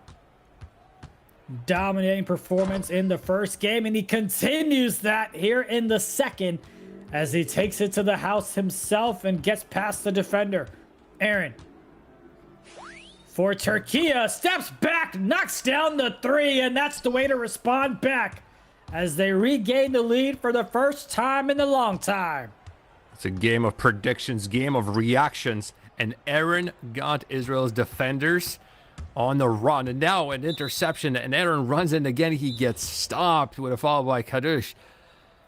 Türkiye would like to continue extending their lead. As a reminder, they need 12-point victory in this game number 2 to make it through overall in the sum of 2 series, as they've lost the previous game by 11 points. If we're all tied across 2 games by the end of this, we're going to be going into a third decisive one, as Türkiye would love to get that bucket, but no dice. Still in the lead, but possession Israel. I don't know if we've had a game 3 because of that. We'd had game 3s in terms of best of 3 formats, as that's going to be another quick foul from the corner. Smart one there, as he had a nice easy 2 ahead of him. Kuzman. Like, what are we doing? Where's the defense for Türkiye? No pinch, no bop, no bump. And an easy 2 for Israel to regain the lead. Aaron gets the cut. Oh, he had the 2, but he gave it up for a 3, but they couldn't convert. And they can't even on this time. Israel with the stop on the defensive side. Over to Kuzman. Trying to find the open teammate. And that's going to be another foul, a mismatch as the big fellow was on him. And they're looking to reset from the right side. 2:50 left to go in the second. Kuzman working out from the right. Looking to make a play. Dribble, dribble, dribble. Slams it home. We've seen that play before. My God, behind his back. The moment he starts slipping away from his defender, it's almost like a done deal. And it's like one of the... Whoa, and an interception to boot. Israel is not allowing Türkiye any extra points. Kadush with a 2 on the other side. And Israel, it's immediately timed down. But I'm pretty sure, as we're going to see an inbound ball again, Israel's players are going to be right in the face of Türkiye attackers, stopping them from getting anything going. Look at that. 3 deep on the court side of Türkiye are Israel. Aaron still makes his way through. That's a great screen. Not going deep. No good on the release, and Israel already have 2 deep. Redhead Reborn could be a pass target. Kadush gets out. And we'll be looking Kuzman. Redhead Reborn drive. Prime magic. Just waits for his moment and does not disappoint where it comes. It's been a great one to watch, especially if you're a fan of Israel. They upset in game 1, and they look to do the same to the point where we might not be able to call it an upset. But Türkiye not going away easily. Missed the shot, got the rebound, knocks down the 3 on the 2 for $1 attempt. But they still trail by 4. They need to win by 12 or more. 16 points is tough to climb up as we near the start of the second half. Kuzman from the right side tries to get that one to the corner, doesn't go. Türkiye with the stop. Can they get another basket? Last possession, they had been able to knock down a 3 off of an offensive rebound. Aaron, this timeout. 7 seconds to work with back-to-back 3s for Türkiye. We're getting closer and closer. This game number 2 is 1 point differential between Israel still in the lead and Türkiye. And their 3s has been getting better. Prime Magic 3 from the corner, not on target. Long shot, kind of the problem. Cannot dunk it in. Tansu regains the possession. Aaron will drop a player, go for a midi, and that's 31 points and 1 point ahead of Israel. Close on the shot clock and game clock. Kuzman still keeps the possession, even he gets blocked out on his pass. Still with the ball. 6 seconds the separation. Adam waits. Back to Kuzman. A screen gets set up, but the player gets away. Adam, Kuzman, they just keep the ball going. And a 33-pointer at the end of this second quarter is what Israel might be bringing into the second half. Aaron, with last chance, a dunk for him, 1.2. A little bit of a Hail Mary. Court shot. Kuzman is not even going to entertain that idea. India, Israel with the lead in the first half and series overall. They're playing a little bit more balance on the hands of Türkiye as Aaron is looking to find the open teammates and has had a couple of big shots themselves, but the turnovers continue to be a key factor. Still not over though. With this one being a tie ball game, Türkiye just needs to win each quarter by 6 or more. Easy for me to say. They haven't done that just yet. Kuzman trying to fake him out from the backcourt. Gets it down low with the slip. Defenders are flying everywhere. Gets it to the left corner. Back up top. Top of the key. Lost the defender. Found the bottom of the net. They move the ball well, and by the time Türkiye thinks, okay, there should be a shot, there's Kuzman just waiting in a deadly position. He has been covered, but it's just not enough. 2 for Türkiye underneath the bucket. Kuzman with the ball. Might have a drive. No, he gets stopped. Türkiye knows that Kuzman cannot be allowed to even get a sniff of the basket, whether it being a drive to it or beyond the arc. There he drives again, waits. He knows what's being expected of him. He gets dropped down on his derriere, and Türkiye on the counter. A foul by Redhead Reborn. Türkiye inbounding. See what they're able to cook up on this offensive possession, trailing 1. Aaron working out the right side. Brings it up at the top of the key. Tries to find the open space. He finds it, but he can't connect on that one. 2 for $1. That's a long 2. Nothing there. That time, back-to-back rebounds leads to the 3-point shot, and Türkiye is now up by 2. They trail by 9 in the series deficit as Kuzman bringing it up the court, calls a wrap from the left side. There's the slip from the big man. Rotation coming in from the defense, but not quick enough. No bump. They get the basket, and we're right back to being tied up at 38. Oh, Adam is making it look easy. 3 for Türkiye is what they beg for, and they get it. Every single time they get something like that. Get another 3. That's a 6-point lead, exactly what we said they need after this. But Israel on the other side, coming prepared, coming ready. Dunks sparking off the rim. Aaron, when an opponent against him, screen help. Just waits. No particular chances on that attempt. Drives around. Kato. Maybe teammate Tansu in the corner. That's another 3 for Türkiye. Great job getting the extra pass over to the corner from the left hash as Kuzman looks to respond back with a basket of his own. Dribbles from the left to the right. That speed boost is nasty. Clean up on that aisle as he just continues to abuse it. Why not? It's working for him. But Türkiye still has themselves a 2-point lead. Can they extend it here with a basket of their own? Yo, it does not go. Had the open shot, slightly early release. As now it's Israel. That's a 5-point swing and a timeout called by Tansu. Türkiye needs to think something around here. What a chance not going in. And now, as a tie game, they have the possession, but oh my god, Kuzman with a deep bomber, if only for a moment. Aaron wants to drop some deep bombs of his own, drives to the basket, 46-44, 2-point advantage needs to be increased to 12 if Türkiye wants to make it out of this series and into the playoffs. Kuzman, he waits. Prime Magic in the corner. Kuzman, not a deep opportunity. He just dishes it back to Prime Magic, who just takes 2 and makes sure that he's no longer covered by anybody on the Turkish side. 6.5 minutes for Türkiye to win by 12 or more. Aaron dances to the right, comes back to the left. Beautiful pass, but an ugly shot and a nice rebound. Türkiye all over the place, but can they string together some great possessions and some stops for the miracle of winning by 12 with 6 minutes left to go? Aaron dribbles from the right to the left, gets it over to Jamboy. Had the open shot, finds another. Contested, but not enough, as the excellent release helps him knock down the 3. A minute left in the third quarter. Up by 3 is Türkiye, and a quick foul, the one to give by Jamboy. And a timeout called as well. We had just a little bit of a snap. 33 points from Aaron on the side of Türkiye. He is a one-man hero. And not being stopped, so that's good, but somehow they need even more output. All the while, Kuzman just slips through, and every little bit that Türkiye just claw back from their opponent gets nullified, denied, reduced.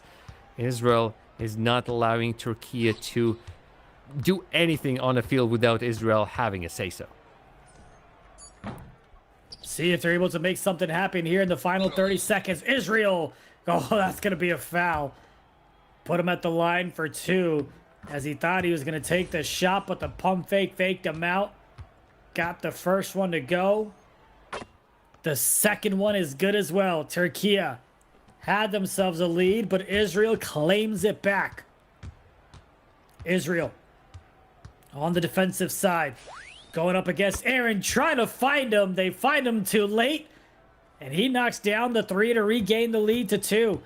15 seconds to close out the third quarter. Kuzman over to the left side. Atomic to Redhead Reborn.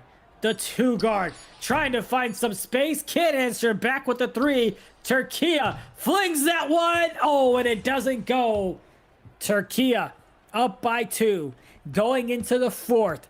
They need to win this quarter by 10 or more, or they take an L and get bumped down to the final round to qualify. That one, tip pass, nothing there. Aaron attacking the paint, met with the big fella. Somebody's open in that corner. They finally get it to him. He finally knocks down the 3. Don't look now. Türkiye's up by 5. Wow, it's slowly, little by little. They waited for Love Al-Dad in a corner, and they found him in the end. Kuzman just waits, goes back, not taking any of the easy options. Knows that Adam can just drive and get the dunk. 3 the separation. Türkiye needs more, and Aaron is the player to look at. Kadısh stops the defender from Türkiye, or the attacker from the defender still from Türkiye. So Aaron will be going from his own side of the court. Dribble from him. Hopes for a good screen drive to the basket. Stop. John Boy in the corner. I see once again Love Battle Dead. John Boy tries one. Love Battle Dead back to John Boy. Nobody's driving to the basket immediately. It's John Boy. Kato the problem. Kato the big man with a small 3. No dice. 3-point lead for Türkiye. Kuzman trying to work out from the right side. The clock is on their side, as is the bottom of the net. Kuzman, the young fella, having a big impact in this ball game. As we're tied up at 55 apiece, they call the cut from the left side to regain the lead. Kuzman has deep bomber. He's got the badge to let him rip from deep. Swings it over to the right side to the teammate. Kuzman launches it to the right side, but that one's taken away. Stolen by Türkiye. They get the 2 on the other side with the offensive board and a quick foul. Ooh, stopped by Israel just in the nick of time. But that first dunk should have gone in. Second one, well, they try once more. 9 seconds. Aaron with a 91 of Israel right on top of him. John Boy, foul. No, that's blocking foul by Redhead Reborn. 14, so the clock has been renewed. Aaron, there's a chance. Kato, but they do not opt for him. Drive from Aaron, and he just waits and gets it in. 4 points more are needed. Many more are needed. We're halfway through the fourth quarter, India, and Israel, while trailing, they do not look like they want to give this series away. Wham! And they've got to go ahead and swing on the defensive side if they want to have an impact in the closing couple of minutes here. Up by 2 is Türkiye. Down by 9 is Türkiye. When it comes to the spread of the series, they go ahead and miss that one. Kuzman brings it over to the left side. Look at a rim run, and he does so successfully. 2 minutes left in this one. Do we pull off another upset here at the hands of Israel? Gets the slip down low. You can see Israel focused on not giving up threes compared to the twos in a timeout called by Kuzman as they want to talk things over. You say upset shot keeps on trying to convince us that this is not an upset, that we should believe at Israel's play and how strong they are versus Türkiye. But just, folks, if we look at the original predictions, if we look at where Türkiye was in the pre-qualifier versus Israel, these two teams, Türkiye was poised to take this. But we are looking at Israel. This 3 is no good for Redhead Reborn. Going to the corner, love battle death, pump fakes, John Boy. His 3 is no good. And every single one of these possessions for Türkiye needs to result in a shot. Deep 3 from the corner. Redhead Reborn, that's Israel, will be going in. 62, 1 point ahead of Türkiye of 61. And Israel will be throwing sticks in the spokes of Türkiye every single time there is offensive possession for the team in red. Dunk. 63, but the time, India, the time is not on the side of Türkiye. No, it is not. A minute left to go. Kuzman trying to get something going, but he knows that he can just milk the clock as Magic helping him do just that. Türkiye would need to double team and try to throw him off their game, but it's Magic that gets the grenade. He can't get that one to go. Türkiye on the other end gets it to Kado. He's going to go ahead and get fouled. 34.4 left in the fourth. Türkiye up by 1. Israel does not care because they've got the spread in their favor, and that's going to be a quick foul. The one to give. But all things considered, what a great dominating performance from Israel as Türkiye fouls them to put him at the line. Kuzman, with first and foremost, with that particular throwing technique, and second of all, with both of the 3 throws converted. Can Israel win both of the games? Türkiye will have to say something about it, but pretty much by this point, they don't have 3 points. Türkiye just want to keep this one afloat, get out of this game and series with dignity. Kuzman waits. D-Bomber versus D-Bomber. 2 on him. Somebody is solo. That's Kadush. That's Redhead Reborn. But overall, India, we did not predict this. Somebody has. It is Israel taking it over Türkiye in 2 games. And it is Israel moving on to the playoffs with that ticket booked. I'm Vardy in the Twitch chat said, keep an eye on Israel. Don't be surprised when they pull off the upset. I am surprised, but he knows his game. He knows what he's talking about. But congratulations to Israel as they continue to dominate and show the world that they might have a young point guard, but he isn't just the future star. He is the star of today as they continue to dominate. They beat the juggernauts that is Türkiye in the sum of 2 spread. Now, neither of these teams have been eliminated, but because of Israel's win, they will go ahead and punch their ticket to the playoffs that we'll get a chance to watch this weekend. But great job by both of these teams. And wow, what a performance by Israel. We're going to be seeing how it went in game number 2 replays. And it is, of course, started with Israel getting 4 points and trying to keep Türkiye at a hand's length. Adam was both great from beyond the arc as well as in the paint. His dunks were instrumental. We're seeing just more and more points accruing back and forth. Loving what I'm seeing on every single possession. Kuzman smart with his play, making sure that whatever choice he makes, it's the right one. And he has even taken some drives to the basket, India, where one more step and he can dunk it. And then he decided against it just because he thought there is a better option. Couple of hesitations here and there for Türkiye, but nonetheless, obviously, as you know, it's routine for us to try to get an interview at the end of this matchups, at the end of the series. If we somehow get Kuzman, I wonder if he'll need a chaperone to be with him because he's underage, you know, at least according to U.S. laws, if you will. But man, dominating performance from Israel. Türkiye did everything they could in that second game. You know, it's kind of one of those things where did the better team win? Well, the format that we have, Israel got the victory in the series as they only lost game number 2 by 1. But look at the performance from Aaron. 43 points, 5 dimes, 16 for 25, but just ultimately fell short of what they needed to do to get the victory by 12 or more. And Kuzman was this short, 1 assist short of a double-double, 29 points, 9 assists. And we're looking steals were not such a big impact for Israel in this series, this game. Only 2 versus 3 on the side of Türkiye. And it seems like that might have been a bit of a difference, but in the end of the game, it's Kuzman, it's Red Hatter Born, it's Adam, overall getting double digits on their points. And try as he might, Aaron with 43. He outshot pretty much everybody bar. I'm trying to quickly collect. No, he did not outshot Kuzman, Redhead Born, and Adam, but boy, he was getting close on whatever he was doing. 100% shooting from Kaddish on threes. It's Israel's performance, and it's Israel's deserved win. It's going to be great to kind of continue to watch both of these teams fight for their positioning. Of course, Israel does move on to the playoffs. They haven't qualified for Qatar. That we'll find out this weekend. And Türkiye has not been eliminated, but they do take their second L, so they move on to the next round as well.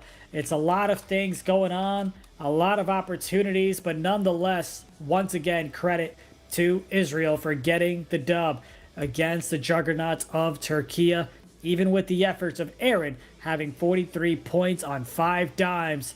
Kuzman, 29 points, 9 assists, and only 2 turnovers. That ratio is definitely one that is going to lead to success as he continues to play the game. And chat, you might be able to guess who we may or may not be talking to. And if you're able to guess who we may or may not be talking to, let us know in the chat what questions you want us to ask him, as we've got the one and only Kuzman. How's it going, brother? Listen, you've got the game, and I'm sure your mic works as well, but how's it feel to put up that type of performance and to take down Türkiye? It's exciting, you know, I'm really nervous right now as well, you know. I'm kind of shaking, you know, it's the best team in Europe, probably, all these years. They win the eFIBA every year in Europe. So it's really exciting, you know. Alrighty, even with how young you are still putting on some crazy numbers.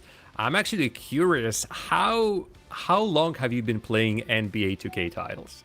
So first I started playing in 2K 24, but my first comp, you can say leagues, I started last year. Wow. That's incredible. I've been playing since 2K20, and I had to stop playing 2 years ago. So, major props to you, my man. I can't handle those dribble moves and everything like that. I'm going to ask you 2 rapid-fire questions here. How many hours a day would you say you play 2K? Oh.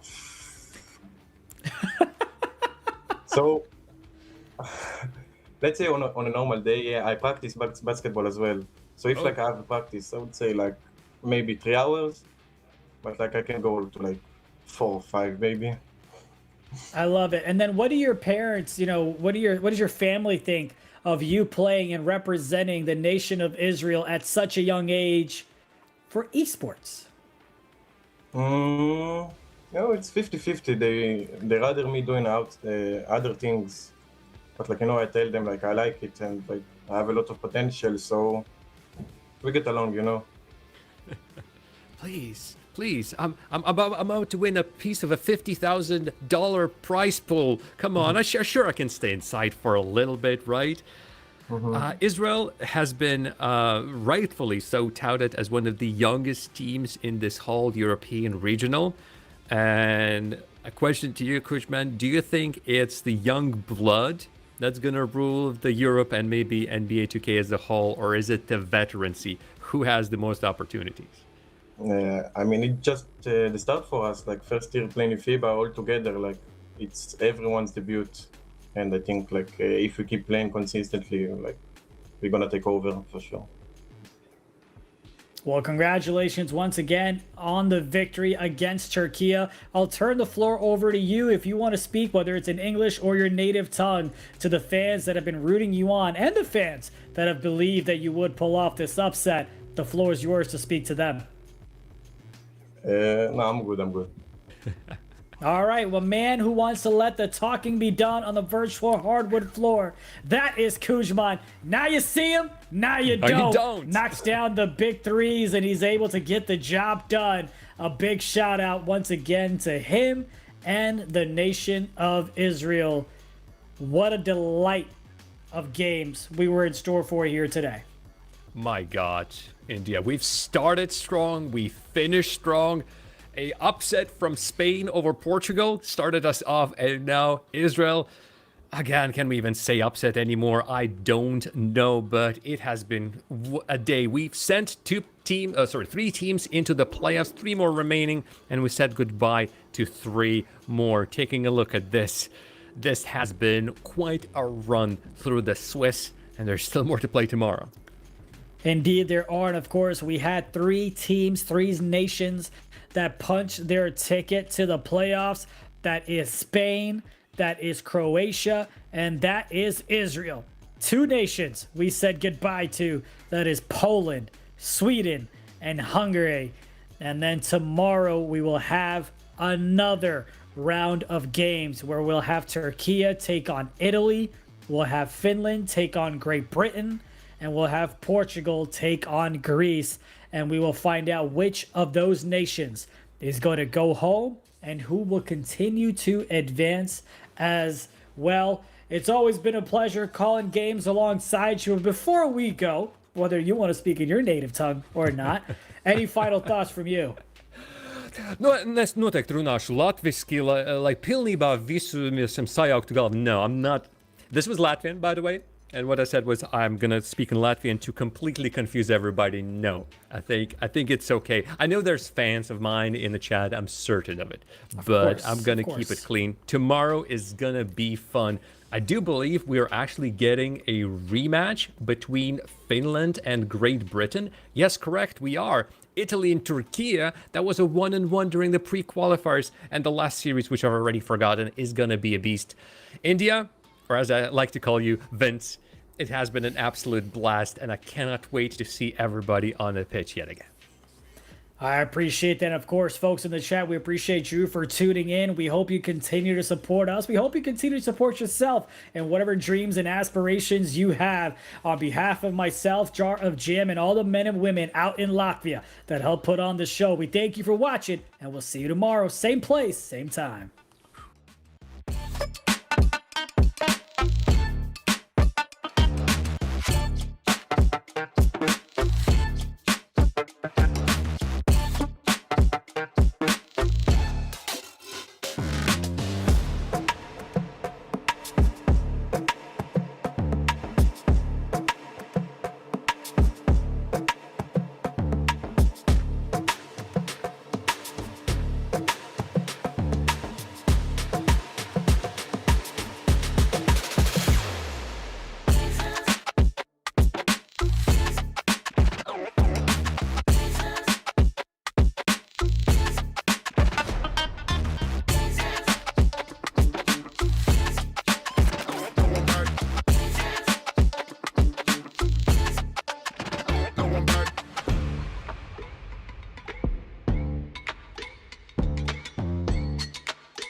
A few missed meals, so what? Crunch time about to crawl up.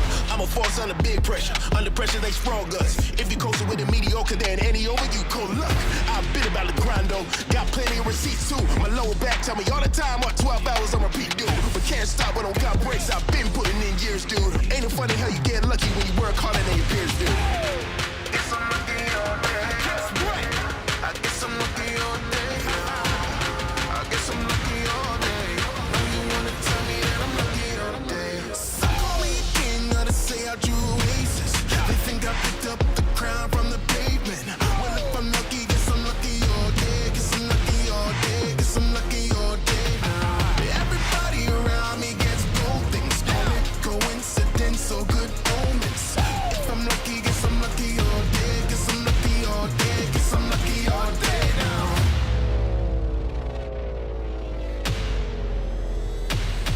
Yeah, they wanna see my decline. There's a whole line of them, that's fine. I stay posted up in their minds and don't pay a dime of rent. I don't mix much with they kind. I ain't trying to blend. The difference between I and them is Steinbeck of mice and men. Ooh, it's time again. Straps on and we live again. Upset and they in position, but I ain't even got eyes on them. It's a me versus me exhibition. Me winning, that's repetition. When I retire, that's deposition. Untouchable, I'm the definition. I don't blame them, not right.